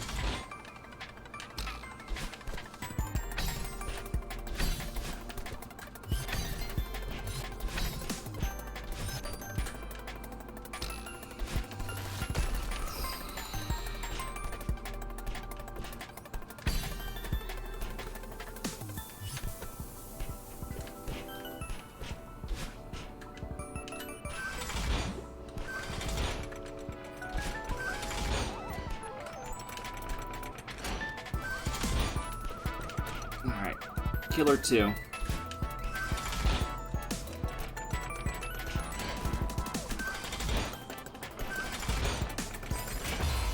I need to, like... I need to find a way to stall there. Whoa, let's not forget the straw.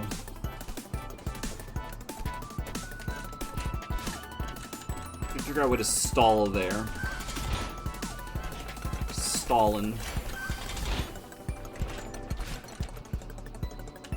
Ah!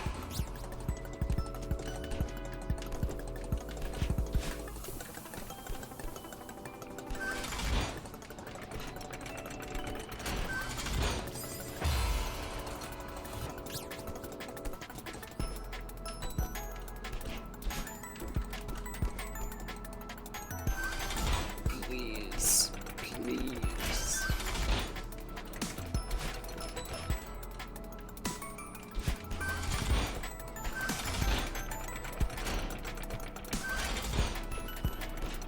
You can tell I'm, like, locked into this.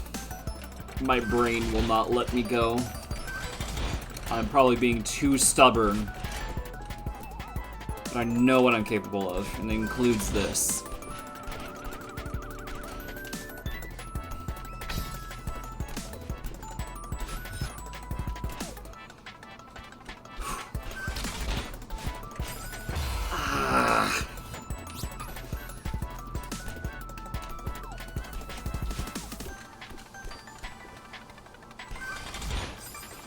Too fast. Slow down, Speed Racer.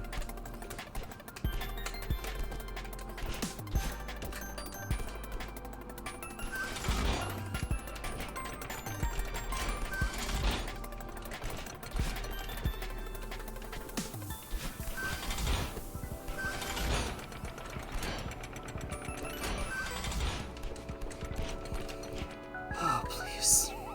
Ah, really?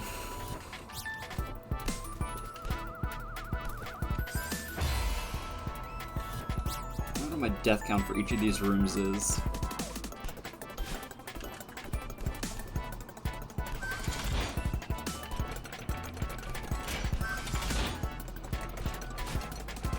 Oh, right, got a wall jump.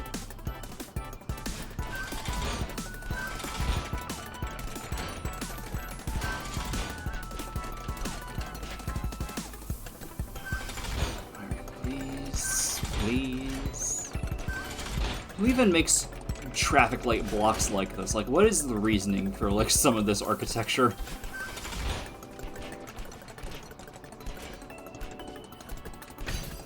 Is this, like, Sonic rules in this world? Or is it, like...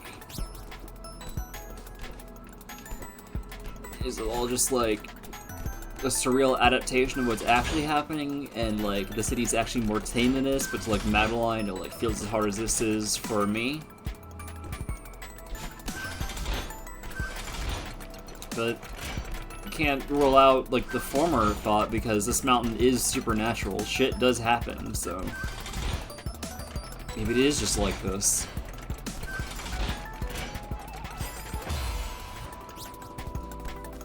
least no B-sides aren't canon. Thanks to Theo. YOLO.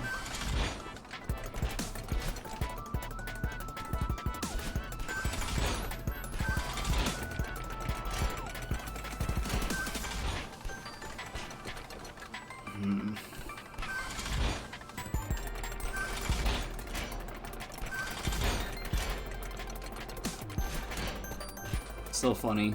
The Kaizo game that's mainstream Kaizo game. I mean, not like the most mainstream, but like, you know, I feel like everyone was talking about Celeste for a bit.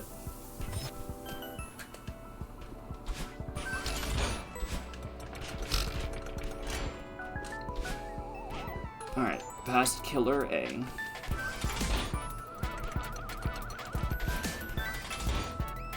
Lift off.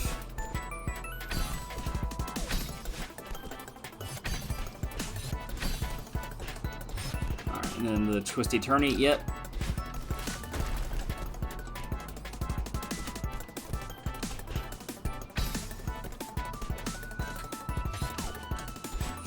Why did I... I'm a dumbass. I shouldn't have dashed there.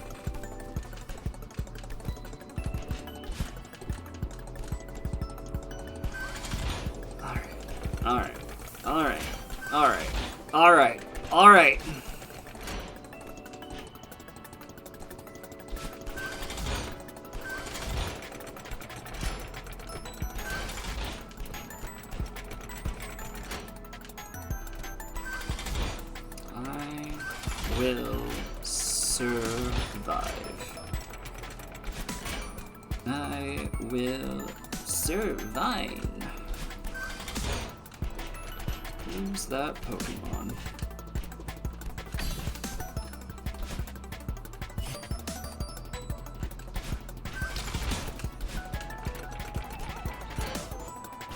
Yeah, that wasn't gonna happen.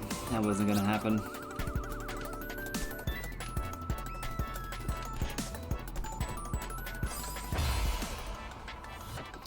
I keep looking at some of these things, and I keep seeing, like, it feels like blooper engravings are graffiti in my mind. I'm not sure. I mean, I guess it's supposed to be a mountain, maybe? Maybe that's how Celeste is written in that? I don't know. But, like, I see some of the, like, graphics in the background, just like, that's a blooper, kind of, almost. It's been like that the whole time, and it's so weird for me.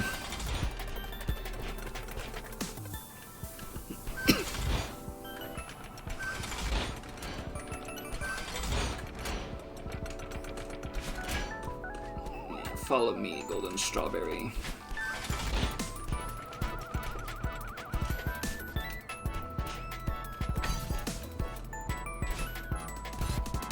Follow me and have a hell of an adventure.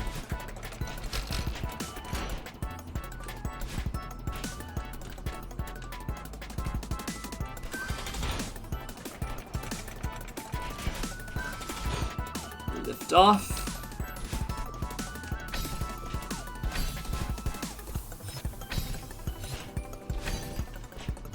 This one is like Killer Jr. almost.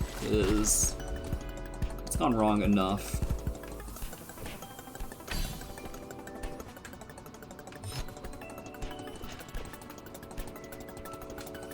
There we go.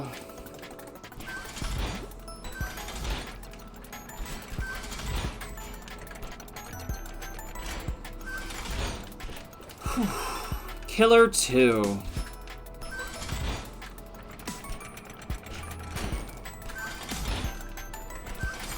I wanted to... Oh wait, was I able to like grab onto like one of the walls in there? Maybe I could do that. Let me see about doing that.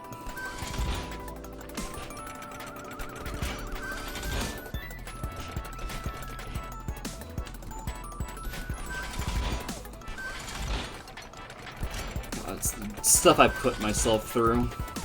Someone is playing Terraria modded edition because I got a bunch of now playing Terraria team mod loader stuff going on.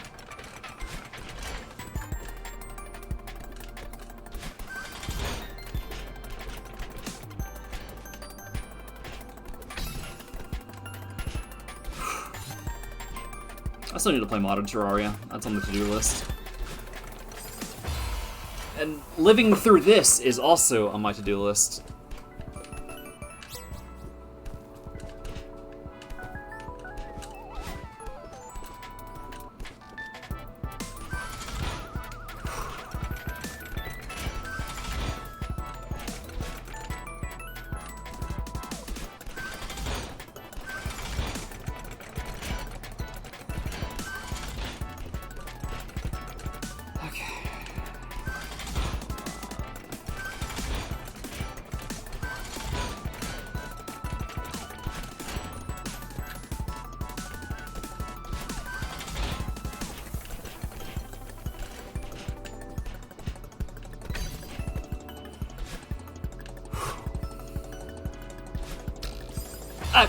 Not what I wanted to happen. Come on.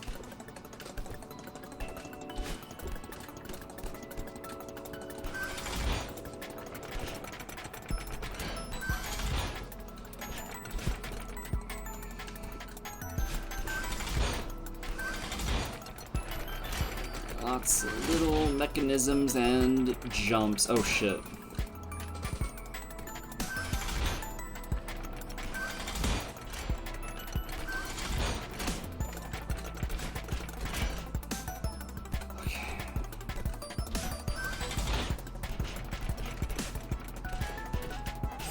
Aww. I keep approaching that one in, like, varying ways for some reason, but why not? It's not like it's much of a problem, if at all. What? Really? Again with that kind of timing? Really?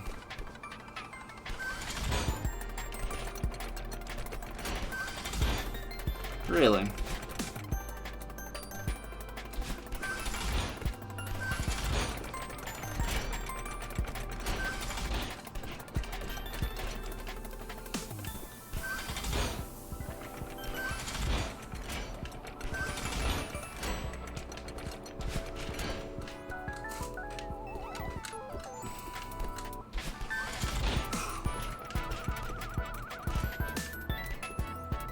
No, no, no!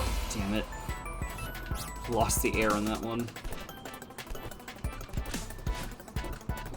And for what is supposed to be a cold area, I am experiencing the heat in real life. Not really much worse than earlier. Like, it's about the same. It's just, you know, game, frigid, real life. Not sauna, but...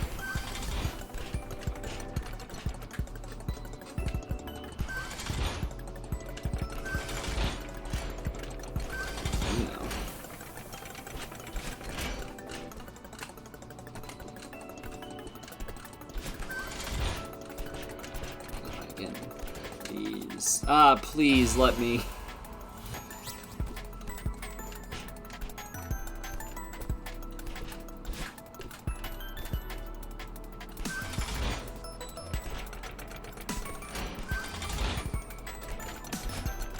You know, one of those moments again where it's like, it feels surreal to be alive. To be conscious and experiencing things in a way. I don't know. It's like, damn. I'm the universe, I'm alive, and I'm getting my ass kicked trying to get a gold strawberry.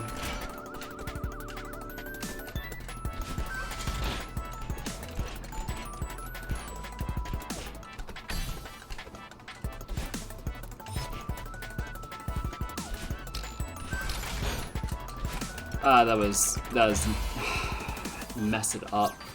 I could feel it even before I like got over. It's like, that fell apart.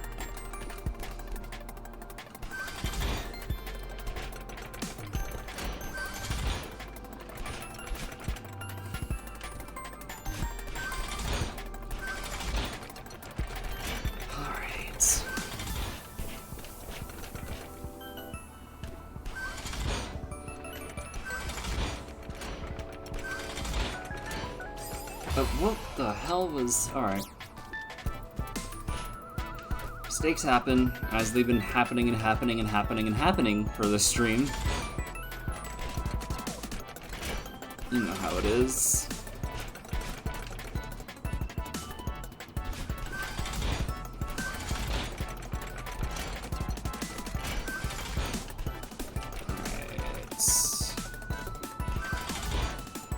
Alright.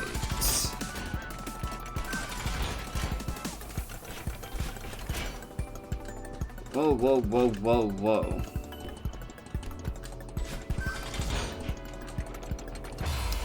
What is it doing there? Alright. Full attention, Ian. Full attention. Or not. As I say that, like, something in the corner of my eye just caught it. It was just sunlight through a window.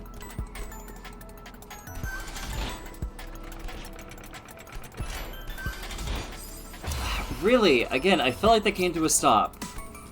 Nice timing.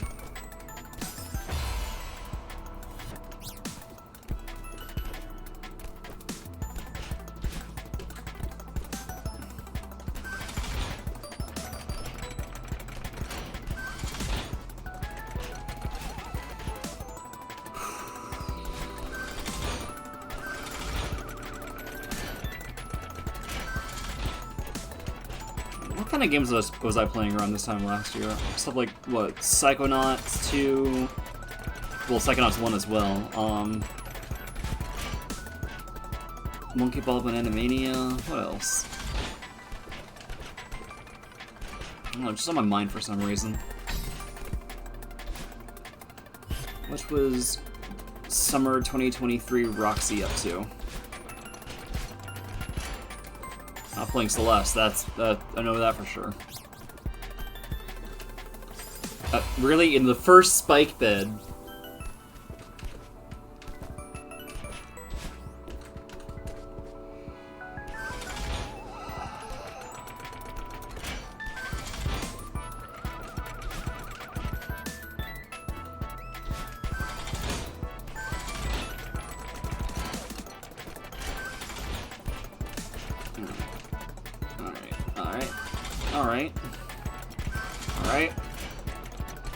Alright.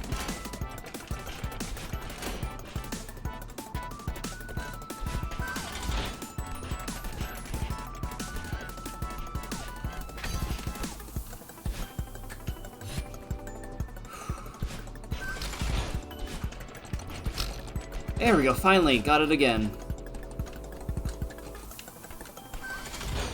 Love... Oh, ha, ha, ha. To say love to see it, but... Rare death for me on that one.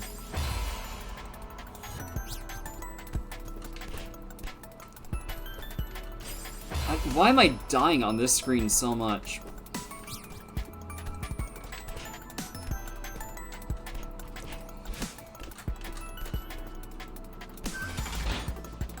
Jeez.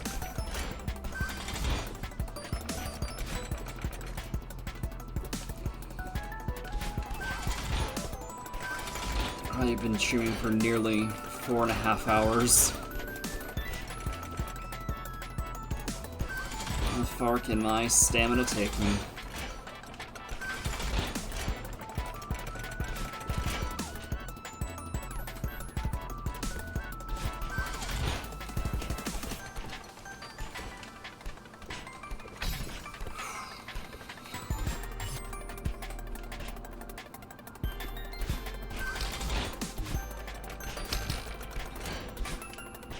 Oh, almost at that spike bed.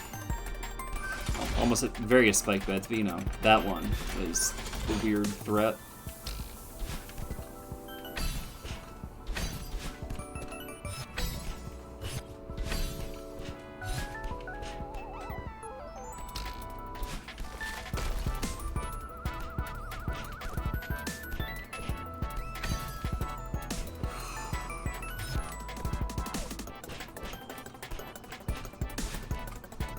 Almost to Killer Bee. Oh, that scared me for a second.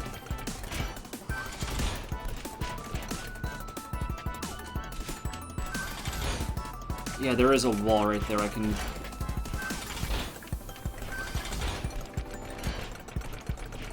Okay, cool. I've made it past Killer Bee. I made the rookie mistake. I got ahead of myself. I was like, oh yeah, I passed it, and then...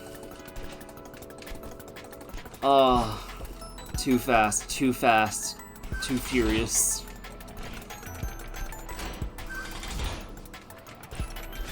I don't, that's, I feel like it's amazing for me.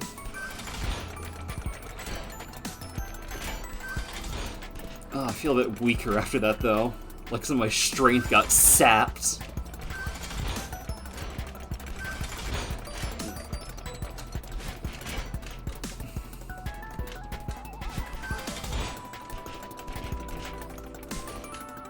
Ah, come on, please. I want to make it to the point I died at again. Come on.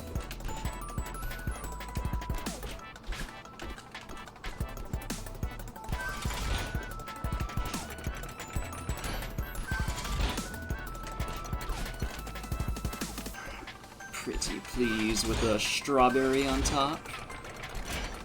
Many strawberries on top. Many golden strawberries on top. That'd be nice.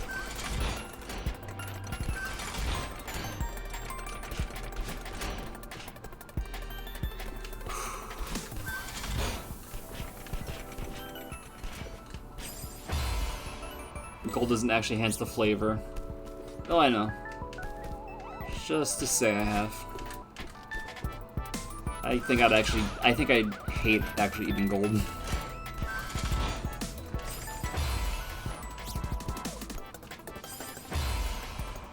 Like, honestly, like, I'm the last person who would, like... No, I haven't, but I feel like I'd hate it. Probably because I hate any kind of, like, overly, like, rich, fancy stuff. Ritzy. I'm not about going to, like, you know... I don't even have the, like, I don't have the money or, like, means for that anyway, but, like, I'm not, I don't, like, aspire to, like, go... I don't aspire to, like, go to a restaurant and, like, pay something overpriced for, like, a tiny meal on the plate with, like, gold shavings.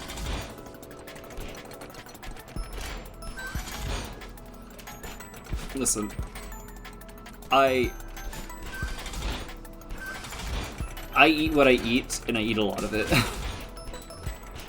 I'll eat, like, several cheap bowls of spaghetti if I'm hungry enough.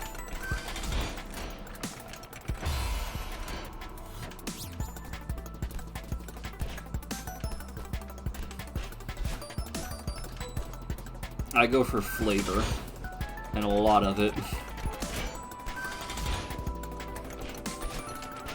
I don't go for status. I hate status.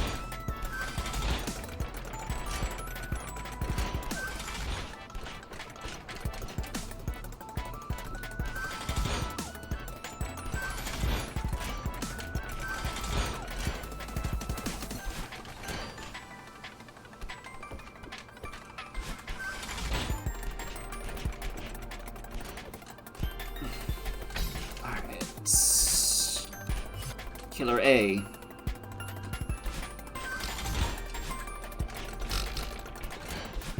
Cool.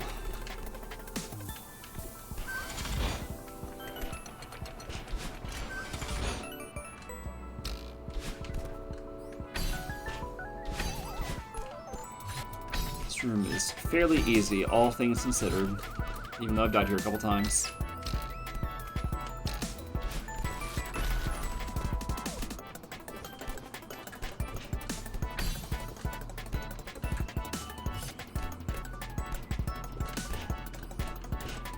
Oh, okay. Freaked me out. Ah, I meant to do diagonal. Come on. Alright. And status has flavor, and the only reason it's considered status is just people appropriated and made it expensive. You've had caviar, though the other cheap side of caviar are like $10.08 for like a little tin of it from the grocery store. I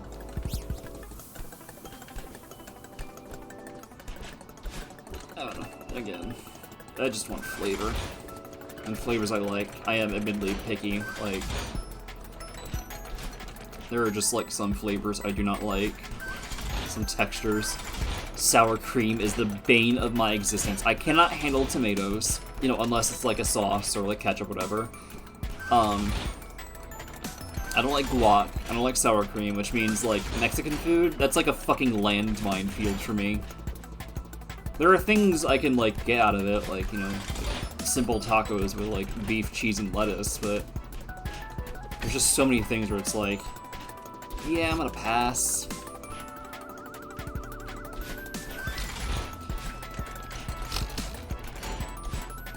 Like, if I so much as have, like, a little bit of sour cream, I want to gag.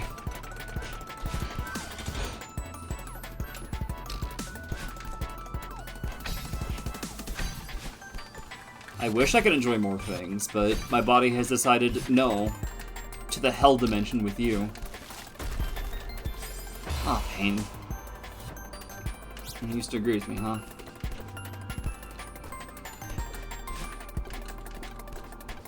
I don't know, it's just... sour cream is a wretched thing. I don't care if it's in, like, the itty-bitty tiny amounts, like, as, like... or something else. I've had, like, breakfast burrito kind of things before, and, like, I had to order them without sour cream, because even, like, the tiniest bit is just, like, get it out of my mouth.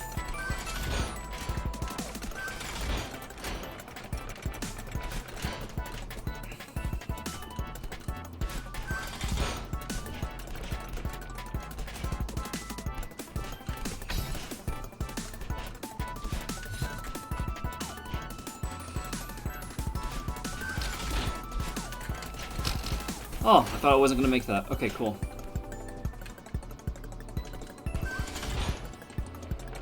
Ah, come on. Alright. You've heard sour cream and onion flavored chips. I'm not a fan of those either. I don't like them for, like, different reasons, like it doesn't trigger, like, the same response, but I don't like sour cream and onion.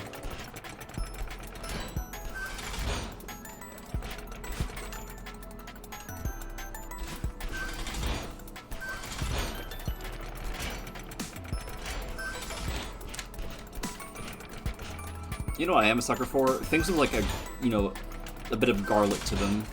Fuck yeah. Maybe some like garlic powder on stuff like pizza and grilled cheese.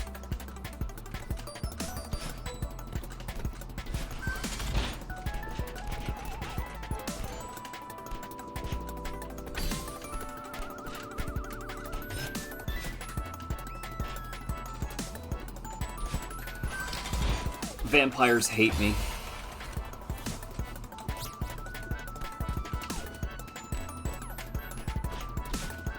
And I hate vampires. I mean, that's not true. I don't hate vampires. They're fine, but they're not my fictional horror creature of choice. They seem kind of bland to me. It's like, okay.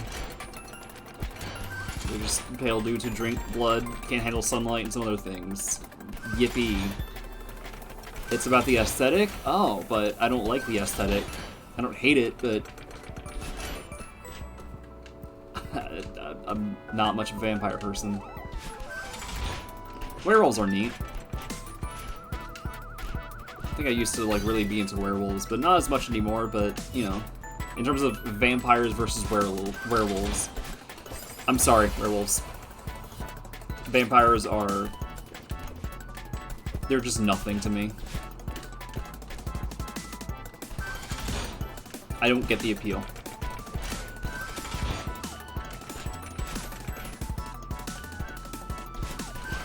But I'm also not one, you know, for like ornate and fancy things like, you know, some vampires dress themselves up as. More classic, you know, like Dracula stuff and whatnot.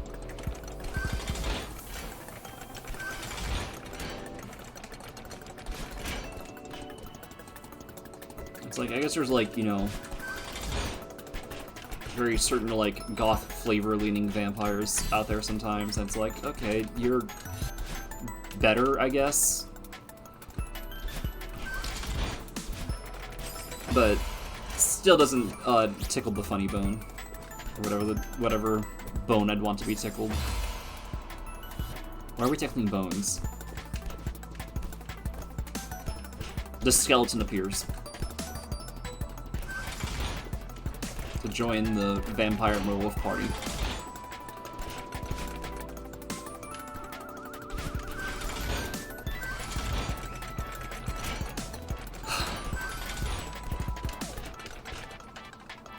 want to beat this. I will beat this.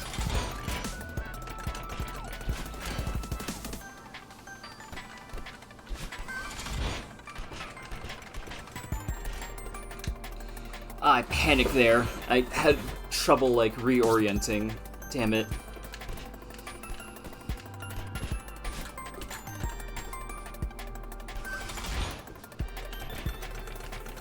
Please. Please, for me? For me?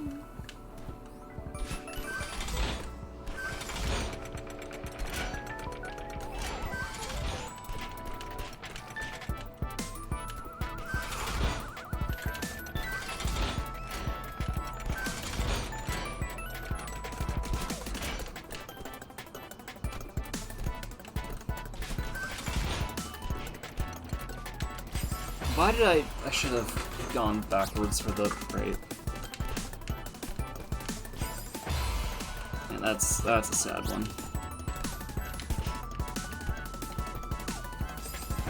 Man, I am choking on the screen again for some reason.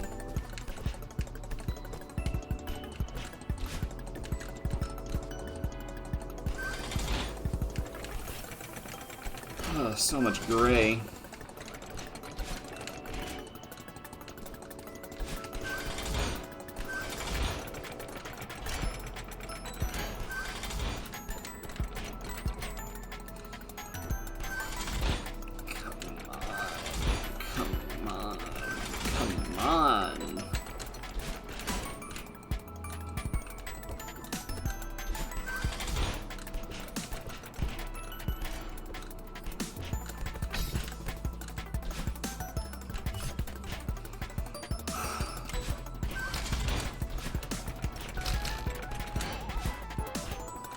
The endurance needed to survive this is something else.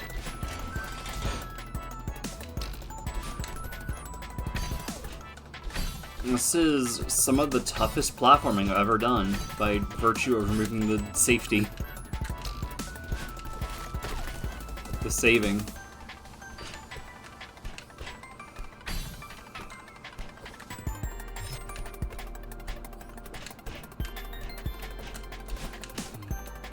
Almost back at Killer B.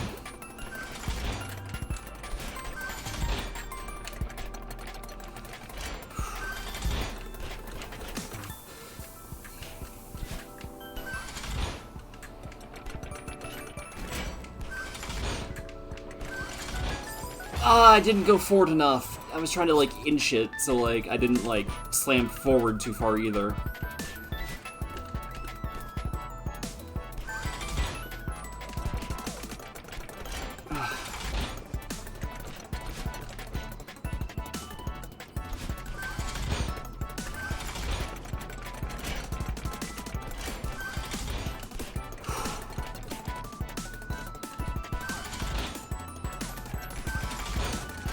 God damn.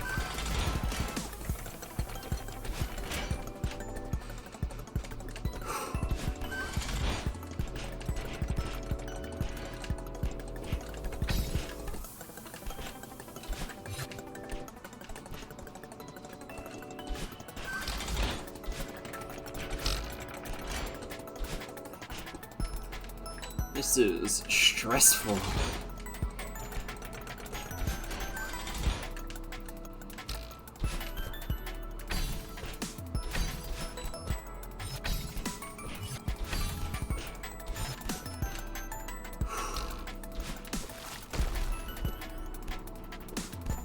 Just don't panic. Just everything's fine. Everything's cool.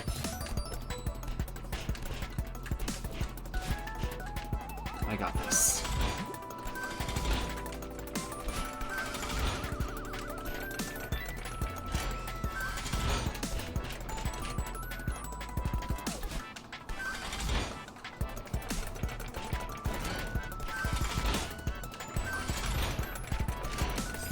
Too far forward.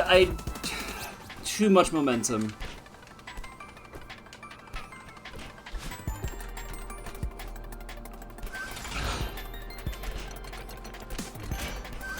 Inching closer to victory. No matter how much I'm set back, I'm still learning and adapting, growing more consistent-ish.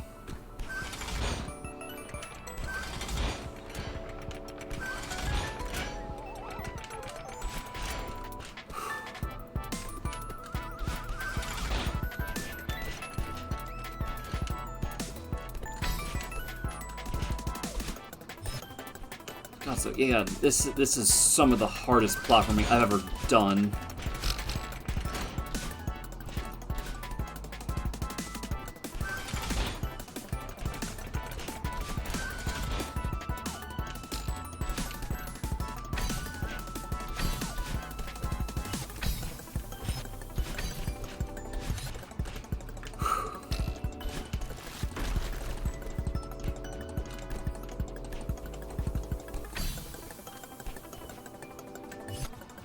Uh-oh. Oh, it didn't trigger the exhaustion. Okay.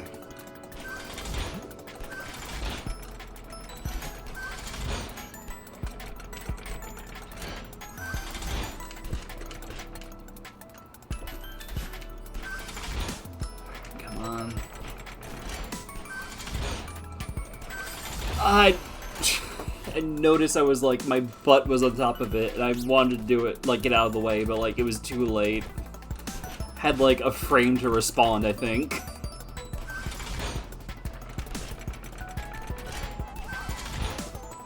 Oh. Is my exhaustion palpable? Because I'm getting weaker. But the determination is too strong. My determination has hands.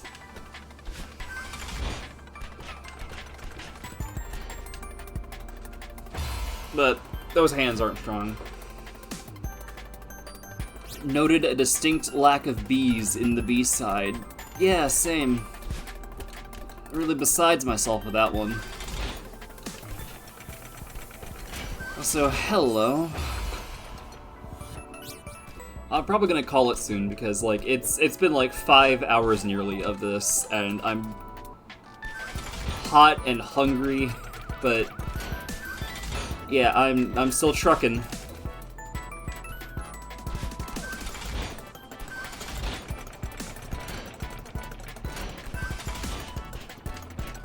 Yeah, welcome.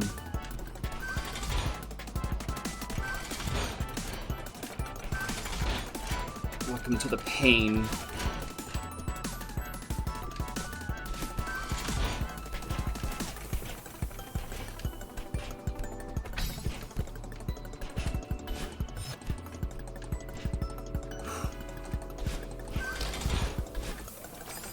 Not far enough. Not far enough.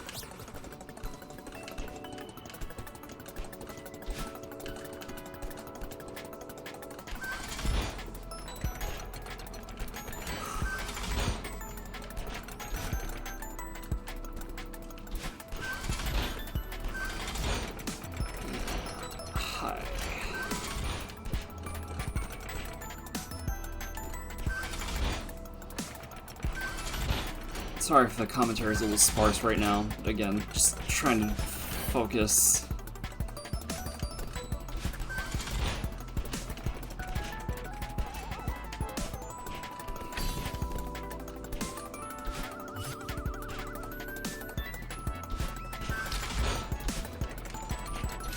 It slid.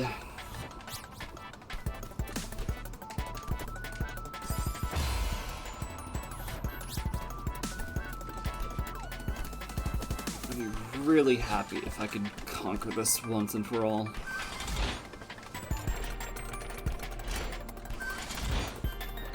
Again, it's funny how C gold for this level was harder.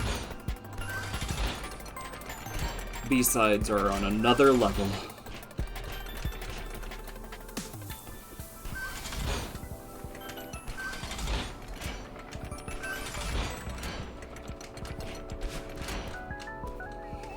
Oof, lost track for a second.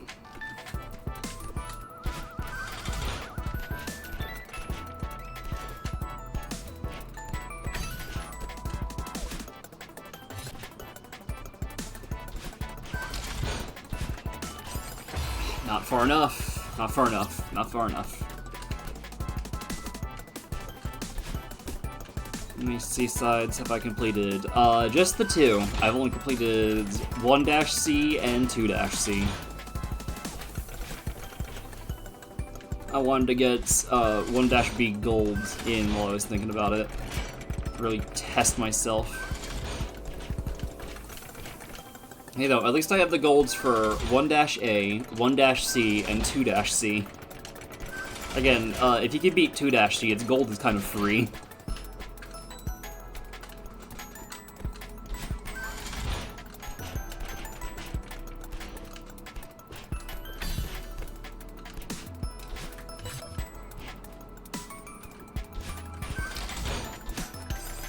Too far forward, too far forward.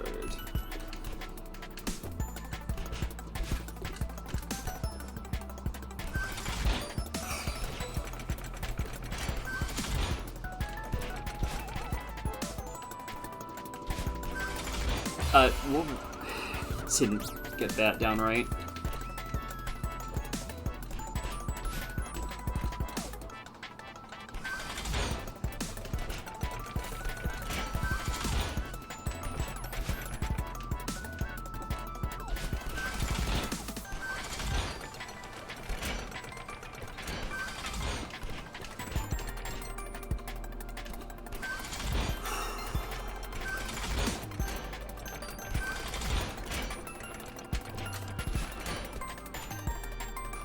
Come on, I got this.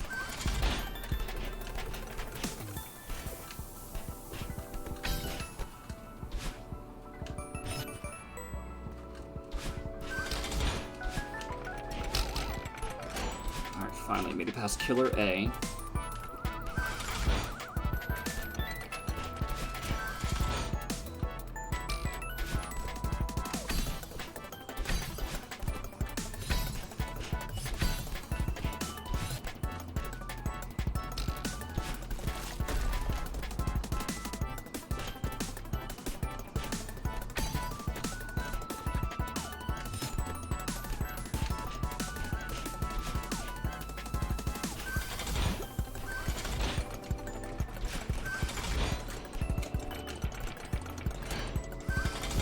Alright, Killer B time.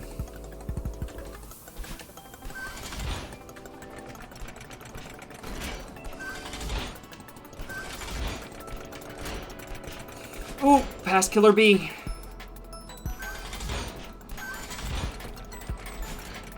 I should have dashed to the side. Well, that's the furthest I made it, at least.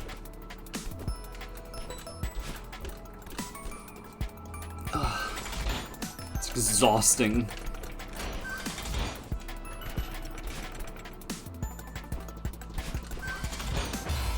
No, not the right, not the right control with that one.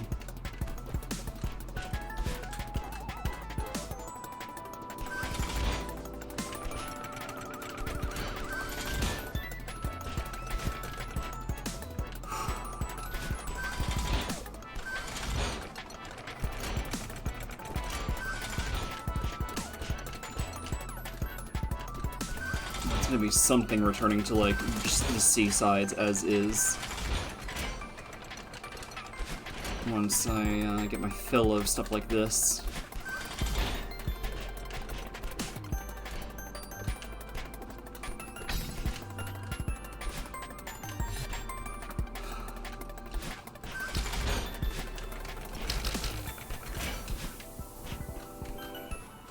Alright, past Killer A. Really? Really? Really?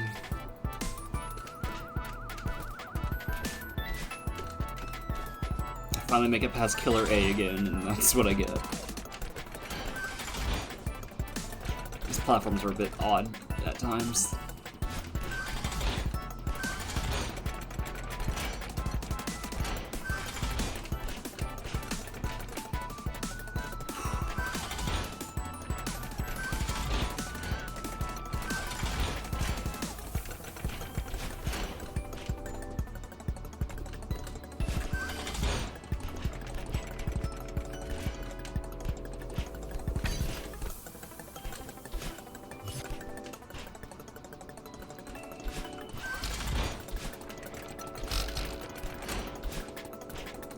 Killer A, done.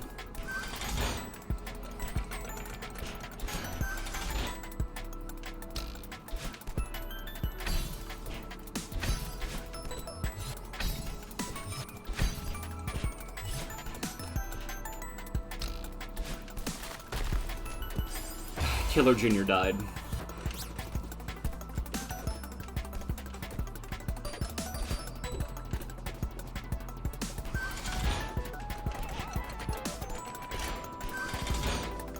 I'd say I'm giving this my A game, but this is the B side.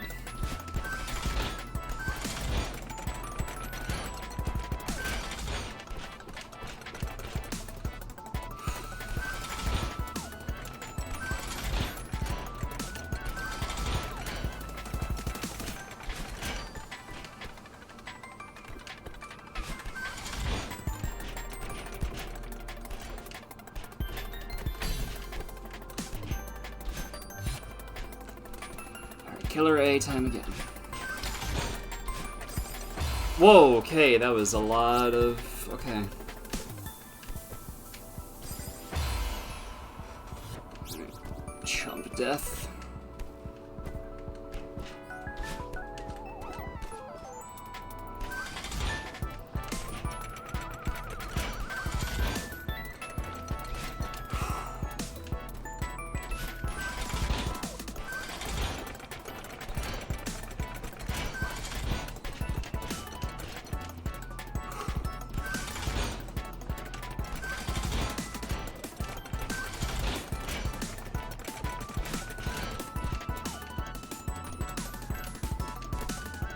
Sans has nothing on this, gotta say.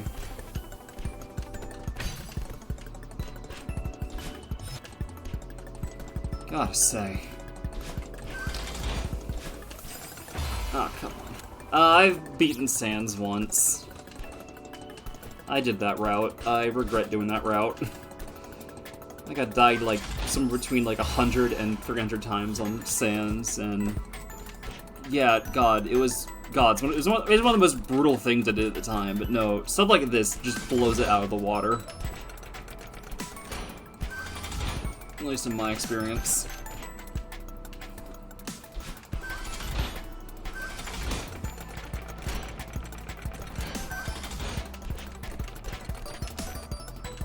Yeah, no, I did it because I was curious, and it's funny because I got called out for being curious. You know, a certain song being like, oh, you did it because you felt like you had to, didn't you? I was like, hey, stop, no, you're right. And just, I don't have the heart to do that again. I regret doing that. That hurt my soul.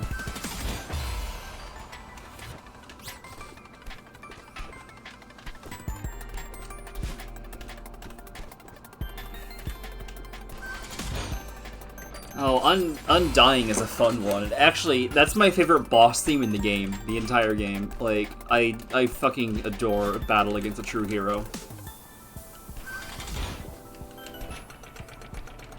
One of my favorite pieces of music to exist. My favorite track from Undertale used to be Spider Dance, but no, for years it's been Battle Against a True Hero. But so much of the soundtrack is fucking awesome. I mean, you know, cold take and all, but still. I adore Undertale. Easily a top 10er for me.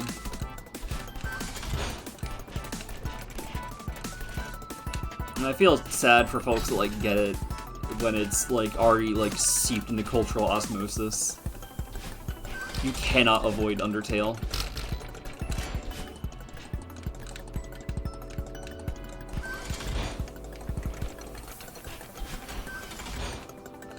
Made it past Killer A's minion. What? No! God damn it. That's one of the easy ones, too. Ow. Alright, I still got, like, roughly 10 minutes more to attempt this. Before I, call it.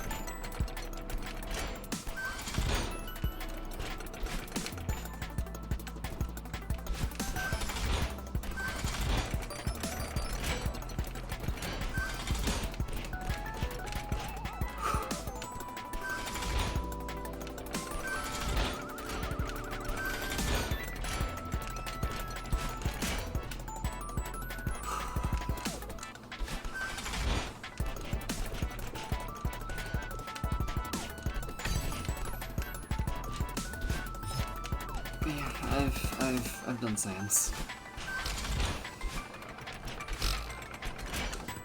Alright, Killer A done again.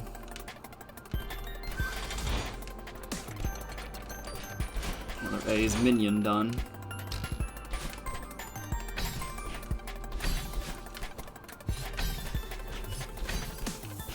Easy one done.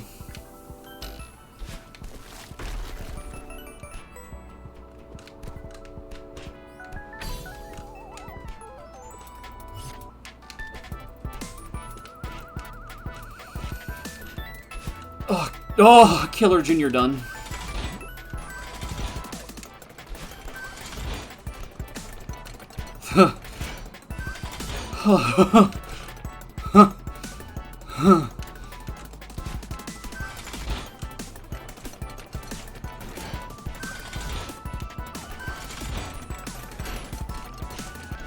Oh, Killer B done. I did the same mistake. I got ahead of myself. I was trying to like mentally relax for a moment, but wrong moment to do that with. I should have just like stood there for a second. Oh.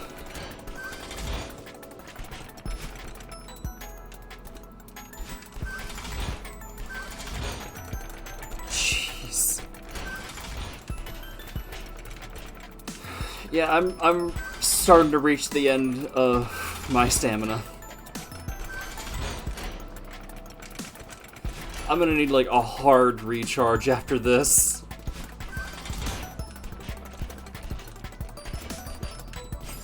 Damn it. You like the song where Vriska kills Tavros and Iridia sends? Oh my fucking gods.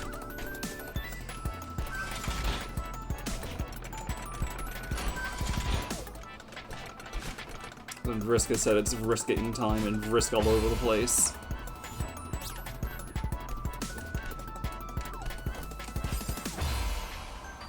That was fucked up though, that was a fucked up moment.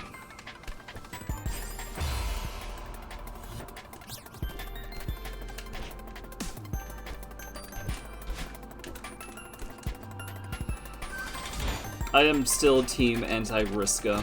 Like, I get why folks like her, but how she ended up, I resent the comic for her. She could have been something great, and then the comic was like, nah, fuck you, I'm doing it.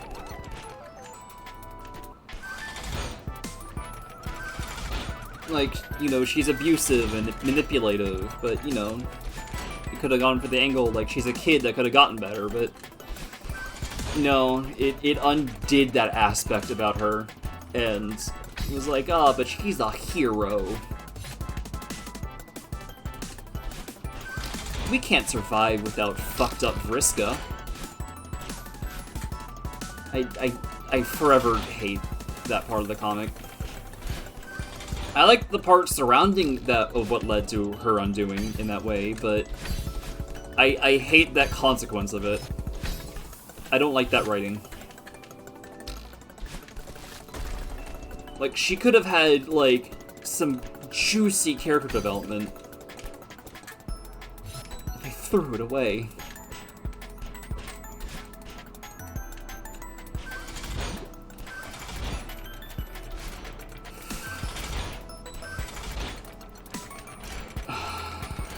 Son of a bitch.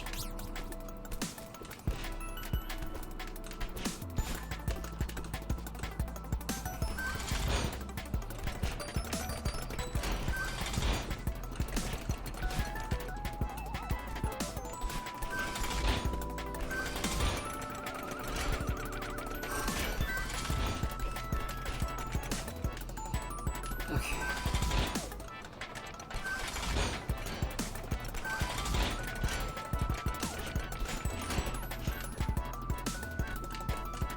I'm almost out of time. So let's make it count. Killer A, take the stage.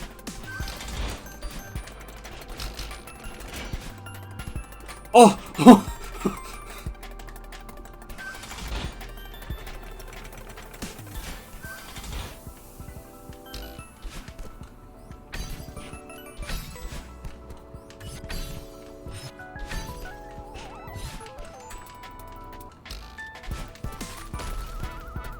Killer Jr., take the stage.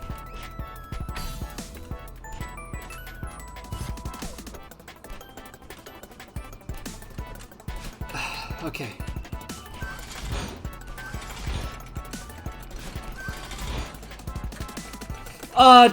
Fuck. Alright, there's like only like a few more attempts left, really, with this kind of time.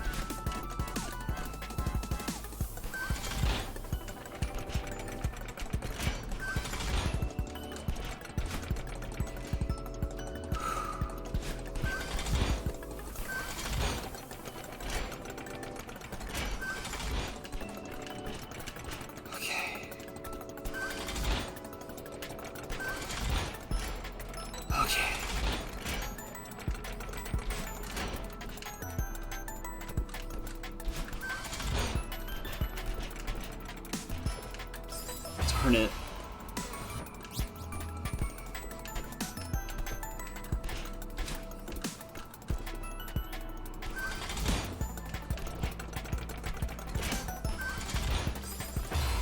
What? No, hold on, let me see that one again. Oh, okay. I guess that wasn't as late as I thought. Even still, it still feels silly when it's like, I've come to a stop for a moment. Don't jump anyway. Like, it's supposed to be, like, lenient for the times you do want it, but... Oh, it is not kind when you don't want it.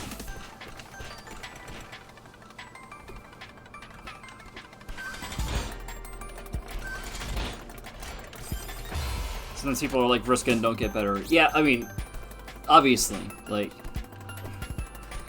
I would have preferred that either Vriska, like, stayed a fucking asshole and was, like, the narrative didn't, treat her in the right for it.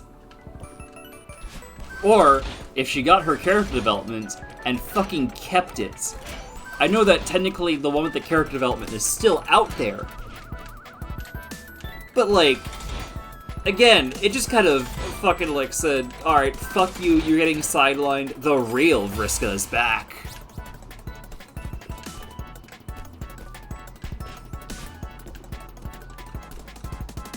Out there, dead forever.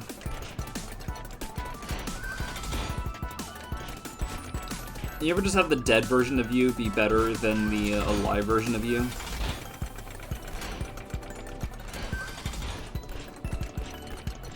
Yeah.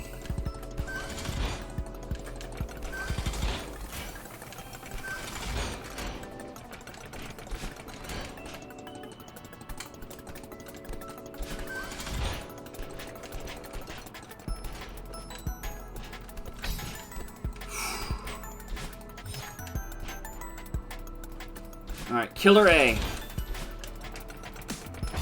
Fuck. Alright, one more. But it's been 5 hours now. If this was the one, it'd be fucking awesome, but it's not gonna be the one, but I still want to get this attempt in. I am throwing it to turbo. Gotta give it all the power I have.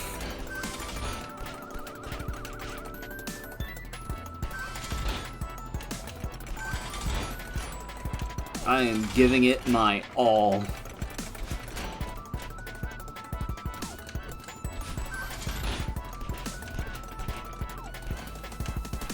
Oh, okay.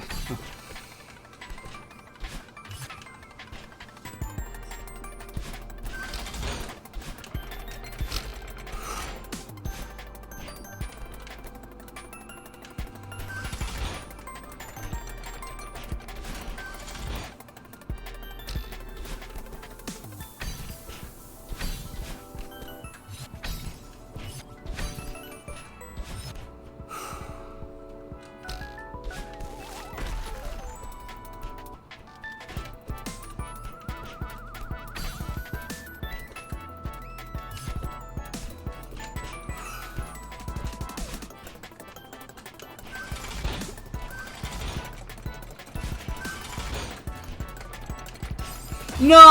Alright. Alright. Alright. I gotta call it here because it's been Oh my goodness, it has been a while, and I am at my end. Let's see how many deaths I added, though. 237, all the way up to... Not really, just 778. Would have been nice if I died... If I didn't do that last attempt, it'd be a, you know, a jackpot. Damn.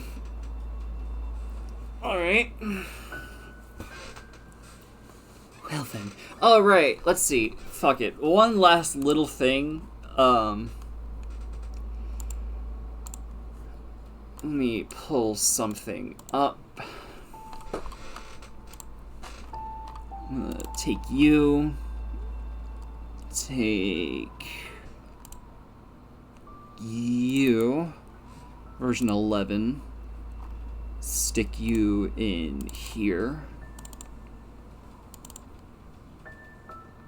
Oh, my hand is weak. Like, it is, like, doing, like, a bit of shaking. Anyway, I'm gonna insert an image now. Yeah, just image, sure. Oh my god, so I gotta navigate back there again. Media... Yeah, 11. Apologies for how fucking massive this is, but this did come up earlier. I did say I might want to shut this into the stream. This is where I'm currently at with Mega Man. Here's the early timeline. You got, you know, the classic series, you know, rising a touch, falling a bit, rising a lot, stagnating, but still pretty decent. Going up a bit, really enjoyed 7. 8 was eh, and then fucking plummeted to Rockman and Forte. The DOS games, besides Forte, are my least favorite games. The Game Boy series got better as it went. Those got pretty nice at the end, but early on, yeah. X already is a fucking roller coaster, and again, given how weird I hear the next X games are, I am very interested in seeing where that dark line's going. Legends, as you can see, kind of fell off, especially with the mixed feelings on 2. We got soccer right there. I played soccer for the fuck of it. It sure does exist. And then if we, you know, again, there are games that came down to this point, but I'm still working through them. And then I put Shovel Knight here. Why not? I really like the Shovel Knight games. They don't count as S-tier Mega Mans, though. They're just there to, like, I don't know, it feels a little more complete with them there. But I want to see a Mega Man game, like, hit S-tier for me. So, you know, save me Classic or X or whatever the hell. And then, of course, Minecraft X Mega Man X was okay. It was something. Yeah, that's my little timeline for now. That's how I feel about Mega Man. What a series. And I'm gonna be returning to it hopefully soon.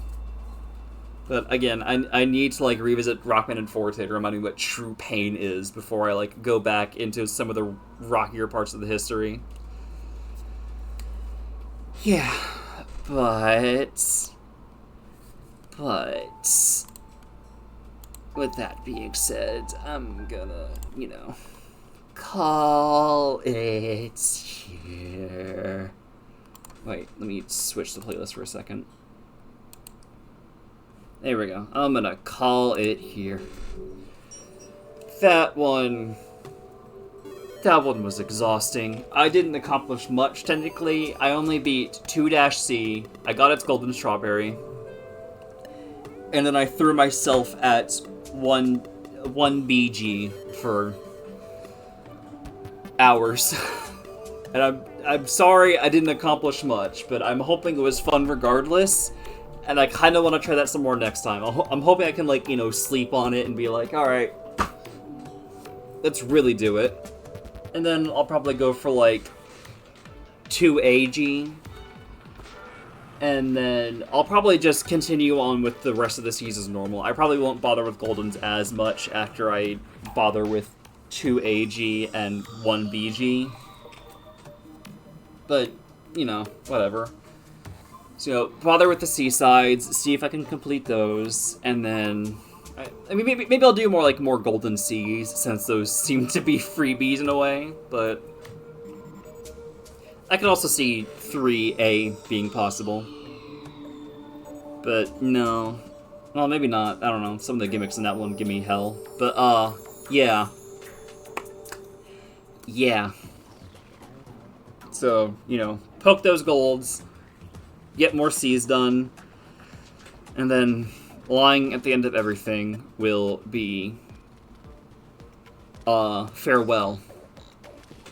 I'm saving farewell for last, partially because it feels like it makes sense to, you know, this is the end, farewell, but also, I don't know what it's like, but I've heard things. You know, 2 people here have been like, yeah, farewell is like, one of them's here right now. Yeah, no, I'm scared of it, but I want to take it on. Dumbass charges into something like that. Anyway. With that being said, I had fun. I hope the folks who watched had fun. I hope the folks who are watching had fun. I hope folks who may watch in the future have fun. And if you made it this far, if you like to poke leaderboards on some games, what's your favorite game to poke leaderboards on? And if not, I feel like I had something else. I don't know, favorite Mega Man as an alternative question? Yeah. With that being said, peace.